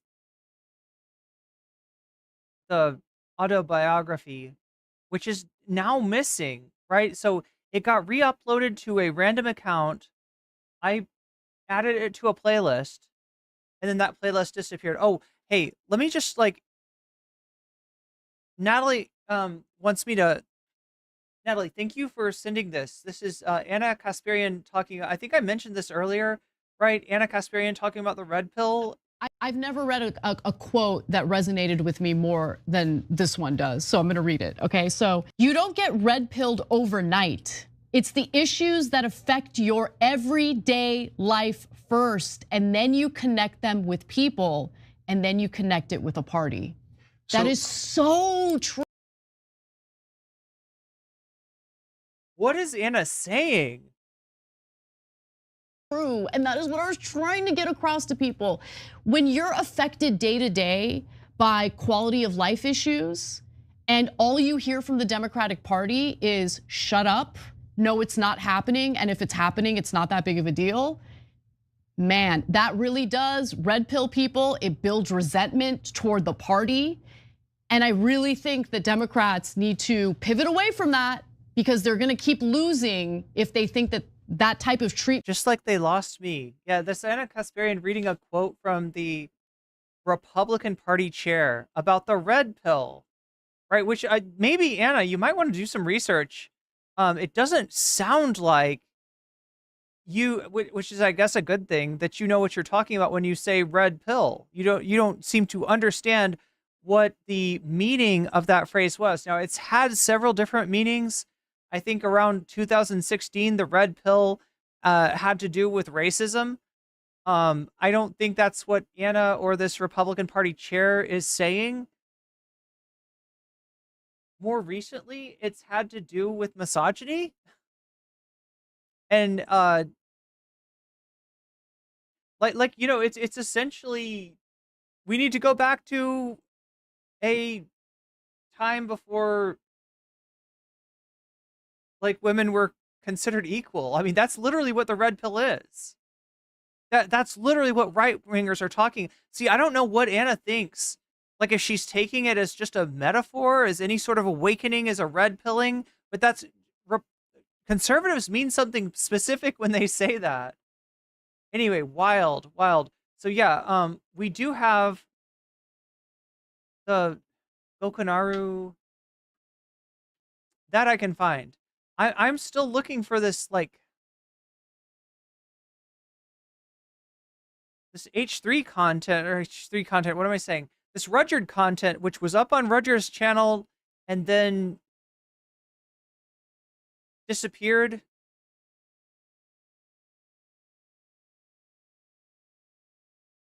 And now seems to be,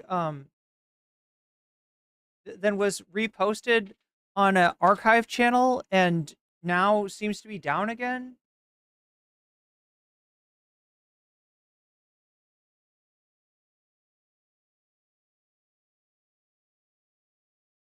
Wait, I'm looking at lives. I should be looking at these. The fuck? Gokunaru Clips. That's what it's on. It's on Gokunaru Clips. God damn. I was freaked out for a second because I was like, oh no, yet another piece of content has gone missing.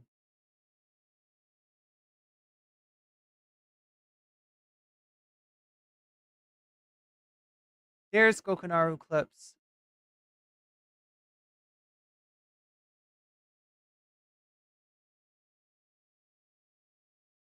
Even care like that. The most recent video, Hasan Piker is a Weasley little liar. That's a reference to a Hasan Piker quote, because Okay, so we can see that this was a little while ago. There has been another video that Ethan Klein has posted since then. Now, chat, I'm not talking about the content nuke. As far as we know, the content nuke has not dropped yet. Yeah, Ethan's posted a number, like, you know, he's basically crashed out on Hasan on his Ethan Klein channel. Hasan Piker has famously called people Weasley little liars. Hello, I'm here to address something that... But yeah, the Weasley little liar thing is a little bit... That was like a little while ago. McGoggles with the with the super sticker. Tyler and Sunday both looked at them. Yeah, oh, that's right. Thanks for reminding me, Narwhal. Yeah, if nothing else, I think that Osu's got a upload of some version of that. McGoggle says Rudyard. Oh my god, we're going towards Rudyard again. Let's see if I can find the Osu thing. Chat, it keeps on changing. Wait, so that's like... Okay.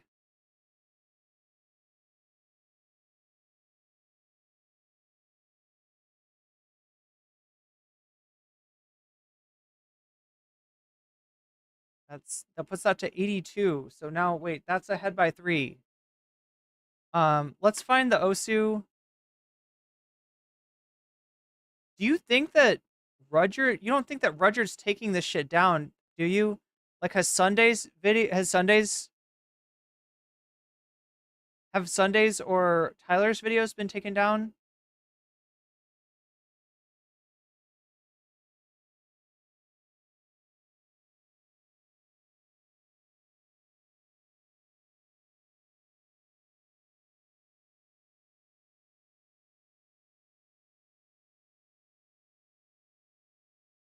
Nope. That's not Osu's channel. Maybe if I just look for Osu's channel?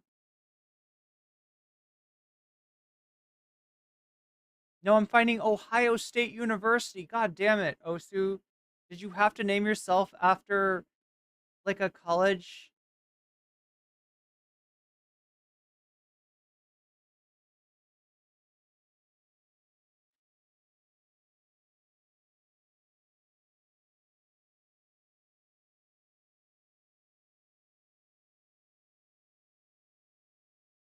Hey, I know that I watched this video.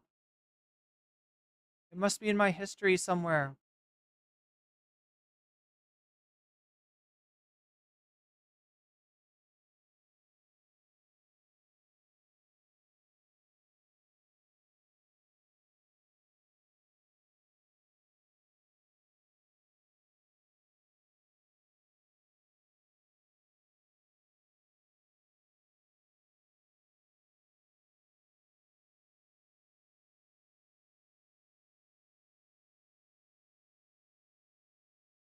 You got the Bad Empanada video talking about it.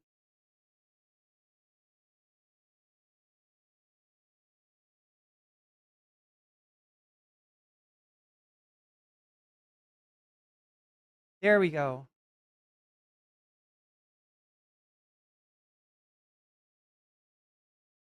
Okay, so supposedly,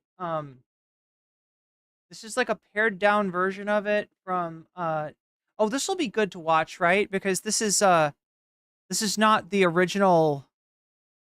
Yeah, I think we'll be okay with this one. I don't think we'll get... History completely discounts genealogy. I think we can do this, right? Okay, so there we go. For now, it looks like we're doing What If Alt Hist. Again, it's ahead by 3 points. If anybody has anything else to say about that, this is the time to speak up. And then I've got to add, so I got to keep track, because at some point I will be liable to show you both of these. In addition, and don't let me get away without this, chat, in addition to showing you the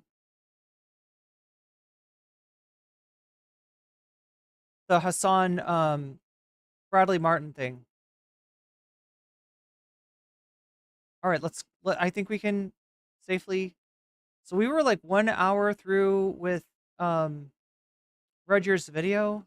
And they betrayed me and lied to me. And oh, great. We start right when he's going paranoid. That's the perfect spot.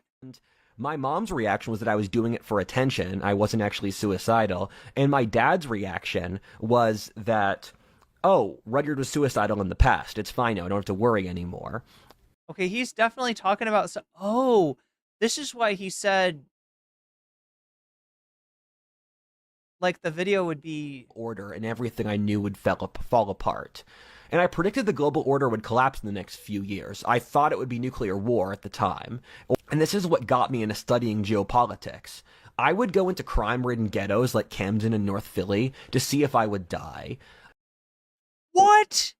I would think about deindustrialization on a daily basis, and it's the most important part of my political formation. I never thought I'd amount to anything in high school, and I assumed I'd be working a minimum wage job. I knew something like Trump would happen.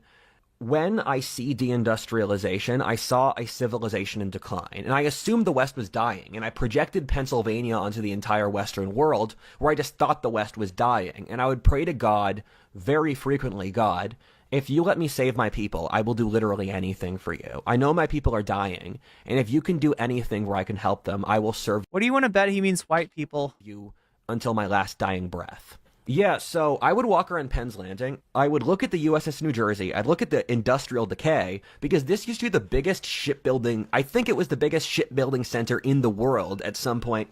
All of these old factories and shipbuilding centers, and I saw 2 ships pass. I walked at Penn's Landing nearly every single day. I was with my mom in Philly.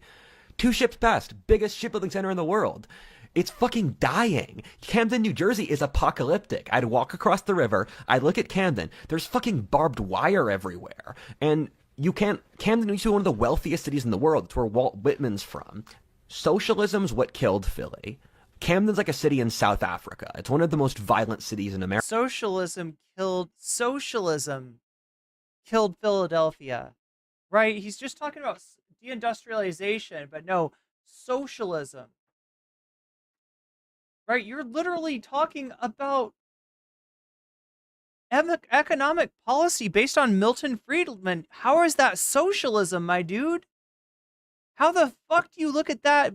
You look at Milton Friedman and see Karl Marx. America. And Philly is this tiny edge of civilization, because half of Philly is habitable for white people and the other half is... What? Just... Oh, we went mega racist so fast. You'll die if you go there. And going around Philly, the decay is so obvious. It's rotted out industrial buildings. It's... Nothing new gets built in Philly. It's abject decline. And it's... When he says nothing new gets built in Philly, I heard nougat. So obvious. This is where So I'd modulate my emotional state through assessing my emotions on any given day, and I'd have an emotional diary. And my emotional diary that I'd keep in high school was actually... You're having emotional diarrhea is what you're having. A big turning point for me, because every single day I would write down the inner emotions I felt and what I was thinking about. So I had a degree of third person. So yeah, I mean, like, there's a lot of narcissism here. There's a lot of seeing himself, you know, for somebody who's so immured by the great man of history, you know, kind of perspective, he is now seeing himself as a great man of history, as a leader of the people. He's seeing his, you know, I don't know, 200,000 followers on YouTube as being indicative of, I don't know, something, you know, a mover and a shaker in the history of the world. Objectivity about my life, because I didn't trust anyone. I added up all the days, and for those of you waiting for the Hasan tent, that's coming after this, okay? No matter what, I'll watch Hasan after this. If we end up hitting 200, we'll also do the Gokunaru content, because that seems like what's in second place. At least for now, it's in second place. So, but regardless, I'll do the Hasan tent next, just so, because I know some people are waiting to see Hasan spill the tea on Ethan, and that's something that I've got for you as well. Half of the days in my life, I think I just took too long reacting to some of the early stuff. To 2/3, something really bad would happen. I took a test. I was so cut off from my own emotions. I took a test. Do you have anxiety? And then the test told me you have crippling 9 out of 10 anxiety. My dad's new girlfriend would abuse me, and she would insult me at the dinner table. She told me when I was 15 that I was too immature to succeed. Almost every time we talked, she would insult me. My dad would side with her over me. Things got bad enough that I refused to ever speak to her, and once I threatened to burn down my dad's house for insulting his honor over Jennifer. I felt trapped, and I literally allied with my mom at one point against Jennifer to spend more time with my mom. And I hate Jennifer more than I hate my mom. My mom is so schizophrenic and evil that she kind of becomes a nuclear reactor of pure evil, and I can't really dislike her anymore. She committed to I mean, pure evil is nuclear reactant. What? Philip BL super chatted $5. He reminds me of a squirrel who was bitten by a wary human, and now, every full moon he turns into a human and produces an annoying video. I mean, Chipmunk. that's definitely an accurate way of looking at Rudyard. Wait, a squirrel bitten by a werehuman. Oh, I see. The werehuman turns the squirrel into a half human, half squirrel, and so but he's normally a squirrel. Yeah, normally he's a squirrel. He's just doing his own thing. He's storing his nuts away for the winter. But then once every full moon, he turns into a human, and he gets his camera out and he puts out a YouTube video. No offense to squirrels. None taken, Philip Blair. That's bit hard. And Jennifer is just a resentful bureaucrat. I can't respect that at all. And oh no, the misogyny goes deep with this one. This is one of the most important days of my life. It was past midnight and I couldn't sleep at my dad's house. I suffered insomnia in high school, so lots of days of school I walked in with only 4 hours of sleep. And constant exhaustion was how I remember high school. And my high school experience I remember closely as I would get home from school and then I'd watch Todd in the Shadows content as I passed out in the hammock in my house. Wait. Sorry. Chat, help me out here. Todd in the Shadows. We're talking about a YouTuber. Wait, is Todd in the Shadows? I feel like Todd in the Shadows didn't... I feel like I watched a video about Illuminati from Todd in the Shadows. Was it... I can't remember. It was something about... No. It was James Somerton. Yeah, that's right. It was James Somerton. But other than that, I don't know much about Todd in the Shadows. I do feel like maybe this is a strange choice for Rudyard. I don't think Todd in the Shadows is somebody Rudyard would align with politically, but Todd's content, I guess, is not necessarily political. And back to the story. So it was past midnight, I couldn't sleep, and I was thinking of the first step of killing myself, which is cutting my arm. And I had a big kitchen knife in my dad's house. I put the knife up against my arm. I thought, wait, Rudyard, if you have a knife... It's like Anthony Fantano type content, but in the shadows. That big knife. Why are you using it on yourself and not against the world? Because a knife is a knife. And then I realized the only thing that matters in life is honor. And that if I lived a terrible life, everything is outside of my control, I'm constantly screwed over. If I lived with honor, my life would be worth living. And that is the day I turned myself around and I decided not to kill myself. And I see this one day as the turning point of my life that allowed me to reach where I am now, because in so many timelines, I kill myself as a teenager. And I'm so grateful I didn't. And I lived life as if I was... content warning. Already dead for the rest of high school. Every single day I would tell myself, you already died, Rudyard. You're just playing the game further. And I became addicted to heavy metal. I would listen to heavy metal 5 hours a day. Sabaton, Flogging Molly, Nine Treasures. Because heavy metal would just power me off adrenaline because I was constantly exhausted. And looking back on my high school self, it's like I was permanently powered off meth. I was just deranged. And when I was 16, I cried for over an hour in my room alone at New Year's that Jennifer kept insulting me. I remember crying so loud. For the record, I don't think that you're going to experience the same kind of negative health effects from listening to metal as you are going to from... And then I would realize no one ever cared how stimulants. Felt about anything. I realized that no matter how much I was hurt, my dad wouldn't care or stop Jennifer. No one would ever care about my immense suffering at any point. The only... Izzy Sanchi, super chatted $5. Why does Rudyard and Ben Shapiro sound the same? Is this a right-wing shtick to sound like a squeaky squirrel? Okay, so Ben Shapiro, I've always held, is he's like the not smart person's idea of what a smart person sounds like, right? So he carries all the signifiers of intelligence in terms of speaking quickly, but without actually knowing what he's talking about. So yeah, the idea that Rudyard had emulated in some ways Ben Shapiro, not entirely impossible. Content warning for the rest of this video? Jeez. Is it that bad, Isaiah? Have you seen this before?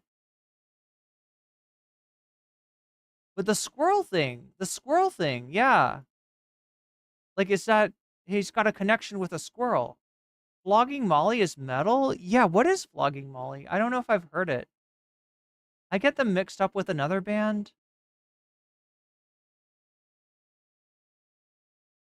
He should listen to Cattle Decap. Oh, what's happening? We're diving into the rabbit hole that is What If Alt Hist on our way to some Hasan tent, watching Hasan's interview with one Bradley Martin, which is coming up next. The only thing that matters is that I'm useful to others and provide them services that they trade me for. I had another time when I was 16 when I had a concussion. My mom refused to acknowledge I had a concussion since she said if she did, people would say that she caused it by hitting me in the head. That I lost the ability to cry for over 6 years because I thought no one would ever care how much I suffered, so there's no point in crying. At this point, I made the decision I would either become a historic figure that would change the course of history, or I would die trying. And chat, in his mind, he's become a historical figure who will change the course of history. There were no two other options. But first he has to learn to write better, I think. And there were 2 books that had a huge impact on me at this critical juncture. The first being The Meditations by Marcus Aurelius, and the second being Winston Churchill's autobiography. This guy. We have a special request for cat ears. How did I miss that? I mean, look, if I'm going to watch Rudyard's video, I might as well be protected by the cat ears.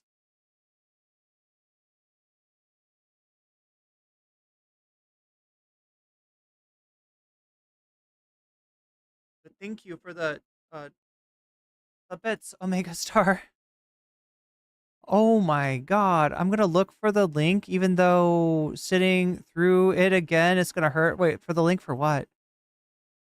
Oh, I should read more of chat, then I'll know. Your ancestors are here to help you. They wrote lots of really, really smart books that are smarter than anything you'll ever write. You should study your ancestors and their wisdom to be better. I was single-mindedly obsessed with my own honor and my intellectual studies. I realized I only had half of the emotions other kids around me had. I knew I wasn't a sociopath, but I was pretty worried I felt so... no, Mark Gold, you have not. The tea has not been spilled yet. At least the Hasan tea. Few emotions. I would just walk around Philly feeling numb, and I wonder, why do I feel so numb and angry all the time?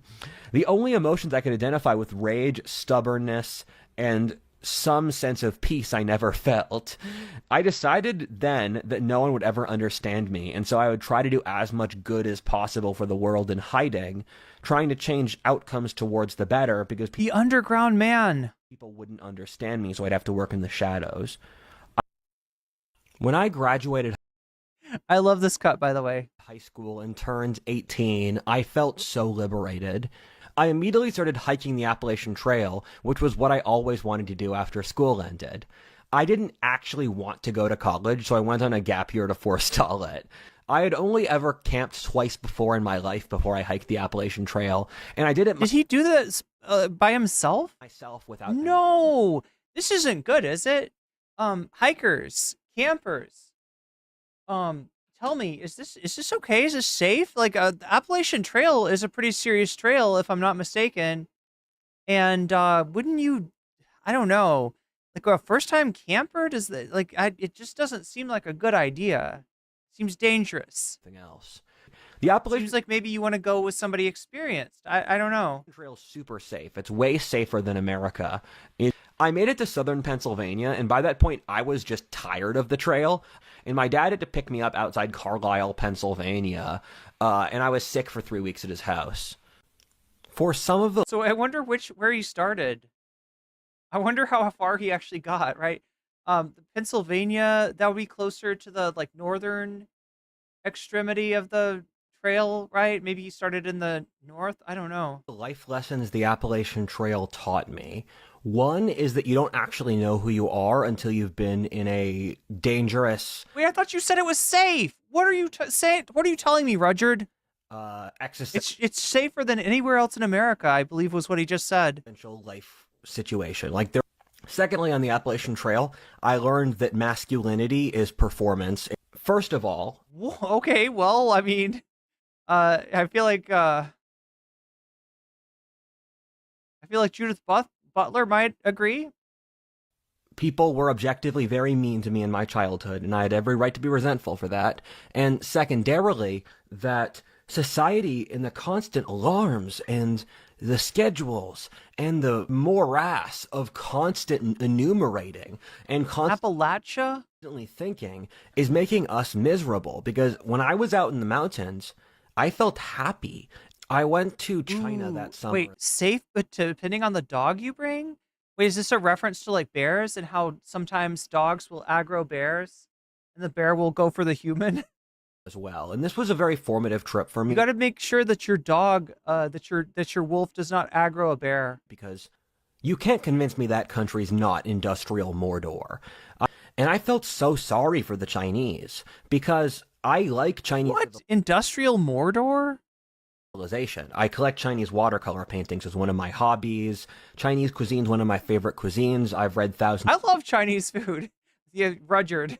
You know, pages on Chinese history, but then communism's done terrible things to it, and I couldn't get the help but get. It's so wild. Does he understand? Look, I mean, there's a lot that you could say about China and its government, and even its relationship to communism, but to say that.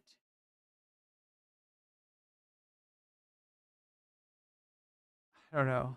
The worst vibes seeing China because all the trains ran on time. It was massive. You drive for hours with skyscrapers in every single direction. And I mean, clearly it's fascist if the trains run on time. That's how you know. It goes on longer than you could ever possibly. The faster the trains are, the more fascism. That's actually what fascism means, is fast trains. Imagine the industrial scale of things. But I also knew this was a fundamentally evil society. There's cameras everywhere. I could sense the totalitarianism and the misery in the air. But you couldn't sense that in the country you came from? There's A cameras here too, Rudyard. society based around greed. Going to China was a China's based around greed. Great. Oh my God, the analysis. turning point in my life, and the air is completely polluted and disgusting. There we go. There's a real criticism. I was in Montpellier in the south of France for 3 months, and I loved being there. I went to a really good language school and picked up a lot of French in that time period. They use a really excellent teaching system where you have to have conversational understanding in order to learn the language. Wait, that's like, I mean, that's how that's language school, right? The teacher oftentimes doesn't speak English or doesn't speak much English, and you're learning a language through conversing in that language. Yeah, I mean, I went to language school in France too. I don't think that's anything that special.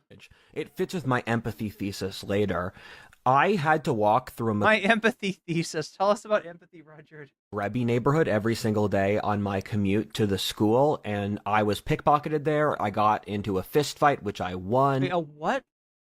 A what neighborhood? Of French in that time period. They use a really excellent teaching system where you have to have conversational understanding in order to learn the language. It fits. I mean, you do. You have to talk to people, and yeah, look, I mean, this is. I mean, for somebody who's only studied language in like an academic setting, and mostly with being tested on vocabulary and grammar and stuff like that, it is really easy to miss that. You can completely learn the fuck out of a language and not be able to effectively speak it very well to another person. Hearing, both like, developing the ear to understand what people are saying is different than knowing vocabulary and grammar. And conversation is just something that takes practice. There's no other way to get it down than to kind of be thrown into it at some point. So. I mean, this is my empathy thesis. Not wrong. I had to walk through a Maghreb neighborhood a Maghreb neighborhood every single day. What is that? Does anybody help me out with this? I commute to the school, and I was pickpocketed there. I got into a fist fight, which I won. When I was in France, the Yellow Vest protest was in full swing, and they blocked off the downtown of Montpellier, periodically knocking out windows. I read the book The Great Wave about secular cycles, is what convinced me to move from alternate history content to anthropology and geopolitics. My read on France is that it's a wonderful country. It's like looking at a painting. I'm so glad my ancestors left Europe. I would not want to live in Europe now, because I just go completely crazy at the just lack of social mobility and lack of activity. They're so complacent over there, and they just hate excellence and greatness. Oh my God. For a month, I had... Jen says, I am so glad Rudyard loves our watercolor paintings and cuisine enough to feel sorry for our backwards concrete wasteland. He is the best out. He's great, yeah. Plan to go there for... What's his empathy, Jen? That's, he's showing empathy. 3 months, though. I was working with an Irish archaeologist there who ended up there in a crazy story. We would another crazy story? Okay, here we go. Categorize Wari artifacts. We would joke about what to write in the classification for the porn art. I feel beyond mortified that I nearly forgot this, but this is such a good story. It was cool.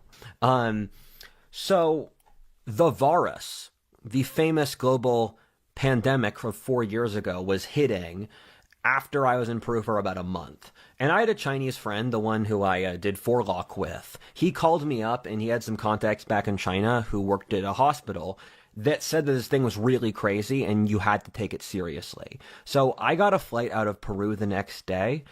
So yeah, I got out of Peru on the last call for the last flight. COVID was brutal. I think COVID was a real point of social trauma that we haven't actually healed from as a society. And I think especially for women, it's the period of just psychological collapse. I think I was just stuck at home with bored out of my mind and physically incapacitated. And I knew that this was an opportunity I'd never get again with a lot of free time. And so I started working on my channel full time. I worked really hard every single day of the... McGrebby. I thought he was saying like Matt Grebby. I thought I was looking... I'm sorry. I heard that like Mac as in like the Scottish like Mac Grebby. Okay, I get it now. Week, and I remember it being really hard to maintain focus since I was in physical pain, but I worked because I needed something else to do to not go completely crazy. That summer of 2020 is when I made the shift to the anthropology, history, and geopolitics content that I make now.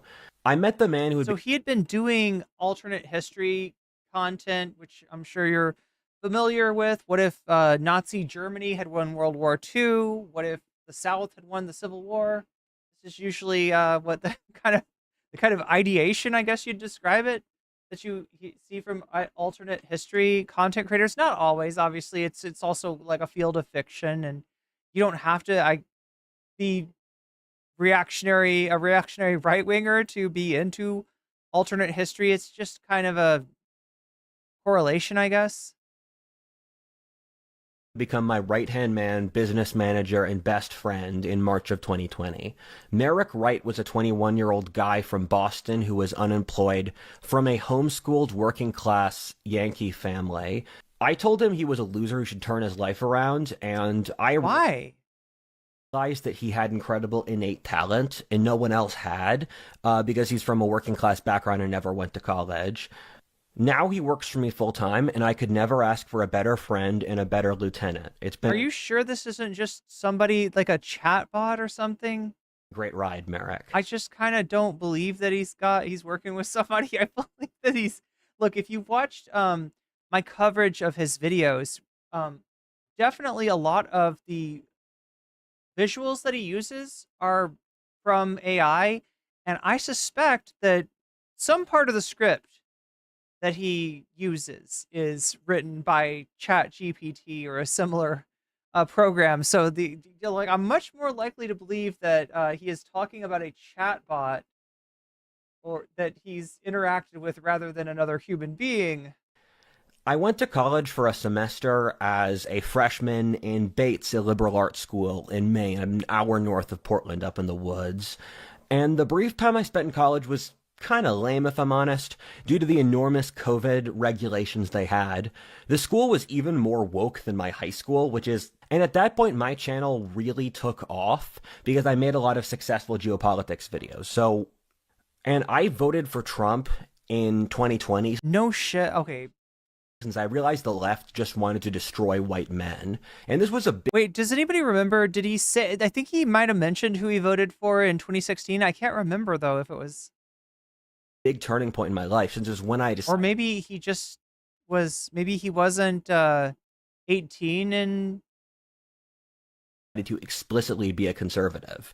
It's funny that being a conservative is such an important part of my identity now, and I started to really distrust... I mean, I'm not surprised. ...the left. We're just posting completely... Yeah, because like Anna said, you know, it's those red pilling moments where when they tell you that crime is down, and yet you see homeless people. And you know in your bigoted little heart that the presence of homeless people is indicative of crime. And no matter what the actual statistics are, even if they're at record lows, you know that crime is a problem. Demented stuff where it was totally obvious to me that these people wanted suffering and the destruction of civilization. People would say, you should donate furniture to butch lesbians. And what? No, I've never heard anybody say that, Rudyard. Where are you getting this? You should donate furniture specifically to butch lesbians? And dozens of people were saying that black people doing property vandalism was justified and taking the richest property was fine, which is just ridiculous. Yeah, remember how much of the richest property got taken in 2020? Yeah, that's... December of 2020 is probably the most important month of my life until I dropped this video. Until I dropped this video. This is now this is a video, chat, for the record, that is not on his channel because even he thought better of it, right? This is not, in fact, this is not just a video. This is 3 videos that he's made that are a total of, I believe, 10 plus hours describing his awakening, ayahuasca inspired awakening, and his, you know, just recounting his family history and his personal history. And, you know, we apparently just need to be educated about this man because he is going to be one of the great men of history. And he's here to announce to us that he's the great man. He's a great mystic now that he has gained the insights from his ayahuasca experience, and so we should listen to what he has to say and understand, because whatever this is, it will change the course of history. I got a check from Google for $12,000, which blew my mind. God damn. And this guy makes more than me. I realized that was enough money that I basically had to drop out of school. The other thing is that's not true. 1 month of $12,000 is good, right? If you keep that up for a year, you're going to make over $100,000 that year. But, you know, got to figure it, like, anyway, you can't make that assumption. Like, I don't think, Chad, am I wrong about this? Like, it's, don't get me wrong. I would love to make $12,000 in a month. But it's not, I wouldn't say it's drop out of school money. That a handsome young man named Matthew DeMarcantonio hit me up. He was a 26-year-old tech CEO who ran a company in the restaurant payment processing. Wait, what is it? Is this his secret oiler business from Teal Capital? That failed. Teal Capital? Wait, what? As in Peter Thiel? Yo! And he is a right-wing, hyper-militaristic guy from a State Department family in Virginia. His dad is the former Undersecretary of Defense under Clinton. His dad's an awesome dude. I've spoken with him. One of the people I'd say the highest of. He was a big fan of my show and was part of a secret social club built by someone from Team 10. Chat. This, what do you think? Is this guy getting Peter Thiel money? Look, Peter Thiel's philosophy, for the record, according to the girls from Red Scare, is that he likes to throw a lot of money around and see what sticks, right? So the idea that he would fund something like Rudyard's show is not entirely, it's not at all out of line from what we know about Peter Thiel. Organization. It included NBA stars, Netflix actresses, billionaires, and a successful founder. And not a successful founder, many successful founders. I was super happy to join them, and the guys who were part of the organization loved me. I was widely known for once dressing up as a pimp on a call and making map-based sexual innuendos to... Are you trying to be, what's his name? Is it James O'Brien? Chad, is that who I'm thinking of? Operation Veritas guy? It's James O'Keefe, right? That's something James O'Keefe did. Well, I mean, he went to the Acorn office, dressed like a pimp, apparently. To a film producer. And when he says dressed like a pimp, you know what he means, right? He's not just saying, like he's definitely. I'm sure we all know what he means when he says dressed like a pimp. She was female, it wasn't gay. Sadly, it was one of the worst managed organizations I have ever seen in my life, and immediately shut down within a month of me joining. The founder, Max Beaumont, is a sociopath who I still hate in my mental book of grudges. What is going on? Also, thank you for the gifted memberships, FTW. Josh Perkins, you just got weaseled. Holly Genet, you just got weaseled. Insectoid, you just got weaseled. Ad Ben, you just got weaseled. And David Moore, you just got weaseled, and that's a good thing. It's James O'Keefe. I was right. Okay. Just making sure I know what I'm talking about. I don't know, Chad. I feel like COVID has like negatively, I'm not COVID, but like I feel like something has, like I remember stuff from before the lockdown a lot differently than I do stuff that's, are we on double content? We're pretty damn close, if not there. Why no one gifted me? Hey, there's, I think you have to, like, I've seen it before where it's like apparently I'm not eligible for gifteds either because I haven't, there's something that you gotta select and like allow in your YouTube to make it like so that you can get them. So you should check and see if you've got that. But in general, I think it's people that have been chatting the most or something. So if you've been in here chatting, you will. Are we on double content? We are damn close. Look at that. 191. That is very close.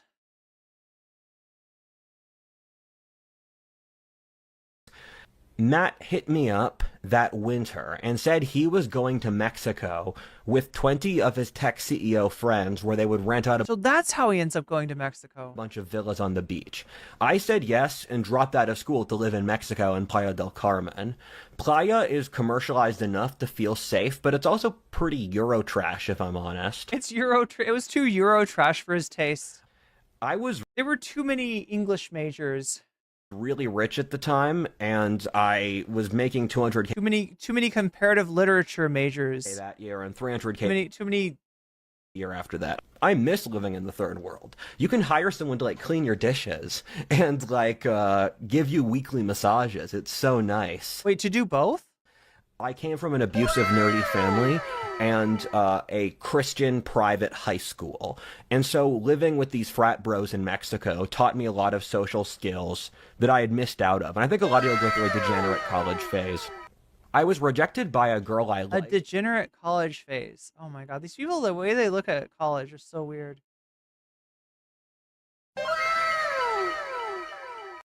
Izzy Sanchez, thank you for the 5 gifted memberships to...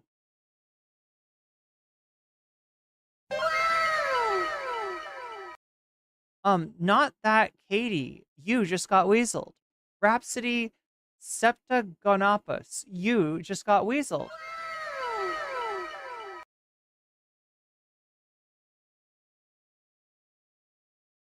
Not eligible for gift memberships. Yeah, I remember seeing it come up once when somebody gifted memberships in a channel where it was like, you got to click this button to be eligible.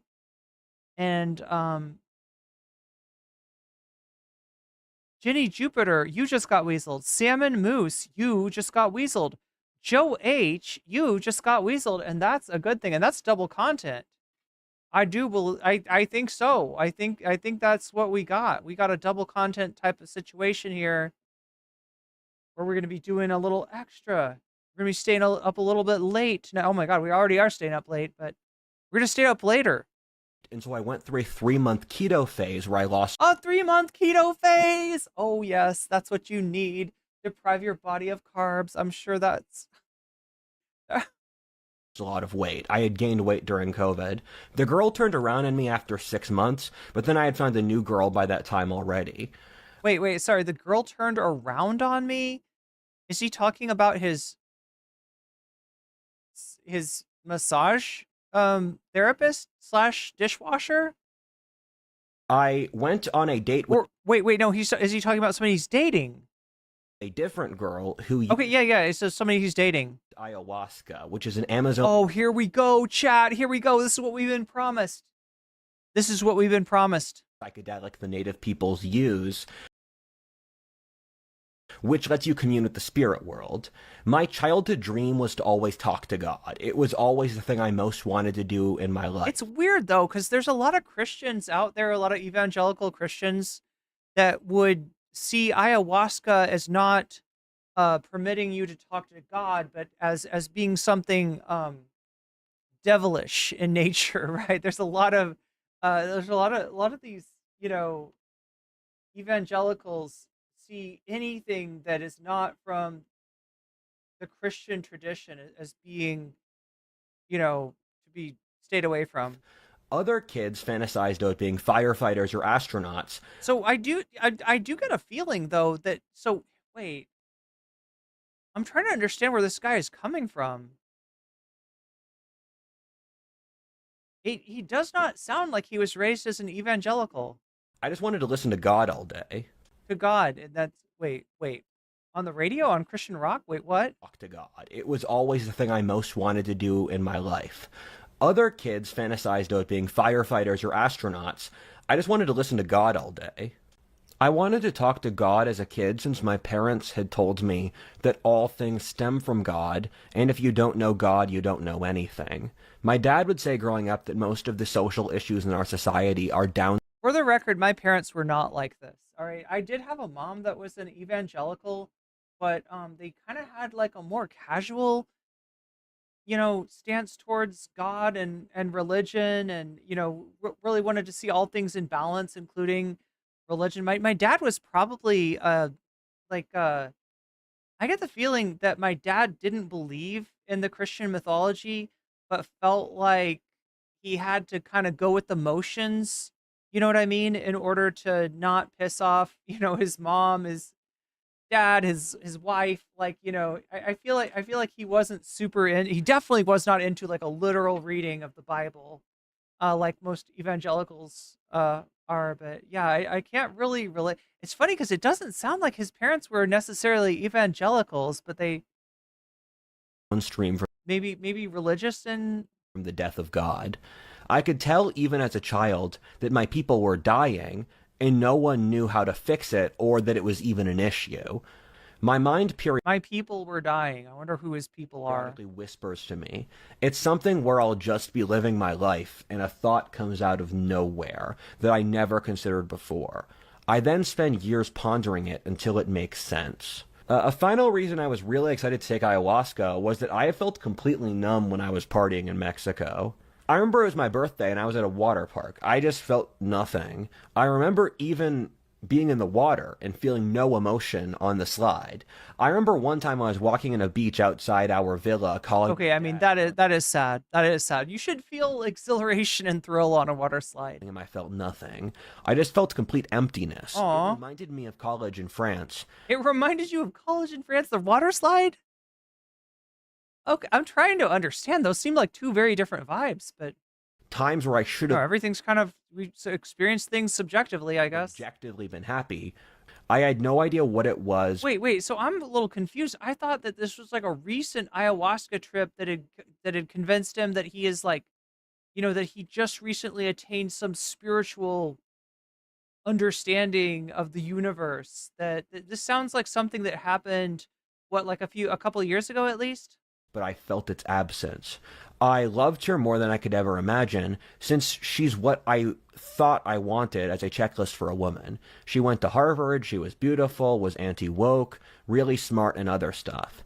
We would get drunk walking around New York with a flask of vodka. Okay, so I gotta understand this, right? I have heard of 4chaners that are into psychedelics and that are also super reactionary shitheads. I know this culture, I don't even know if you'd call it like a subculture. I know this exists, right? I know people like this exist. I just don't have a lot of familiarity with this kind of like, yeah, we're both anti-woke. Let's go do ayahuasca. Our backpack. It's like it's got to be like a Joe Rogan thing, right? It didn't work out for a variety of reasons, and she was trying to manipulate me for social advancement. She once criticized me, calling our friend crying, that I didn't convince her to stay overnight at our place, where she drove 2 hours to stay at my place at nighttime. And then I made a move on her, and she said I wasn't interested. I said, okay. And then she left, and then she called my friend crying, saying, he didn't make me stay. Moving past her was really difficult, and it was a big part of my development, because it involved throwing away my concept for what I thought I wanted out of life. And I had this sort of romantic sense that I wanted a peaceful, stable, happy life. And I realized I didn't want that. That's lame. I have to stand alone as a man, and I need to stand alone before God. When I thought about how I loved her, I realized my brain wasn't really on my side because my evolutionary circuits weren't wired. Oh my God. You got to get those evolutionary circuits wired, clearly. I thought I wanted, but she was crazy. However, I realized I got off on arguing with her. I realized this was an issue I'd have to fix to live a happy romantic life. I knew something was off with my romantic senses that I had to fix. Ayahuasca is really no joke, guys. I'm so happy it exists. It's like touching the edge of the sun. Oh yeah, you're right, B. Vaughn. I shouldn't make too many assumptions about the chronological order of events. It doesn't sound, he's not explaining this in a very logical, like, way. I guess I should, yeah. So he did the ayahuasca in New York, or he did it in South America. I'm not even sure. Of course, as I've said dozens of times before, I do not support illegal things, and thus please only use ayahuasca in South American countries it's legal in. Also, it's very important. Please use an Amazonian shaman like I did. I was able to reach the spirit world, and I did it through purely ethical and responsible use of drugs. And you can too. Hola, ¿cómo estás? I hope you can see that I'm wearing the Tree of Life t-shirt I have for this video. So, I don't... As in Kabbalah? Even know where to begin explaining what I saw on ayahuasca. I saw... Oh, here we go, chat. Here we go. I could make a 2-hour video just from Well, you made a 10-hour video instead. We were in a beautiful location with running water and a garden inside a cave with adobe huts built into the rock. Psychedelics hit me twice as hard as anyone I've ever met. Probably genetic reasons.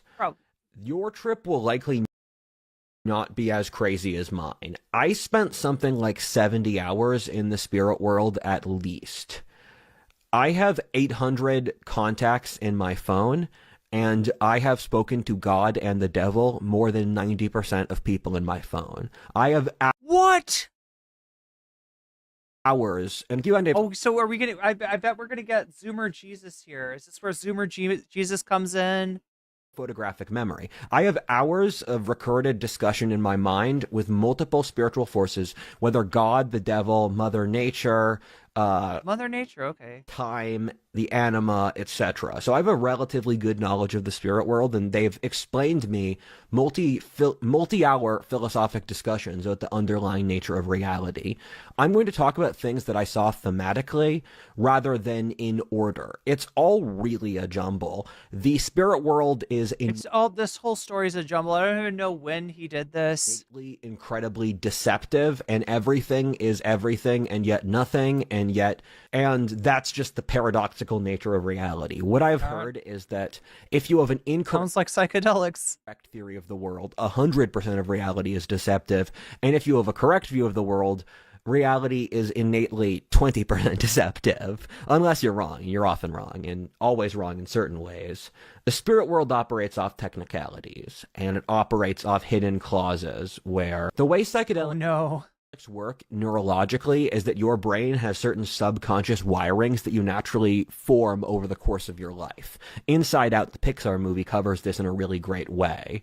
And the mind... I still haven't seen that. ...operates like a radio tower in which certain species, through a biological basis, or even different civilizations, wire the subconsciouses of people in a certain way on a biological level. And keep in mind how enormous reality is. It's infinitely large, and thus it's impossible. Yeah, is he saying he's against our First Amendment? If it's for religious reasons, it's supposed to be legal. To perceive everything. Thus, and I think there are a few churches or religious organizations which will, you can, it will be legal through, create certain filters for how we perceive reality. These are partly genetically wired and also cultural, which is why you could be genetically identical to someone from the Bronze Age, while they would see dryads and gods and spirits in the world and you would not, because the cultural expectations. Yeah, I mean, I don't think that goes for everyone, but maybe for Rudyard, he might have been better off. Your society wire how you perceive consciousness. Psychedelics have been in use for religious reasons for all of human history, in cultures ranging between the ancient Greek Eleusinian rituals, which inspired Plato or Pythagoras, ancient Hindu He stays tripping? Yeah, no doubt. This guy is probably... And we have very significant amounts of evidence the early Eucharist was a psychedelic. I saw many things between heaven and... I heard it was a... oh my god, what have I heard? What is the mushroom that's... It's not like a psilocin one. It's like the Amanita muscaria. I've heard people say that they think that somehow but everybody says everything is the Amanita muscaria, right? Like I've heard rumors that Santa Claus's outfit, which is red and white, was based on the Amanita muscaria. I don't know. Hell. So much so that I can't even begin to describe the totality of it. I have seen things I cannot even articulate to you, given they exist outside the human frame of consciousness, and yet are so clearly real. I have seen 1,000 years pass in a single instance, and the sheer enormity of the human experience as expressed in that time with each individual soul and each individual life. I have seen 1,000,000 suns crash together at once, creating such a level of cosmic destruction as to lead back to nothingness.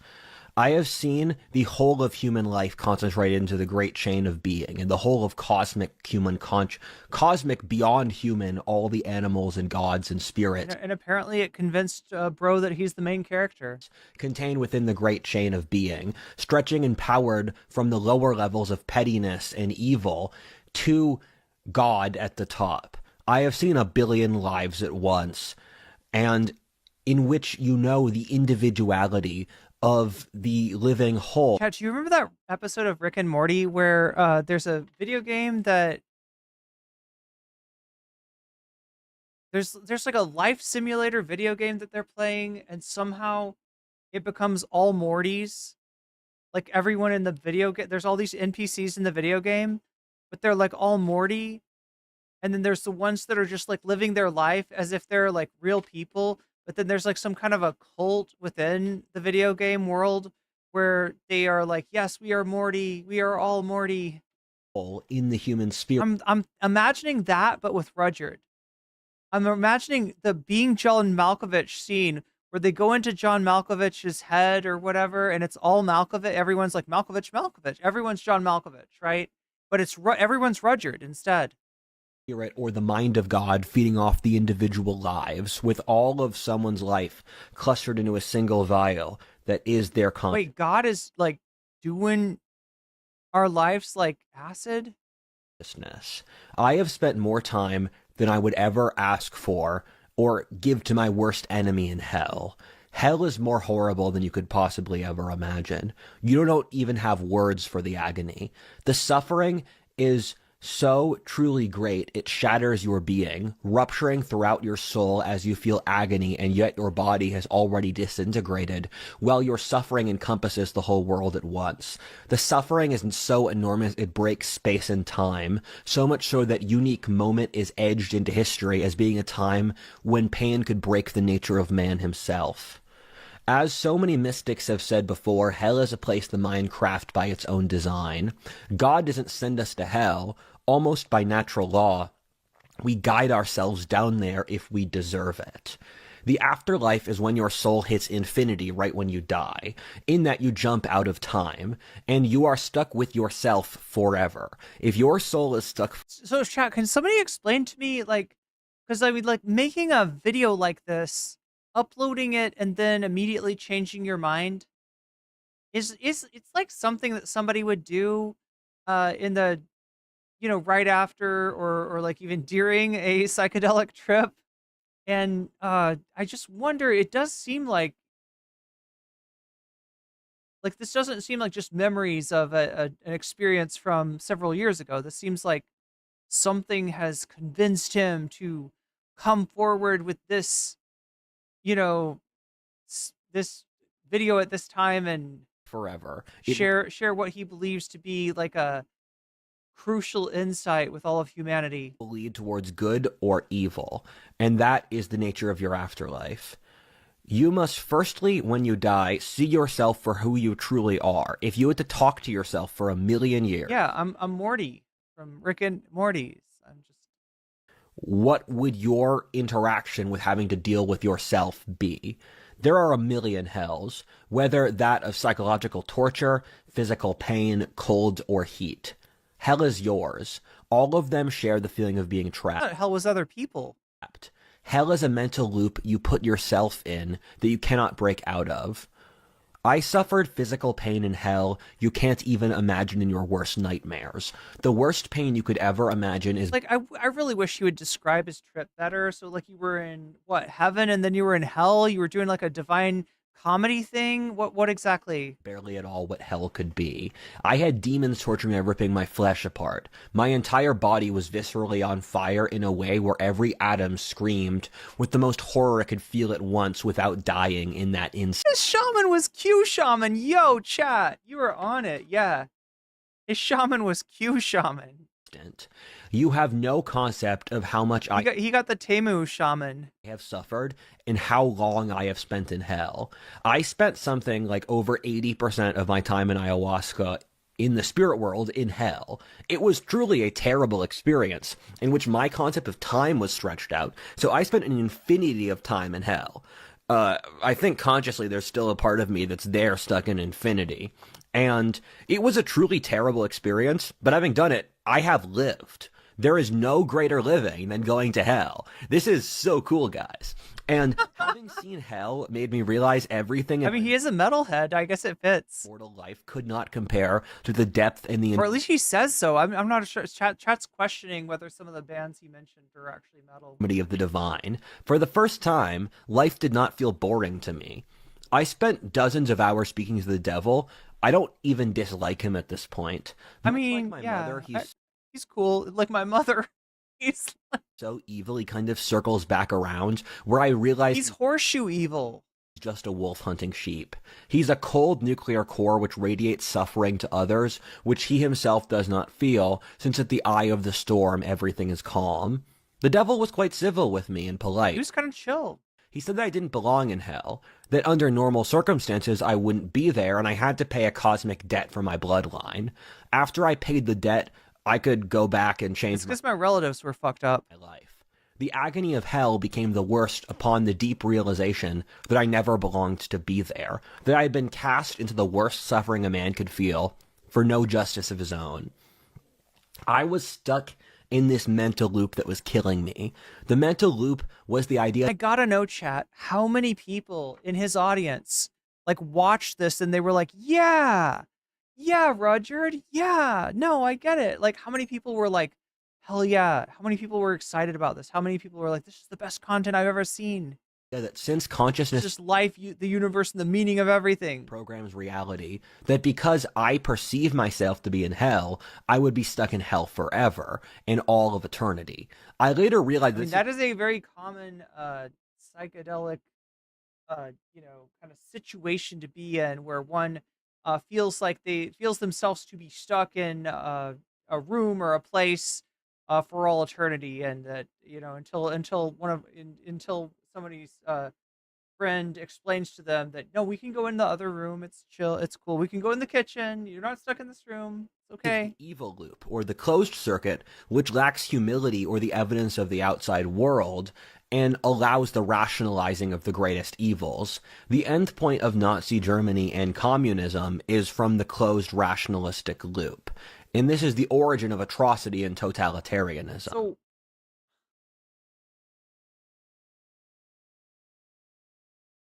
hell is sound logic?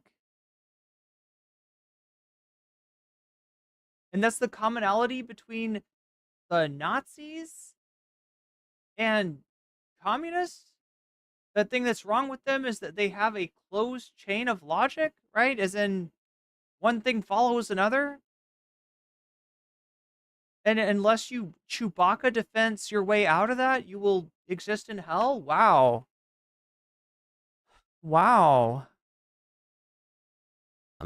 This happened multiple times in a row, in multiple nights in a row. My entire body and sense of self shut down due to the horror of hell. I had to have my friends counsel me at the time to not kill myself. But back to ayahuasca, I felt the weight of history on my shoulders. I felt the choices Wait, I didn't realize we left ayahuasca. I made would determine the lives of billions of people in the future. Oh no, billions. He's the Chud meme, chat. Billions will fry.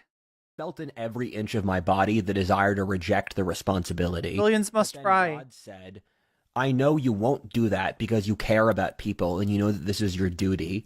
God told me it was my duty to found a religion and that in the process of trying to not found a religion, I would do so anyway. He said that I never consented to this, but that my bloodline did for me. I told him I didn't want to, and he said, I don't care. He said that God was like, found a religion, motherfucker. Would accept my responsibility.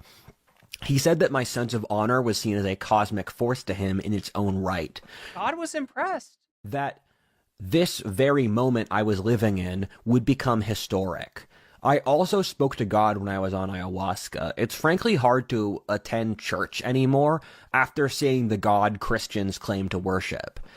I really don't know what to tell you, but I don't think the God a lot of you are worshiping is the one in the Bible. I hate to say it, but I suspect for some of you it might be the Lord of Lies, dressing in Yahweh's garb to tell you further lies. And the Bible does a pretty good job of describing Yahweh, especially the Old Testament. And well, yeah, and one of the things it does is it leaves the vowel sounds in the word that you are trying to pronounce there, it leaves them blank, because biblical Hebrew does not contain direct reference to vowels. It's all consonants, and in most cases you can discern what vowels go where, but that is one word in which, you know, there's not agreement on, and so, some people think that that's for a reason, that you know, the God of the Bible is not supposed to be a cosmic bellhop that you can call, whose name you can call, you know, right? That like the indeterminacy is seen by some as being that's why you'll see like G-D, right? You'll see people write out G-D as and he is like seeing a million suns crash together at once. Our mortal brains cannot comprehend his excellence and scale. He's more similar to a Lovecraftian monster, all things considered. Yo, God's an eldritch horror? That's pretty cool. Than to the God mainline churches preach about. So the real good God is like a eldritch horror, but the bad God is the one that is all like, yo, I'm the God of the Bible and shit. Please come follow me. Power is so enormous you would find it to be horrifying. He demands your loyalty with every fiber of your being. He is an irresistible force of gravity which sucks you in, for he is the only thing that has ever truly existed. I could see into the mind of God, and I saw it as divine clouds. It's the great mist of consciousness in which all things happen. The mind of God is all human experience lived at once, with each moment being a beautiful choice with a tapestry of such awesome beauty. You can't... Well, look, chat, he's definitely convinced me that he's done psychedelics. But thank him for the extreme wonder and horror of it. The great chain of being may spread... The great chain of being may stretch down to hell, but by its very nature, it leads fundamentally... So, I don't know how much he understands about what he's saying, but the great chain of being is this... how does it go again? I think it's like God is at the top of the great chain. The angels are... Oh my God, no, I'm trying to remember. It's weird. It's counterintuitive. I think the angels are the second highest, and then women are there, and then men are So it's going from more supple and spiritual in the way that, that women and men were seen in this certain era to more animalistic, right? And so then, after women, men, and then after men, animals, and after animals, demons, and after demons, ostensibly the devil. So it's like that's what he's talking about. lead to heaven. Higher I'm trying. Anybody know what time period this conceit, this concept came from? forms beat lower forms, thus meaning evolution guides us to be more like God. The sense of profound beauty I felt for the 5% of ayahuasca I spent in heaven was so enormous that it gave me the will to live through the hell. That 5% of beauty made the entire... Did Rudyard resurrect during the day 3 of his vacation? Quite possibly. suffering of my life worth living. I knew that God was real and that I could reach him. God said that I would have to take responsibility for my future at some point. That it would feel terrifying, but at the same time, I would feel enormous peace after making the decision. Yeah, he is Maudib.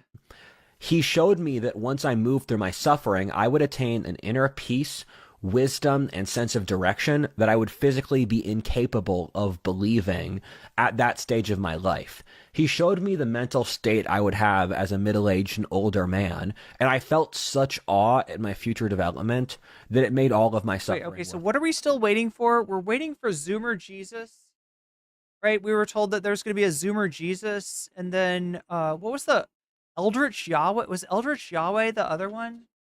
While.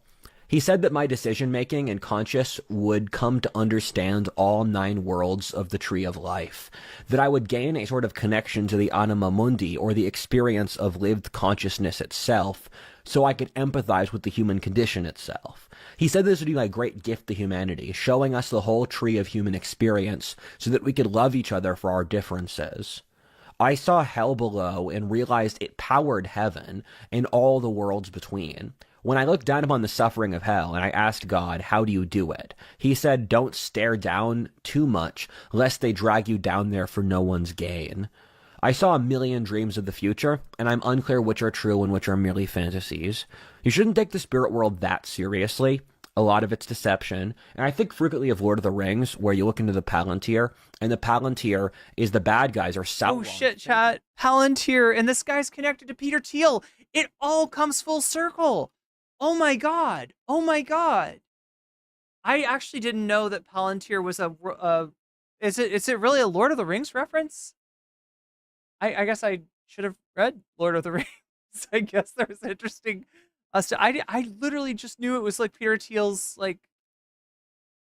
Of the future, it's not the real future, and that's something to keep careful for all of this.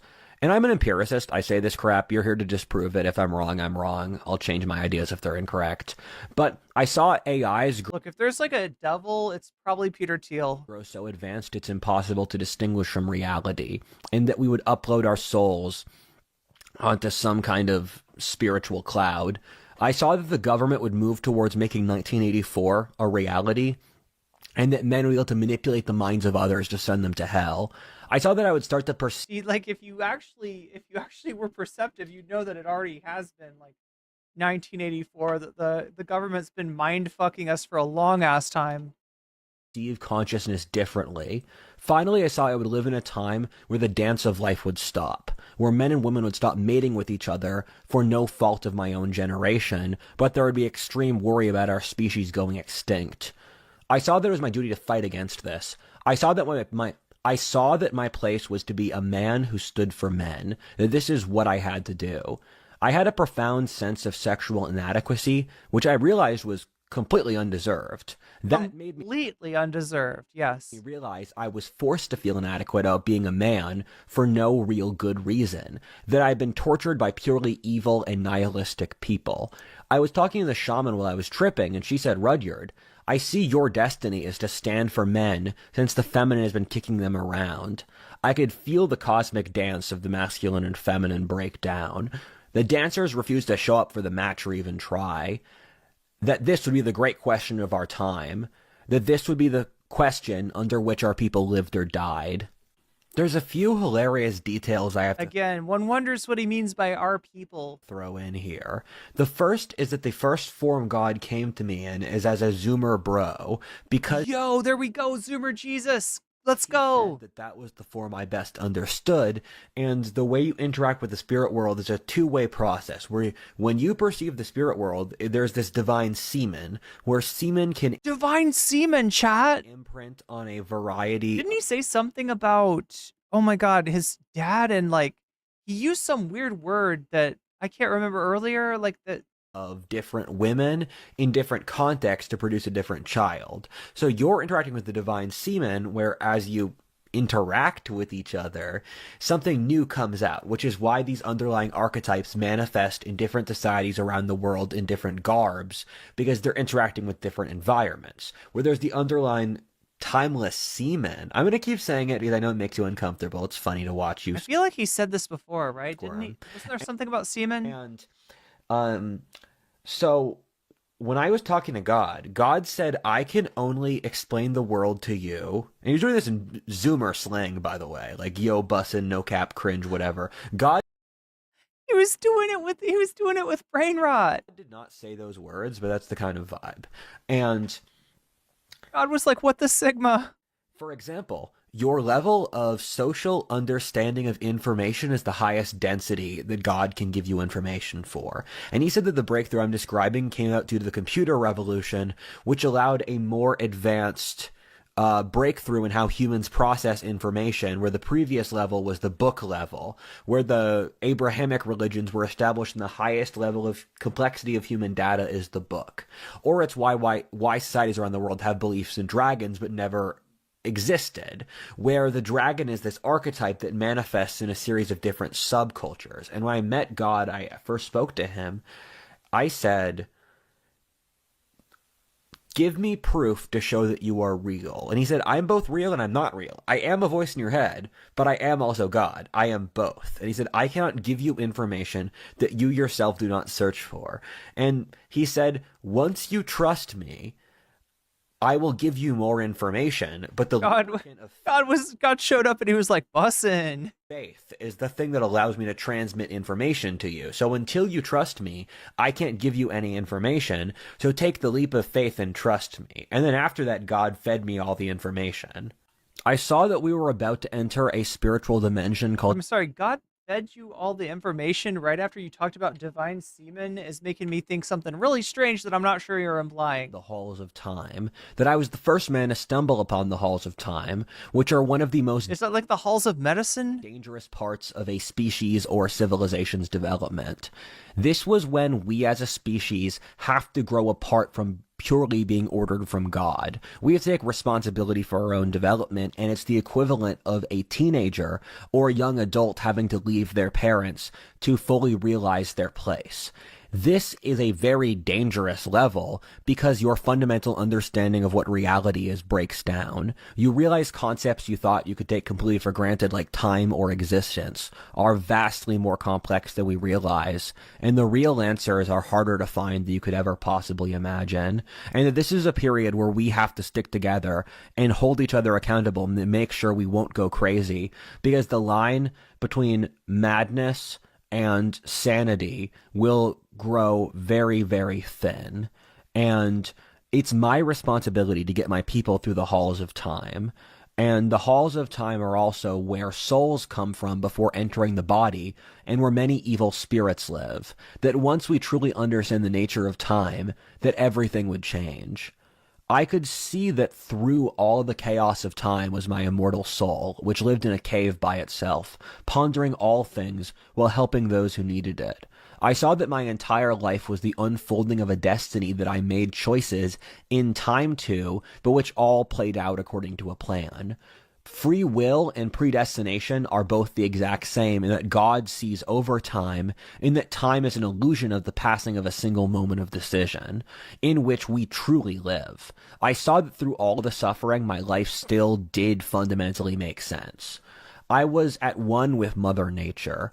I could feel the archetypal feminine force of nature. We got Mother Nature, we got the anima, we got Zoomer Jesus. That which underlies all Eldritch Yahweh. Concepts of religion and philosophy.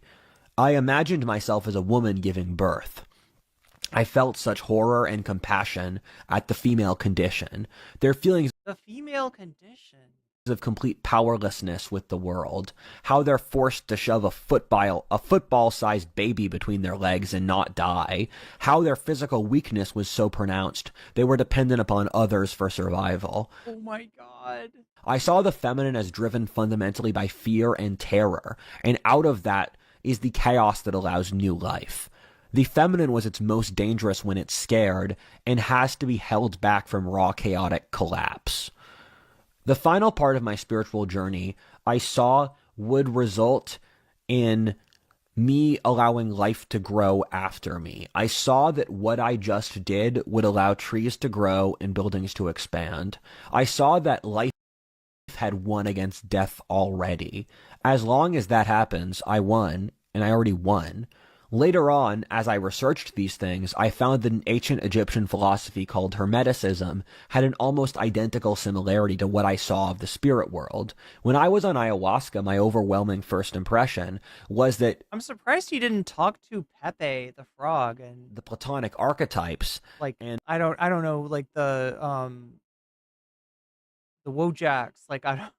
Carl Jung were completely accurate. I just saw the archetypes. Peterson was right to say a short answer. Ayahuasca basically fried my brain. I'm still shocked at how deranged I was.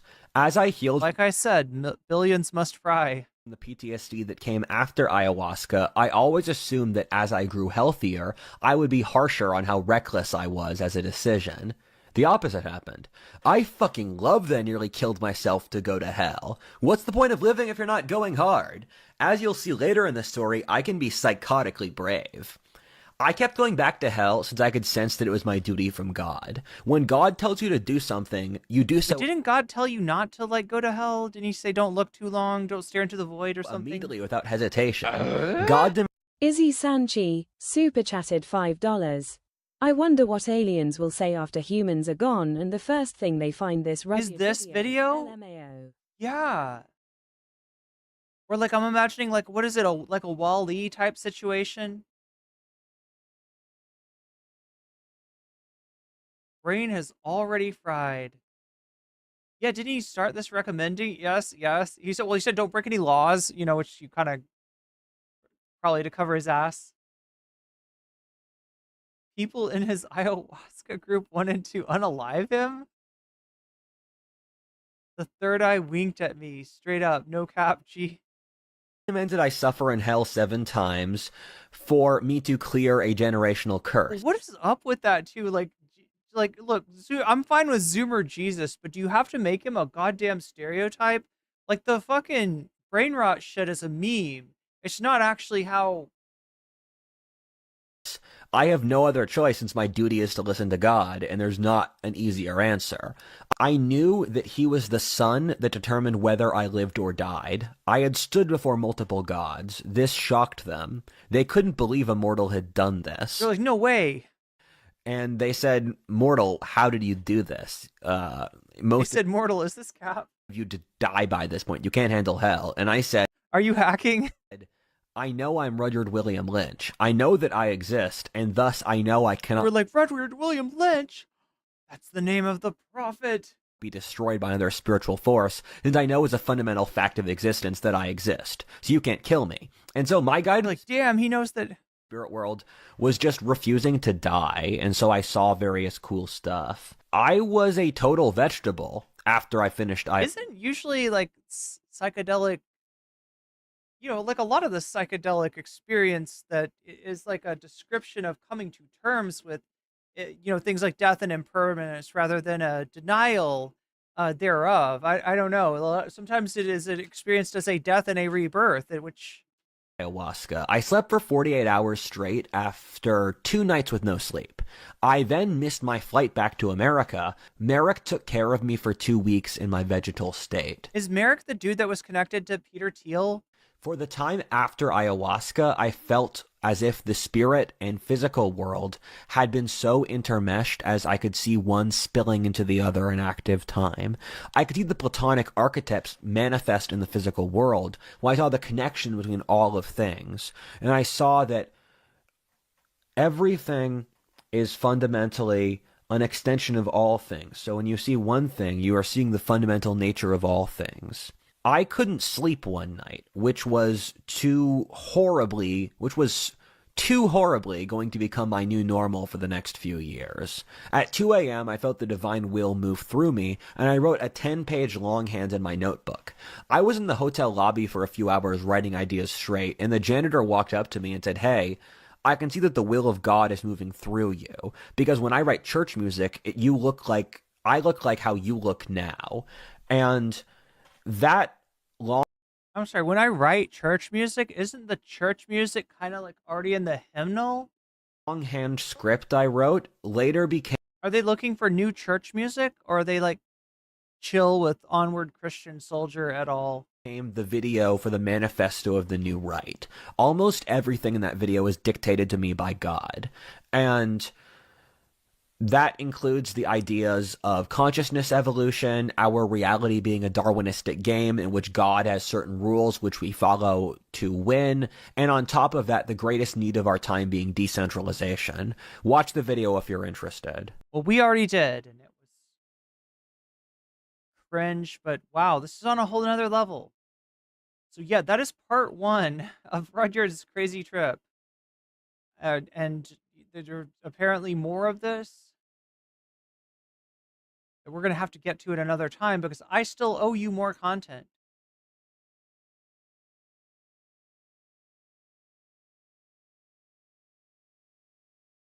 Yeah, look at this. There's like 4 more hours. And this is cut down. So yeah, thank you, Osu. This is much better than having to watch the whole 10 hours. I don't think we ever would have gotten to the cool part if it wasn't for you. So thank you, Osu. Speaking of thank yous, thank you, chat, for hanging on through this. Wow.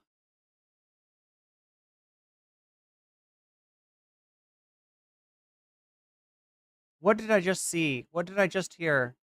I'm invested now. We're gonna have to come back to this, for real. I'd be bummed if I see God and it was like Lord of the Rings, right? I didn't realize that Palantir was the Lord of the Rings thing. Anyway, chat, this is Hasan's talk with Bradley Martin. Luckily for me, I'm really good at remembering timestamps, and I remember it's right around here where Bradley asks Hasan about Ethan Klein. So let's take a look. After that, we'll take a look at the Gokunaru thing. Like last time we talked on my stream. Because I owe you double the content for tonight, double the bonus content. No. Like the last time I was on your pod, back then I used to get quote unquote canceled all the time on Twitter. Yeah. But it was ultimately meaningless, but it was, I think, more fun. Whatever happened, I don't know if you've ever spoken about this, so maybe I'm beating a dead horse here. I don't know if you've ever he's spoken about it. Whatever happened with you and Ethan, like, you guys had that show, The Leftovers, right? Yeah. I mean, I've talked about it a little bit. I'm sure he'll see this clip and get like really mad, but I mean, no doubt. Honestly, I think we just had like some, at the time, what I thought were minor disagreements. And I never really like paid attention to what he was saying about content. No, about Israel, okay, about Israel Palestine. Yeah. In the aftermath of October 7. But he'd always been like very pro Palestine. But you guys stopped way before that. No, we stopped. Oh, really? Yeah. What the we stopped like around October. Santa Cliff says, "There's no such thing as death. Life is only a dream, and we're the imaginations of ourselves." Here's Tom with the weather. That's when we were like, we're not doing leftovers anymore. Okay. So, October 2023 is like, I think, one of the last episodes we did. Yeah. And initially, I think there was a lot of people that were very mad at Ethan, both in my community and also, more importantly, his own community, because he's very progressive. Yeah. And a lot of people that he cultivated in his audience were like, not really with his takes. Like, they didn't really like it. Yeah. And I think because there was also anti-Semitism rising at the time, like, he saw that as a major point of concern, understandable. And I assume, I can't know what's in his mind, but I assume that he was like making the assertion that these people. Jerry, actually, I didn't understand that part. He was saying that the God that the Christians were worshiping was wrong, and that the God that I think the God that he found was Yahweh, but he was more like an eldritch horror. Like, he was a scary God, but the other God was like a deceptive, evil God that was really Satan dressed up like God. That's what Christians were worshiping. So I don't know. People that were mad at him all the time weren't mad because they were seeing clips and making up their own minds, but mad for some other reason, either because they were anti-Semitic or because like someone was priming them to be mad at him. And since our communities had merged at that time, You can't forgive me for exposing the chat to Rudyard. I'll have you know that this was a special request by people in the chat. leftovers. This is not like the Rudyard content is not something that I would have gotten into by myself, but now it's like it's kind of like, okay, what is down this rabbit hole anyway? Degree. I think he thought that like my takes were what was causing people to like hate him for what he was saying. And because it's such a touchy subject for a lot of people for understanding. Oh yeah, Darwin's been characterized as a sort of his philosophy, being this cold, unfeeling, predatory thing, and it's not. So Philip Blair's got a quote. At one point, Darwin even said something like, "If that's Darwinism, I am not a Darwinist." Right, so he's disavowing what people did with his. Wait, that's a Timothy Leary quote? Not the Darwin thing, but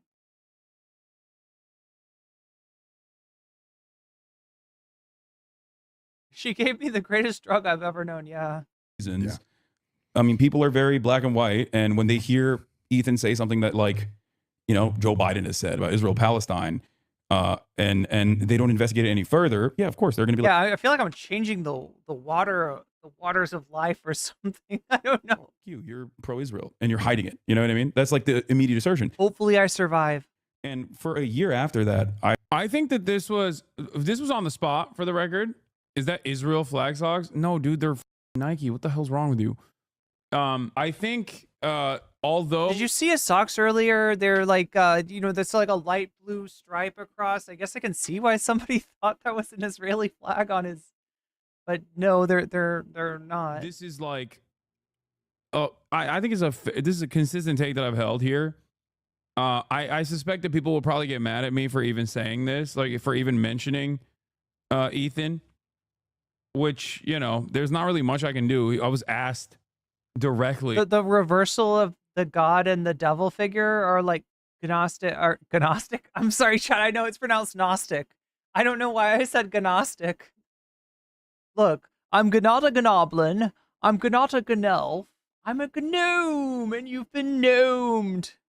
It wasn't like I didn't think that Bradley would ask me that, but I'm not going to shy away from responding. I didn't really investigate what his perspective was. We had a conversation, like last one we had was on my channel, where we had a back and forth and we had some disagreements, but we were on good terms for a year after that, pretty much.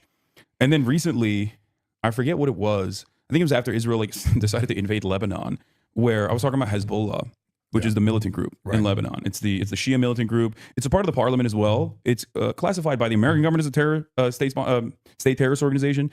Not every country considers them to be a state terrorist organization, and they're a part of the Lebanese parliament, ultimately, right? Like they're a political party. Yeah. And they're effectively the standing military of Lebanon. But it is controversial, ultimately, even within Lebanon. So I was talking to a friend of mine, and I said something like, I don't have any problems with Hezbollah in terms of like their resistance to the state of Israel. I think like this isn't about their, sectarian politics, or this isn't about like their internal affair. Like I don't give a shit. Right. Because that's not the reason why Israel is bombing Lebanon. They're bombing Lebanon because Hezbollah is retaliating against Israel for what Israel's doing in Gaza. Right. And he saw that, and I think that was what triggered him into, like, that was a trigger point where he was like, you're a radical, and then it spiraled out Chat, of I think he okay. has done numerous streams. Here's what we got to do. We got to get all the streamers who have covered Rudyard during this thing together. We're gonna go to Mexico and we're gonna do ayahuasca, and we're gonna be on stream. No, just kidding, Chad. I'm so kidding. Me, President Sunday, Westside Tyler, everybody who's covered this What a Fault Hist rabbit hole. We're all gonna get together with Rudyard. Yeah, we're gonna bring Rudyard as our spirit guide and get him to guide us down the chud psychedelic to chud pipeline. At that point, like for months and months on Induct us into his new religion. and all the way up until the election where he was like trying to get me deplatformed. This is what I was saying. That's why we spoke about being censored more. Yeah. For you, because I saw that on like something with Twitch and people then blaming you for like ad revenue and like yeah, that was another community that also has been always off my this Destiny's community. And they've always done the concern trolling where they're like he'll say some on him all the time. Like he's debated pornography, you know what I mean? Like he's debated how do you debate ethical that? CP. I don't know, but he's done it anyway. Like Of course, with Sunday. Oh my God, chat! What a nightmare! Like hell is other streamers, right? These guys don't have any. Can you imagine? How would I deal with that? How would I deal with being on psychedelics around, other streamers, especially like Sunday, especially people like that? They don't have any boundaries, right? But then they will so very easily portray themselves like liberals or I think I would be. I think I would survive. I'm not sure about the rest of them. I might drive them to some kind of. As an anti-Zio Jew, here's my take. I think Ethan did not fully unpack his Zionist mindset framework, so he would repeat Zionist talking points, leading the people to call him a Zionist. He doesn't identify as one, though, and he refuses to unpack those talking points as false, so he thinks people are calling him a Zionist simply because he's Jewish. What's funny is I think he kind of does now, right? I think he's like he's looked at it and been like, well, yeah, anybody who believes in the state of Israel, is a Zionist, right? Not because he's repeating Zionist talking points. Like in other words, to be not would be to believe that the country should be that everybody should be kicked out of that all Jewish people should. I don't know. Like, right? He's basically like any existence of. To him, any existence of Jewish culture in that land is like Zionism. So I think that there is some truth to what you're saying, but he can't imagine the idea of a single state, like where everyone is enfranchised, everyone is able to vote, and it's not based on. It's not a religiously constituted state. ultimately, I think like he got so Like he basically sees that as akin to the dissolution of. He got so negatively polarized that I don't even know what his attitude is now, and I truly don't know. I actually don't know. I know people will say like, oh, bro, all it would take is for you to watch one of his videos and you'd understand. But like, Yeah, his great videos that we've all been impressed by. Ultimately, like, there's a couple moments of like very stubborn pushback where like I wasn't immediately dismissive, but if it was something that I did not know. Somebody in Hasan's chat said he's like the Anna Kasparian of Zio. If it was someone that I had no idea about, I would just write them off entirely. Like if I didn't know their background, if I didn't have a personal connection to them, if I wasn't friends with them, right, at a certain point, I'd be like, what are you saying? You guys should just talk it out. Yeah, I mean, look, I'm not opposed to that at all. But you have to understand something, okay? Before chatter says no, before chatters like starts screaming no, this is post like Ethan trying to deplatform me actively by saying some of the most like hurtful, unhinged things. Okay, like you have to understand, like when you're relying on a website called Hasanabi.com, like unlisted YouTube clips from my own personal supercharged snark community, Destiny's community, where you're using unlisted links, and the title of the unlisted YouTube clip is literally Hasanabi. Honestly, okay, I don't think that's a good idea. Obviously Hasan is an adult. He can make his own decisions. He doesn't need my input. But I will say that in the content that Ethan that they did together prior, where they were disagreeing on this stuff, I felt like Ethan was 100% trying to create a narrative where he's the victim. And I would expect that were Hasan to talk to Ethan, he would do more of the same. He would try to just play up his victimhood. 100%. I don't think there would be any attempt for Ethan to find common ground or to de-escalate. I don't think that would happen. I think he would just 100% play up the drama, because at this point, that's all he's got left, right? His most interesting aspect, his most interesting characteristic is that, like, his fight with Hasan, his psychic war against Hasan, right? That's all he's got left, right? I really don't think you should give him. I really don't think you should give him more relevance for that. Without ever considering what that looks like to other people that might not even know me, people that might not know me, people that are fans of yours that now have a very weird attitude. With Bad Empanada, yeah. Attitude. Oh yeah, chat. That's what I need to do, is trip with Bad Empanada. That sounds awesome. We definitely need to make that happen. I don't use the Islamophobia card quite frequently, but that is fairly Islamophobic. Bad Empanada can be our guide.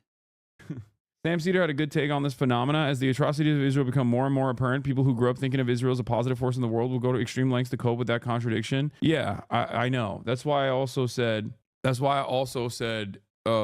he should talk to Sam Cedar. Like, I privately texted him to say, hey, I don't think you respect me, but you respect Sam, so I think you should talk to him privately, publicly. It doesn't matter. And they do that very. Has Destiny? I feel like Destiny is. If Destiny hasn't watched this What If All his shit yet, I bet he will. Very well. So they started this like mass emailing campaign in their Discord to like openly, actively brigade everywhere and take like a year's worth of clips that they had clipped out of context for one whole year. Like, Israel starts bombing Gaza and these motherfuckers are like, all right, what's Hassan saying? Let's start clipping. Yeah. And they had it on a website called like Hasanabi. They're calling me like Hamas Abi. Yeah. And they just had all these clips and they were like they spent spam emails to like advertisers. Like, I went to USC because they wanted me to speak at the college. Yeah. And I was like, sure, I'll do it. Why not? They sent 27,000 emails to USC to try to get me not speak at USC. And it's really interesting because like 27,000 in the email, I saw the email that they were spamming. And the email was like, he got banned off Twitch for saying a racial slur, which is true. I did. What was the slur? Cracker. Oh. But they didn't put that in the email. So they were trying to make it seem like I was this like crazy racist guy, right? And, it's a fairly sophisticated mass brigading campaign. And it didn't really work, but they got some advertisers, I think, like, were scared. Bloomberg wrote a report on it. Yeah. Some advertisers were like, well, we don't want to be associated with anything that's controversial. And but at the time they were like claiming that every advertiser is pulling out of Twitch. Twitch is having an adpocalypse, and Ethan at that same time was also like kind of egging that on a little bit, where he was like, these guys are really anti-Semitic, they're really radical, they're anti-American scum, that sort of stuff. I know Hasan has like kind of got to do this, like, right, when you're getting harassed by somebody, when you're on the internet. It's usually not effective if you're like, oh my God, I'm getting harassed, poor me, right? They'll make more of that. They'll get more interested. They'll keep doing it, right? The only reliable way that anybody's found to get this like behavior to extinguish itself is is when you do not show emotion, you do not show a reaction. And I think that's what Hasan is trying to do. That being said, they did get a lot of advertisers to pull. That may not matter for Hasan, and I mean, I suspect it does on some level, but he's going to be all right. He's doing like, he's going to be okay with just subs. The rest of us doing politics, not so much. And I mean, I hope that he recognizes that. I hope that he recognizes, even if it was a swing and a miss that Dan and Destiny did, it did hit somebody.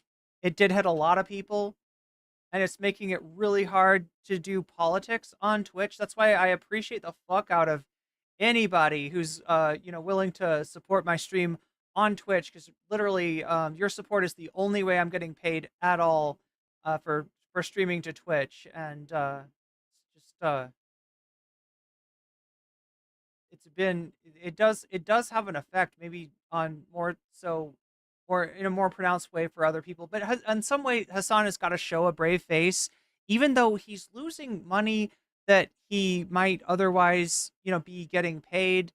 He can afford to lose that up. Some other people, and it's not just politics streamers either, Chad. It's anybody that's touching on any topic that's considered at all, like the example being somebody that's Iranian, putting Iran in the tags, right? This person was getting was getting demonetized over that. So yeah, massive appreciation to all my subs over on Twitch. Anti-Semitic conversation is like if you just say anything that's against what they're doing in Israel, just you're anti-Semitic. Yeah, I mean, there's more nuance to it than that, because like it's what it, from my perspective from the outside, it's what it looks like when I see. No, I understand that. I mean, that's like the average position at this point, and I think that yes, it is. Did I see Dan Saltman's crazy racist logs from 2016? I'm not sure. Maybe not. The longest time, Israel, both positively and negatively, has been associated with Judaism. It's not a proper conflation. It's false. Saudi Arabia, it does not represent like the entirety of Islam, and Israel does not represent the entirety of Judaism. Right.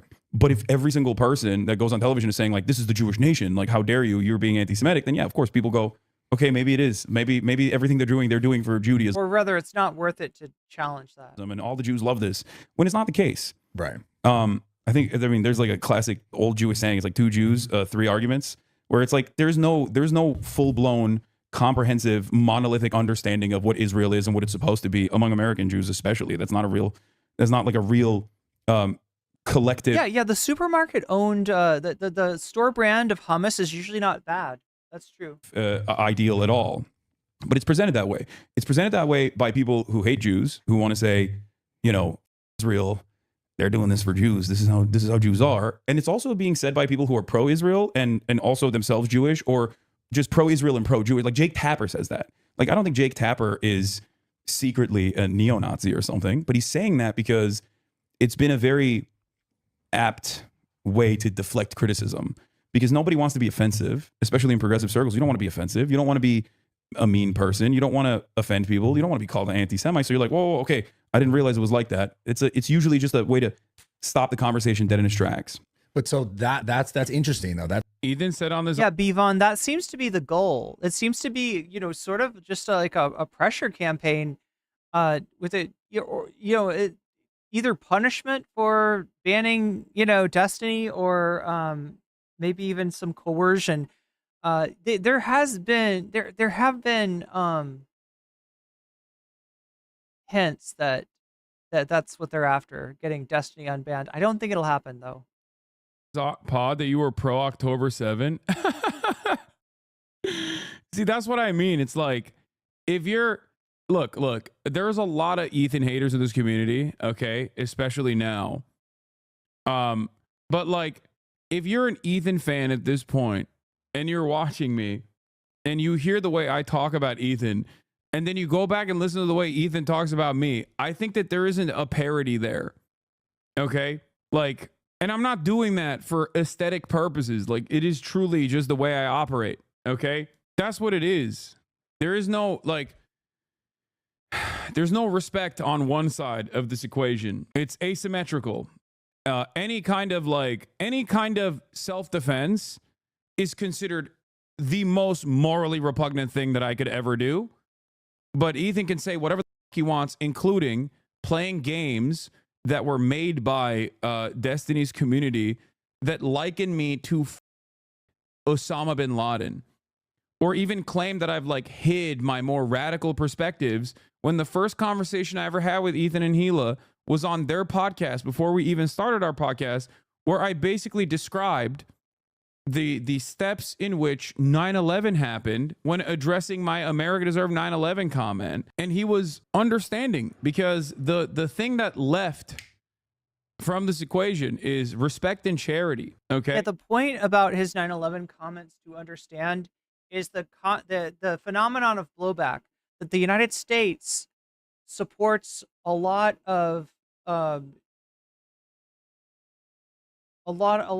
third parties in order to enact their military agenda, including Osama bin Laden, who was literally an asset of the United States in their fight against the Soviets in the invasion of Afghanistan, who later become a problem for the United States, who later become enemies of the state. And then, almost as if it's a feature and not a bug, these people become the pretext for new incursions, new interventions into the Middle East, which will very likely result in future blowback, right? It's this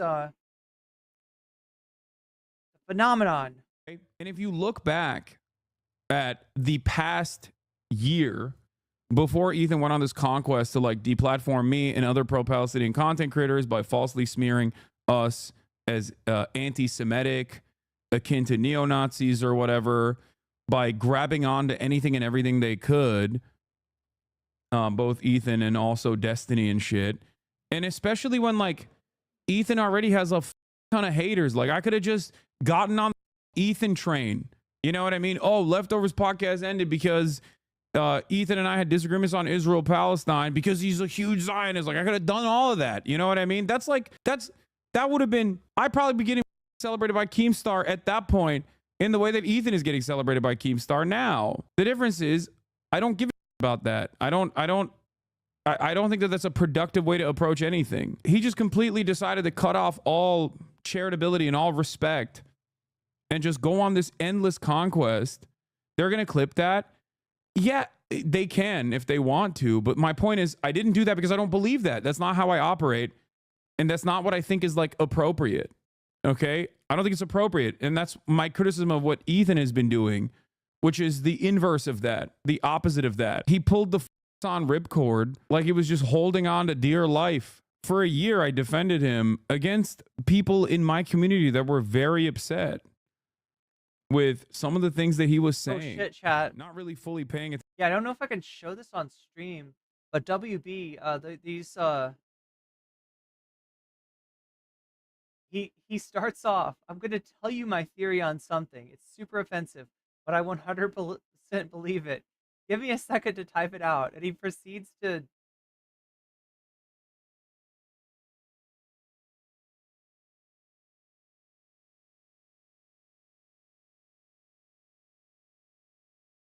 I don't even know how to explain this. It's literally just anti-black racism. And then the rest of it is him bitching about SJWs like Irish Laddie, AK Vosh. Huge SJW, that guy. Attention to everything. He's unironically talking about SJWs here. He was saying, but still. And that was because I don't think it was appropriate or productive to just like turn around and just be like, yeah, guy or whatever. It's stupid. But after all of that, he still turned around and was like, Hasan is a radical terrorism. So yeah, I mean, he lost his own community. He got mad about it. He blamed Hasan. He went after Hasan. He basically cloud chased Hasan. And you know, technically, Ethan is the bigger content creator, but I'm talking about in terms of subs, maybe. In terms of overall audience, Ethan is not what he used to be.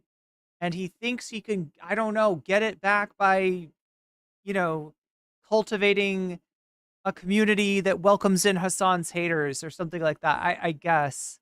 Supporter. Like, that's crazy. At first, it was hurtful. And now it's just like, I don't even know what to say, you know? One of his biggest gripes is you never addressed the points he made in his call-out video of you, not realizing you have indeed addressed them in numerous ways. That wasn't just watching his hit piece. I know. I don't know why he thinks like if I watched the hit piece silly compilation they put together through like with Destiny moderators, somehow magically, you know, the world would come to peace or some shit. And yeah, the time frame where he did that was also not beneficial nor productive, and it was very silly. It was so drama laden when a genocide was ongoing, and the genocide is still ongoing, but at least I have more time now. That's like an interesting point where like why would certain conversations need to be just killed dead in their tracks? Well, because I mean, it's kind. See, I almost feel like Bradley Martin. I don't know that much about him. I know he's a right winger, but I feel like he's baiting like an anti-Semitic question. Maybe I'm not sure. I'm like, where is he going with this? First and foremost, it's because people don't want to be. Look here, Bradley asked me like he asked me a leading question, right? Yeah, like leading to where he's like, why do you think people are so scared of So like it's reminding me of when right wingers say that, you know, when you criticize somebody, when you find the person that you're not allowed to criticize, that's when you found the person responsible for everything, or like the group responsible. When you figure out what group you're not allowed to criticize, and it's usually like an anti-Semitic dog whistle. Why do you think people are so scared of being inappropriate or whatever, right? And because he's just trying to say, like, you know, woke people want to silence opposition or whatever. I think that's what he's trying to get. Interesting though. That's like an interesting point where, like, why would certain conversations need to be just killed dead in their tracks? Well, because I mean, it's kindness first and foremost. It's because people don't want to be a asshole. I don't want to be an asshole, even though I am, right? But I think that's where it comes from. You don't want to be like a rude person. Maybe you do. I don't know, but most people, I think, don't want to be impolite. And if they don't have all the information, then yeah, they're going to trust you. They're going to take your word for it. If someone that you trust and like tells you Israel is the Jewish nation state, no Jew would ever be safe if it wasn't for Israel, which Joe Biden has said, you know? Yeah. When someone that you trust says that, you're going to be like, okay, well, I guess that's the case then. I'm not going to think about it any further. I don't know. It's a country over there, far away from me. So most people just don't really think about it any further. And then don't necessarily try to understand the full dynamic of the situation. Yeah. As far as I guess it's interesting to me because you sort of had this like falling out with, you know, not necessarily falling out, but you had this falling out issue. Whatever you just basically explained with Ethan. Yeah. And like the left sort of commentating because you didn't agree. I have covered Israelism, by the way, with what they were saying. It kind of comes to what's going on right now with the right. It's really interesting to watch. But this whole conversation about the H-1B visas and like Elon Musk talking on Twitter and Vivek Ramaswamy talking on Twitter and all these people like chiming in and kind of like somewhat attacking each other. And I know you're enjoying that. Yeah, no, I love it. I love when right-wing infighting happens because it's rare. The left loves eating itself alive. Yeah. I mean, I get canceled all the time. It's not but people yell at me all the time. They call me misogynistic, transphobic, racist, white supremacist. And then on the other side, everyone on the right calls me a toy for defending marginalized people. You know what I mean? So, but the left loves doing that to itself. The right normally is pretty unified. Yeah. They're like, see, I don't buy this. It almost feels like, you know, as long as we're owning the libs, whatever that is, you know, we're good. We're good. We're on board. So it's come from what? Basically the base, the Republican base for the most part, speaking out on behalf and kind of like seemingly or believing they're voting for basically a group of Republicans that are going to make America and put America first, right? And then it's interesting because they were like, can we not adopt racism as a general national policy? And Elon and the tech bros are like, no, in this one specific area, we benefit from being able to, you know, bring these people over on visas that leave them under our thumb and allow us to work them as hard as we possibly can and pay them less. And then the right winger is like, no, but what about racism? I thought we had the racism. I thought we agreed on the. They're like, no, not when, you know, we can take advantage of these people. It's just so gross. It's so gross. Elon is basically saying like, yeah, we need these foreign workers. It's been a thing. And then everyone's attacking him because they're like, wait, what about all the people who, you know, could have or could get the jobs here? It's a tough argument to sell to people on Twitter, especially when you got like hundreds of thousands of tech layoffs and you got American workers like training their H-1B visa foreign counterparts. I'm an advocate for immigration. There's enough money to go around, certainly. And, you know, there's endless potential everywhere, whether it's coming from India, China, or whether it's coming from an underserved neighborhood in the United States of America, whether it be some West Virginia slum or Southside Chicago. There's a lot of unlimited potential out there that we have not even tapped into. So I don't necessarily care about those sorts of things, like in terms of immigrants coming in. I'm an immigrant, you know what I mean? I mean, I'm an American citizen. I'm an anchor baby, but... Anyway, chat. So we covered the Ethan thing, a little bit of the Elon thing. I still owe you more content, though. I still owe you a little bit of Gokanaru. Speaking about Ethan Klein, yeah. This is the guy that's written the, I guess the, what do you call it? The definitive video essay takedown of Mr. Ethan Klein. And now he's coming back for more. Gokanaru, the man, the myth, the legend. That happened on Thursday's show. We were doing our post-election cope stream. Okay, so Gokunaru, if you ever end up seeing this, all right, you don't have to do this. But if you got together with whoever and made a song about Ethan Klein, a la the NPC song about Sneeko, I would bump that. And the subject of head came up, and here is what was said about it. Let's take a look. Trump is so pro it's insane. Not only is he pro, I mean, he hates Arabs. Him Yeah, and for Bibi sure. like talk a lot, and Bibi's become a lot like Trump. Yeah, so- Bibi's his guy. They're like homies. Bibi's celebrating last night. Just the other day, Bibi fired a really good guy that Bibi is Netanyahu. Is that correct? Is Benjamin? I'm assuming that's what they mean by Bibi. a lot of people are pissed about, and he fired him Yeah, that's definitely BB. because they had a disagreement, and that's like so Trump coded. Well, he was like a moderating voice in the war room. Yeah. And he got rid of him, or at least a more moderate voice. I don't know anything about the guy. Here we're Okay. Whoa. That's crazy. Okay, I'm gonna let Ethan talk, but then I will unpack what he's saying. But I want to say this motherfucker is who they are referencing. Our boy Yoav Galan. Yeah, this guy, for those who don't know, he was a guest cameo in the Sneeko video that I released. The absolute What? annihilation. There it is, chat. That's the Huberman. The absolute annihilation of Sneeko. So anyway, Gokunaru knows how to do an actual content nuke. Ethan Klein, I guess maybe at one point did. You know, maybe we should go back and watch that, see what his content nukes are about, are like, see if they're really nukes, or see if they're more conventional ordnance. He's done one on Keemstar. He's done one on Leafy. I think I can't remember who else he might have done the content nuke on, but yeah, like he's saying that he's got one prepared for Hasan, and I kind of thought that it would have been out already. I don't know. Maybe he's still editing.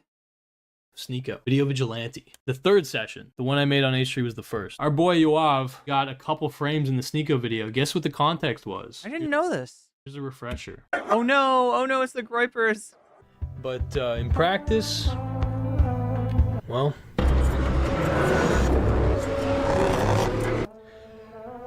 it's just genocide.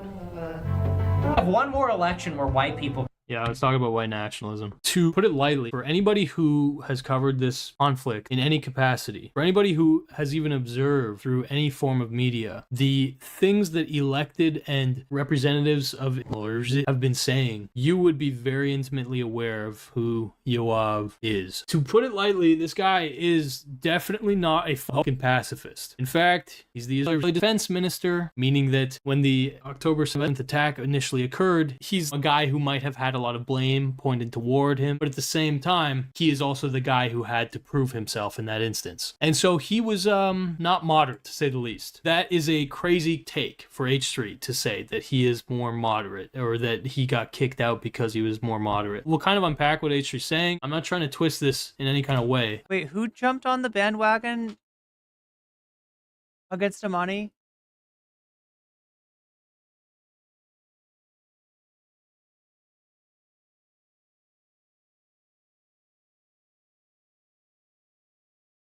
I want to show that it's not that I don't think that he is a bad actor. I don't think he's operating in bad faith. Well, you might not be able to kill an idea. You sure as hell can kill a person. Bad faith? Sounds kind of cool, to be honest. I think I'm going to make that my first martial art. It's been such a long time coming.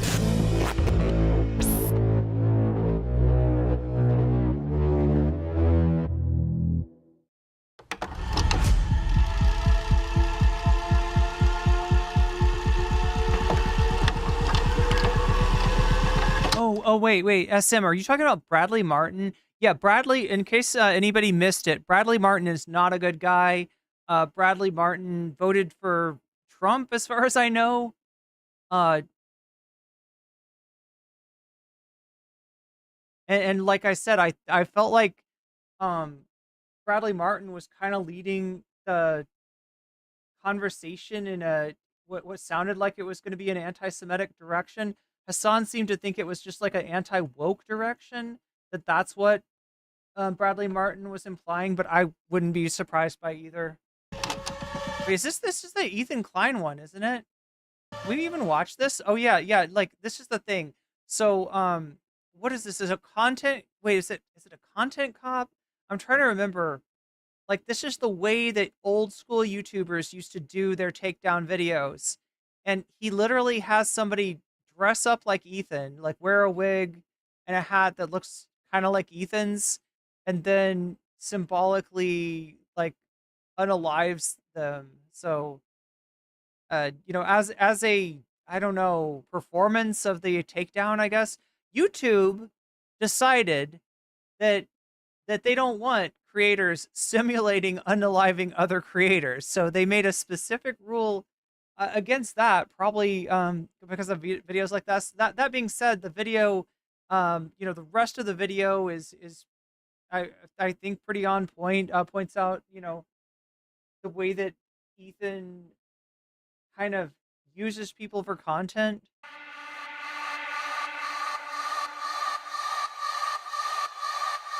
But I do think that he is extremely ill-informed and that he is retroactively learning a fucking lot in order to serve his larger purposes, which is a common thing that people do, and none of us are exempt from it, but it's important to point out. אנחנו מטילים מצור מוחלט על העיר עזה. אין חשמל, אין מזון, אין מים, אין דלק. הכל סגור. אנחנו נלחמים בחיות אדם ואנחנו נוהגים בהתאם. That describes, I would say, super poignantly where this guy stands. Human animals, not the more moderate voice. That is definitely an inaccuracy. Let's just let him finish, though. We're talking about Yoav Galat, who was a member of Netanyahu's war cabinet. The defense minister. Who just yesterday was fired by Netanyahu because he wanted to end the BCatK says he's just your run of the mill gym bigot. Yeah, he runs a gym that I think a lot of influencers go to. war. And that is not accurate, put it lightly. I'll let him keep going. Netanyahu wants to continue the war. And they're Man, this is such a insanely binary way to view this conflict. It's actually insane. This guy wants to end it, and this guy wants to continue it. The reality is not that simple at all. Therefore, he fired him. Once he was fired, people in Israel took to the streets and are protesting because as far right as Netanyahu's, war very horrible and transphobic. Yeah, Bradley Martin is not a good guy. Cabinet he is literally a moderating voice in that cabinet. Again, this is the way in which Hasan sort of plays diplomacy. He talks to, he's had civil conversations with Asmongold in the context of Asmongold, saying genocidal shit. Yeah, it's there's a lot of people that Hasan does not like call out that maybe are pretty bad, that are I don't know. And was the only one representing the people and pushing for the war to end. What are you basing that opinion on? I'm assuming that what he is basing that opinion on is Yoav's own words. I believe that after he was dismissed from his position as the defense minister of Israel, or that he made a public statement, kind of tooting his own horn in a sense. So he's taking for granted that the defense minister of Israel, who is obviously pissed off that he got dismissed, is telling the whole truth about why he was dismissed. Nice dog. Yeah, and in general, my understanding of Yoav Gallant and his idea where he differentiated from Netanyahu and the rest of the government is that he wanted to shift away from the conflict in Gaza towards a more aggressive version of the conflict in Lebanon. So in other words, it's not a principled stand, it's a tactical difference that, that a lot of people, and probably also wanting to make a deal to get the hostages back rather than Netanyahu's, implementation of the essentially the Abraham Accord. Though this is a cute dog, damn. The problem with Yoav, which I don't even think Ela probably knew at the time, because this war's been going on for so long, is that he's somewhat infamous for this quote here. He said on October 8th, there will be no electricity, no food, no fuel. We are fighting human animals, and we act accordingly. When he I don't know. I feel like this would be hard to forget. I definitely didn't forget this, but you know, whatever. I don't know. He's talking about entering Gaza in the first phases of the war.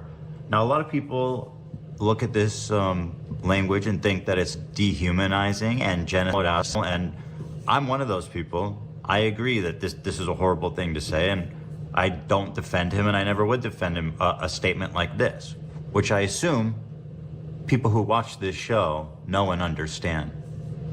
Now, a year plus later, for whatever reason, this is the same guy who's advocating for the war to end in Israel. And Ela, looking over... Based on what, brother? Holy fuck, man. Based on what? For the news, sees... Again, my understanding is he might have wanted to a tactical ceasefire in one front of that war, but most likely because the tactic that he believed in was to go harder on Lebanon. The people are rioting, the people are upset. Remember, at this point, it's a multi-front war, right? It's so,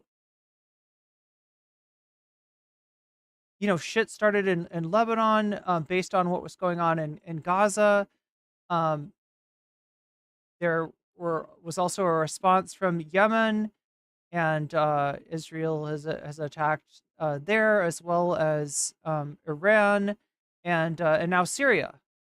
That protests erupt in Israel after Netanyahu fires defense minister. And please tell me tell me the outlet that you are at least using to say that he wanted to end the war. Because the only outlets that I have seen that say anything even along those lines are more so saying they want to end the blind siege in Gaza so that they can do a more focused effort to collect hostages. And again, that was according to the man himself who had just been fired. Whereas other sources are claiming something along the lines that this defense minister actually wanted to conscript Orthodox Jews and factions of the Jewish population in Israel that would be So there's not even a consensus about why he was fired then. vehemently against conscription. The speculation is that Netanyahu actually dismissed this man because he was trying to angle for positions that would put Netanyahu at a political disadvantage, because Orthodox Jews would be furious if they were forced to fight. and that people who want the war to end are upset that he got fired, and that's basically all that happened.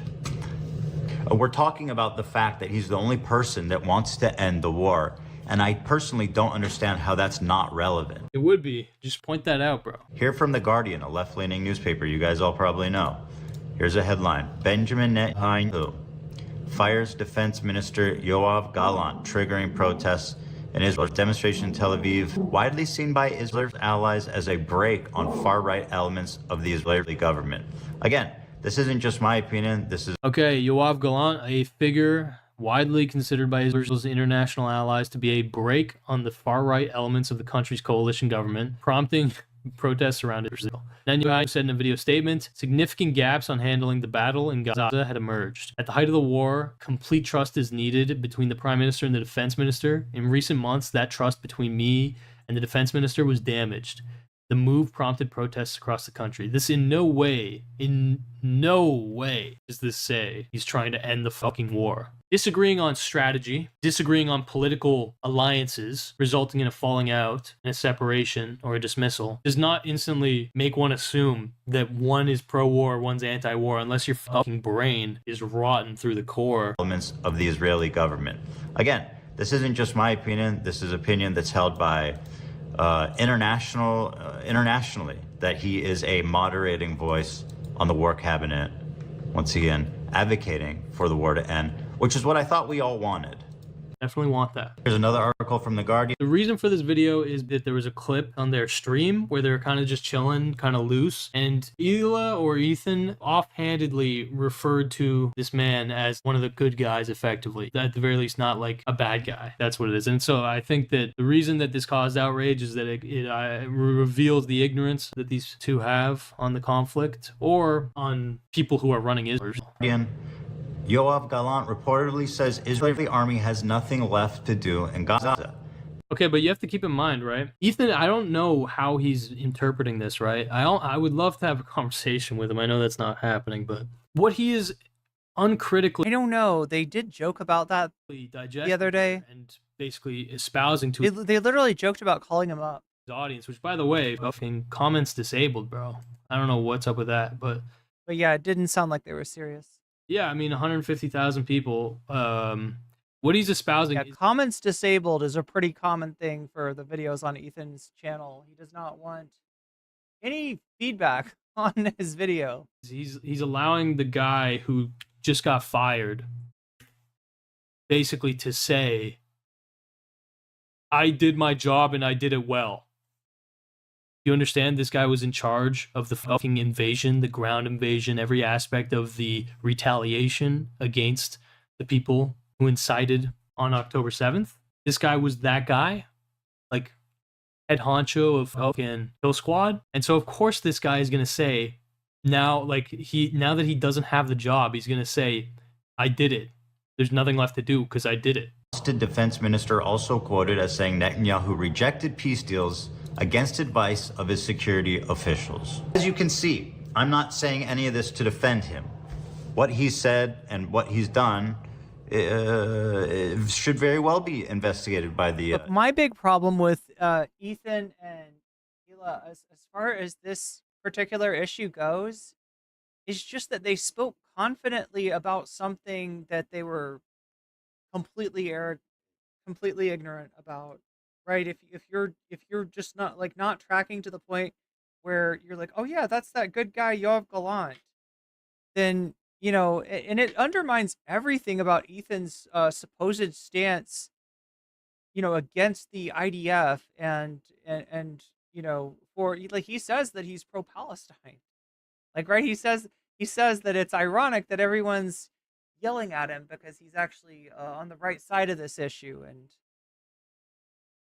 International Criminal Court, and if he's found and so in their ignorance, what Hila and Ethan end up saying is something that reinforces people's perception of their overall take. Yeah, just because there's a warrant out for his arrest.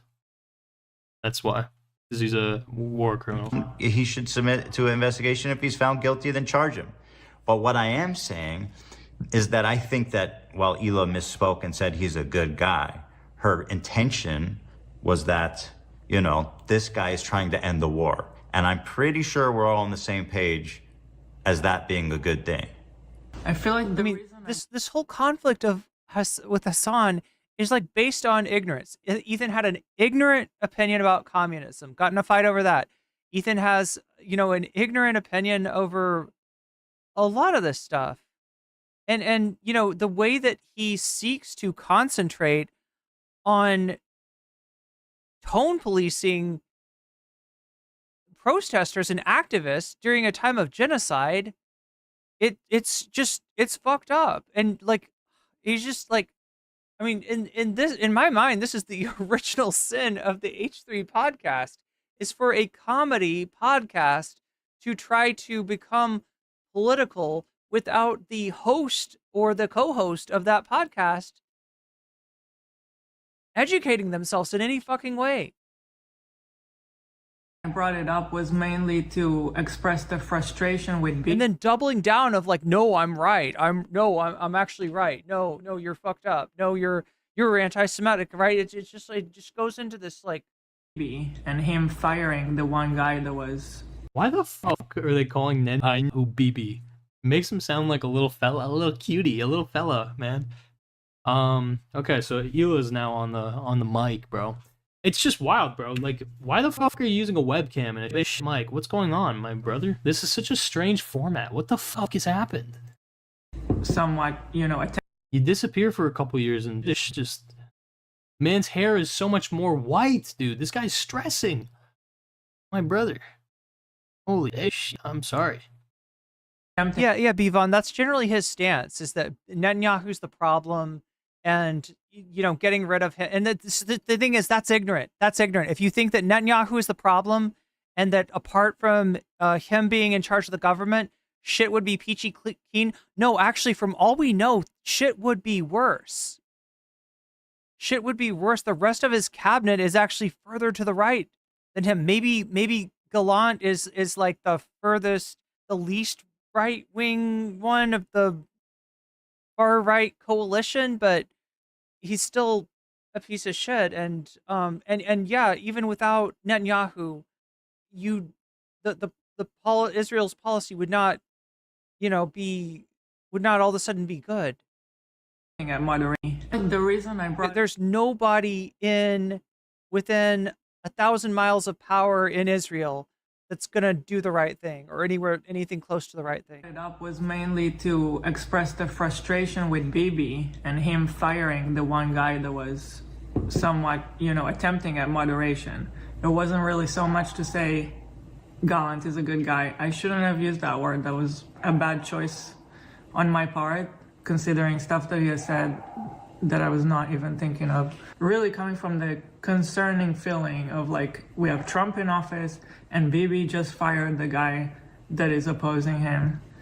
He fired the guy that was the fucking defense minister that literally enacted every single fucking war crime that is being discussed. How the fuck do you, in any context, frame him as the good guy unless you kind of think that? Unless you're completely unaware of what's going on, which I don't know. I have no idea. I mean, look, there is a lot of ignorance. There's also a lot of, I would say, there's some racist assumptions at work as well. So it's one or the other, man. It's you're totally fucking uninformed, or you're sympathetic to this guy, right? That's all I was trying to say, but I do understand that was not a good choice of words, and I would not have said that again. Fair enough.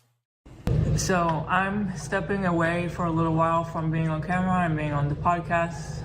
It's too much, and it's not fair for everybody. And yeah. Oh man, that's wild. All right, so no more Hila, I guess. I don't know. On the podcast. Did she apologize? I don't think she apologized. I don't know. I'm not here to demand a fucking apology from anybody, but so much about this is just weird. There's a liminal energy to this, the way it's framed. Wait, to his basement? Oh my god, chat, what do you think? One in chat if you think that Ethan's basement is a liminal space. Do you think that Ethan's basement is in the back rooms, maybe? I don't know. Chat, what level of the back rooms is this? Gives me bad fucking. Can you imagine that? Like a basement gym level of the back? I could see it. I could fucking see it. So that's where our head was at when we said that. But now people like Hasan are going on their channels and accusing us of we're the victims. Supporting a war criminal. Anyway, here's what Hasan said this evening about the clip. That's right. It was Hasan that was accusing you of shit, not the other way around. Jesus Christ. Sent everybody into a frenzy. Crazy. I just hate how Ethan is brigading smaller content creators like the deprogram because he couldn't get to you. It's fucking gross how he keeps picking smaller content creators that are just getting by, and he is sitting on his golden throne. Is just straight up harassment. I know he's just. I can't get over the fact that they keep fucking crying about me responding to these communities. Well, look, it's not just the deprogram. Like, we can add some names to that list, right? Mika's rhetoric. Oh my God, there's so many names to add, right? It's like, who was the other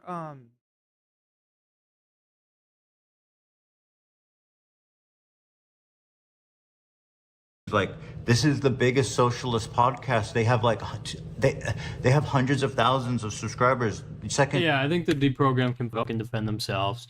I don't know.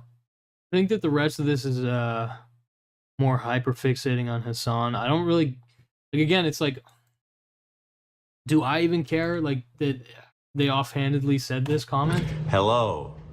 I'm here to address something that happened on. Let me just see it again. On Thursday. Aubrey Smalls. Right. We were doing our post-election. And look, I haven't checked into the controversies around all these people, and the substance of that. But yeah, there's a, obviously Rogan, he went after everybody that was on that stage. Like, it's just what he does. It's what, and this is the central insight, I think, of Gokunaru's takedown piece of Ethan Klein, is that Ethan Klein is a bully. All right? And he loves to punch down. Cope stream, and the subject of Israel had came up, and here is what was said about it. Let's take a look.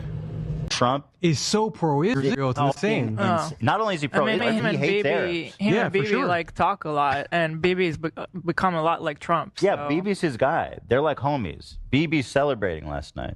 Just the other day, Bibi fired a really good guy that a lot of people are pissed about, and he. Oh, okay. I definitely understand why this is controversial. My bad. Yeah. Okay, I get it. He definitely said that with like a confidence to her. Fired him because they had a disagreement, and that's like so Trump coded. So yeah, this is in the wake of the election, the American election, and they're, talking about BB is celebrating. BB was backing Trump. That does seem to be true, and trying to see BB as a Israeli version of Trump, and I don't know, maybe Yoav Gallant as like a less evil alternative, or as she says, a good guy. I mean, that's literally like what she's saying, is like, this is the guy that's trying to do the right thing. And no, he's not trying to do the right thing. He was like a moderating voice in the war room. Yeah. And he got rid of him, or at least a more moderate voice. Yeah, no, as Gokunaru said, he was the defense minister. He is very much responsible for the conduct of the hostilities in Gaza. I don't know anything about the guy.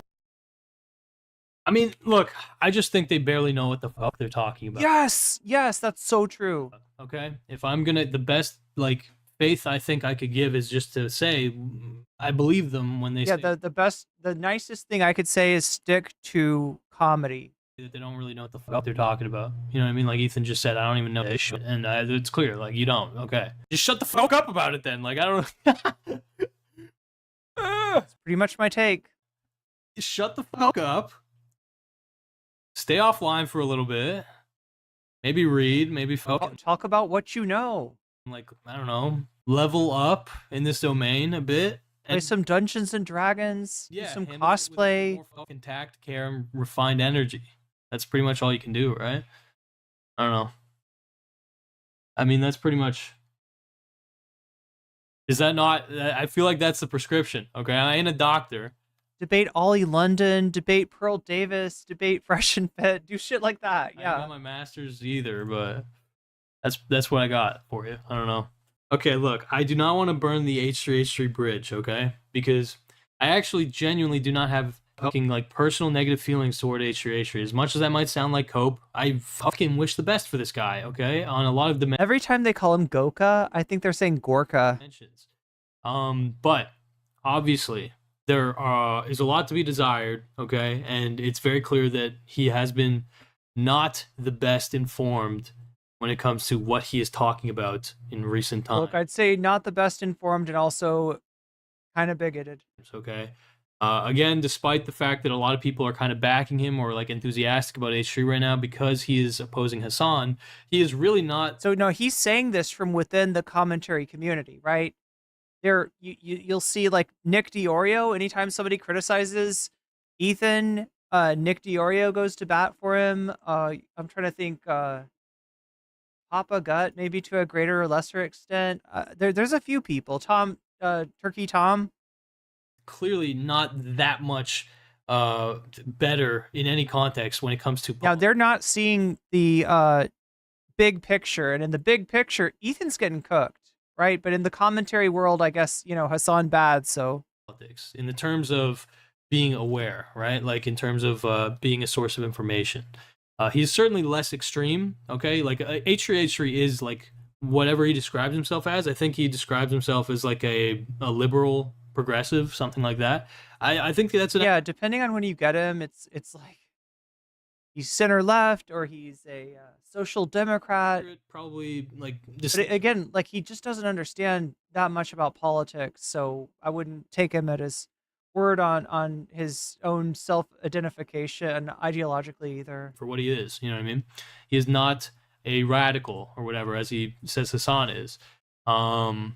But yeah, when it comes to like his actual awareness, his actual knowledge, his actual care when it comes to geopolitical conversation. Yeah, his understanding. Yeah, I mean, he's not informed. He's not a thought leader. He's not someone you should probably listen to. And of course, you could say the same about Hasan, but like, you know, I just don't want people to raise him to too high of a pedestal. Now, there has been a I don't know. I feel like a lot of people say that Hasan's a fucking himbo and they don't even have the level of analysis that he does. massive schism, as I was mentioning, in his fucking audience. That's the and this is coming from somebody who does not always agree with Hasan. biggest pain point, it seems like, for H3H3 at the moment is that he alienated his, you know, reactionary, edgy audience, you know, from the 2016 days or whatever. And then he collected some, you know, progressives through Hasan, and now suddenly I don't know how much it was through Hasan and how much of it was through his rebrand. he is basically saying that his progressive fan base that he cultivated through Hasan is like too reactionary or too radical yeah. for him. And so now he is in yet again in a bit of a identity crisis, flailing and kind of grasping at straws to try and reorient himself, right? Like he is, not gonna lie, the amount that he is talking about Hasan on his podcasts, and he's like uploading strange videos from his basement, it seems like, from his webcam. Ethan has mixed up social democracy and democratic socialism. Yeah. He is kind of just like I forget which one he says he is. Scattered. It's there's a sense of like desperation that's emanating, and so yeah, I've already said I think that he should, if he wants to try and communicate what he's trying to, you know, his opinions in a more concise way, he should just take some time, go offline, and work on a main channel video, you know, because it was a problem back in the day, for those who remember, that H3H3 like was always on Twitter. He was always talking, reacting, and like causing problems for himself on Twitter, right? He was a complete dopamine demon, boy. And so he Philip Blair says, Yeti gang, you see that blue Yeti? got off Twitter. Well, now he's on, it seems like, Instagram and YouTube, and just like the problem doesn't seem to be going away, right? So yeah, that's probably what I would suggest. But yeah, give me your opinion. And as far as, you know, supporting your creators goes, all right, I don't have any sponsor, but we do have these brand new Hubert NPCs. Oh, they're called Huberts. I don't know why I was calling them Hubermen before, but yeah, it's like a snow globe. Really, I would want like the gold one. These physical items, it's a snow globe. There's no water in this one, but we are selling a limited supply of these. I also have a gold one. We have these. Yeah, the gold ones are nice. PCs that are custom made. Okay, very cool. And all you got to do is go to gokamerch.com. So he's got merch too. Yeah, if you want to follow Goka Naru, this is his clips channel. Oh my god, what did I do? I'm not trying to save. Trying to copy. There we go. This is the link. Oh my god, Chad, I've been wearing cat ears this whole time and I didn't even notice it. Usually I can feel them. Usually I can feel the cat ears.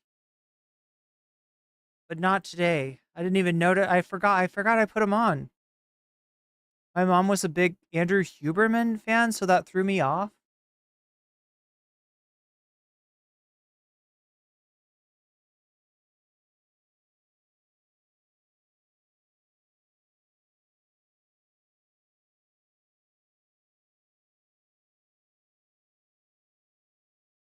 Yeah.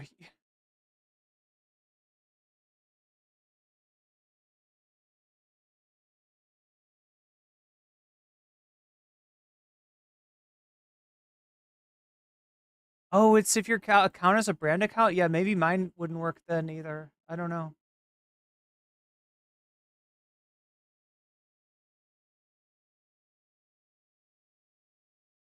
Yeah, fly agaric, I think is another name for Amanita muscaria. I think it's just another name. I'm sorry, I'm like reading through the Twitch chat that I didn't see before.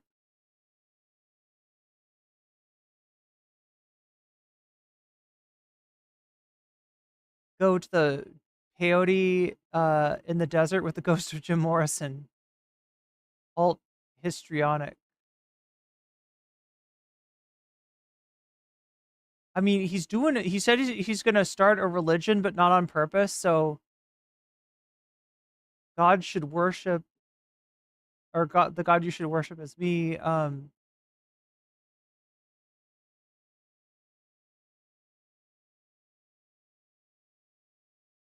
my God, chat. I got to get some app that puts like all of my chat on like one page.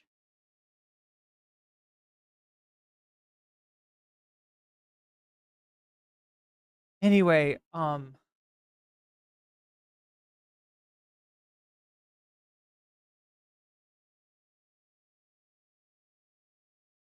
side beef with Hasan is wild. Oh, Ethan's side beef. Anyway, I want to shout out my Patreon once again. Thank you, Patreons. I appreciate your support. For everybody at the $5 level and higher, you get a shout out. In fact, I try to do two shout outs, one at the beginning of the stream and one at the end of the stream. So here's your end of the stream shout out. Shouts out to Orals Ellipsis. Shouts out to Tracy Eva. Shouts out to Temporal Insanity. Shouts out to Funky Monkey. Shouts out to Shaxbier. Shouts out to Nadia. Shouts out to Moe Noe. Shouts out to Just Julie. Shouts out to Jules K. Shouts out to JR. Shouts out to Hot Ham Radio. Shouts out to Good for Gabby.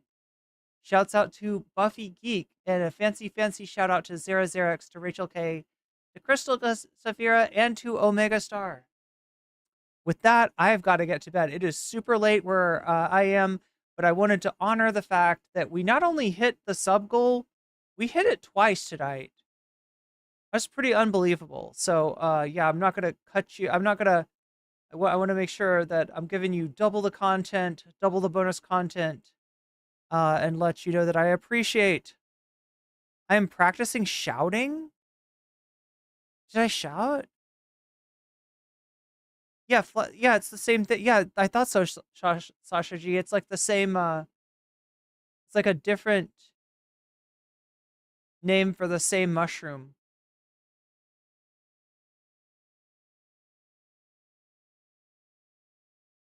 A lot of trolls going after Hasan don't care about his politics.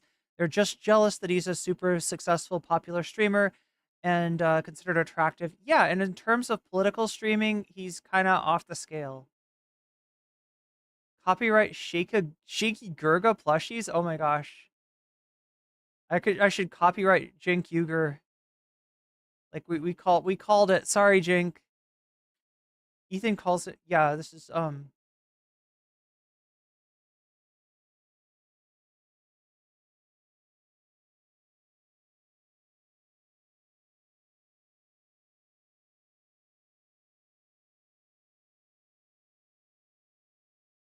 now I've got that like copyright free Kevin MacLeod music that he had on his merch plug. I've got that. Wait,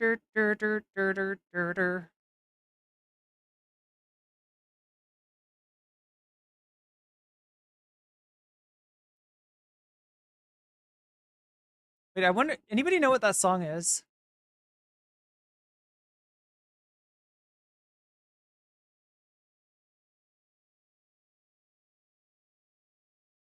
I love how he gave a great description of that. The song that Gokunaru had on when he was like showing his merch. I cannot remember what that track is.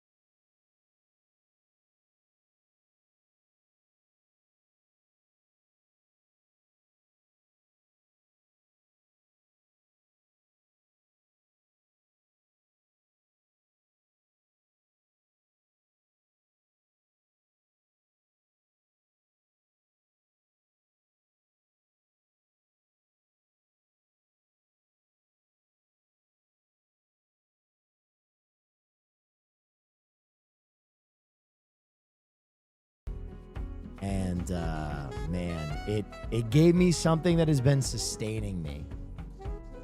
Feels good to have something like that. I don't remember having something like that for a while. I don't know where to send you on Twitch.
Anyway, chat, I probably need to follow more people on Twitch because I literally, like, I can't find anybody that's on.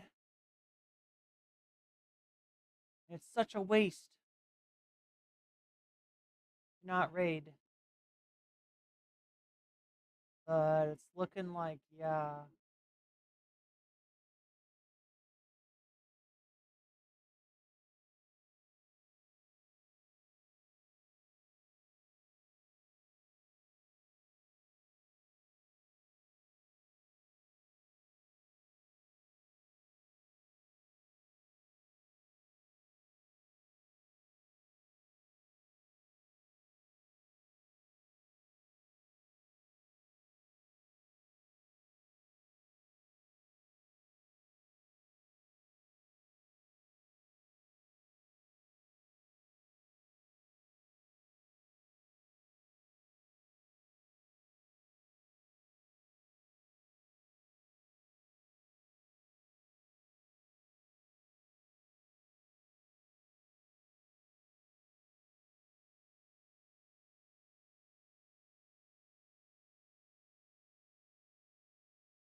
Anyway, chat, I gotta go to bed. It's super late.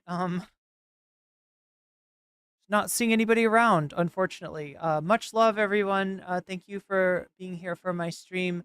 Thank you, mods. Thank you for keeping us safe and dealing with all kinds of conundrums so that I can concentrate on the stream. Anyway, much love, everyone.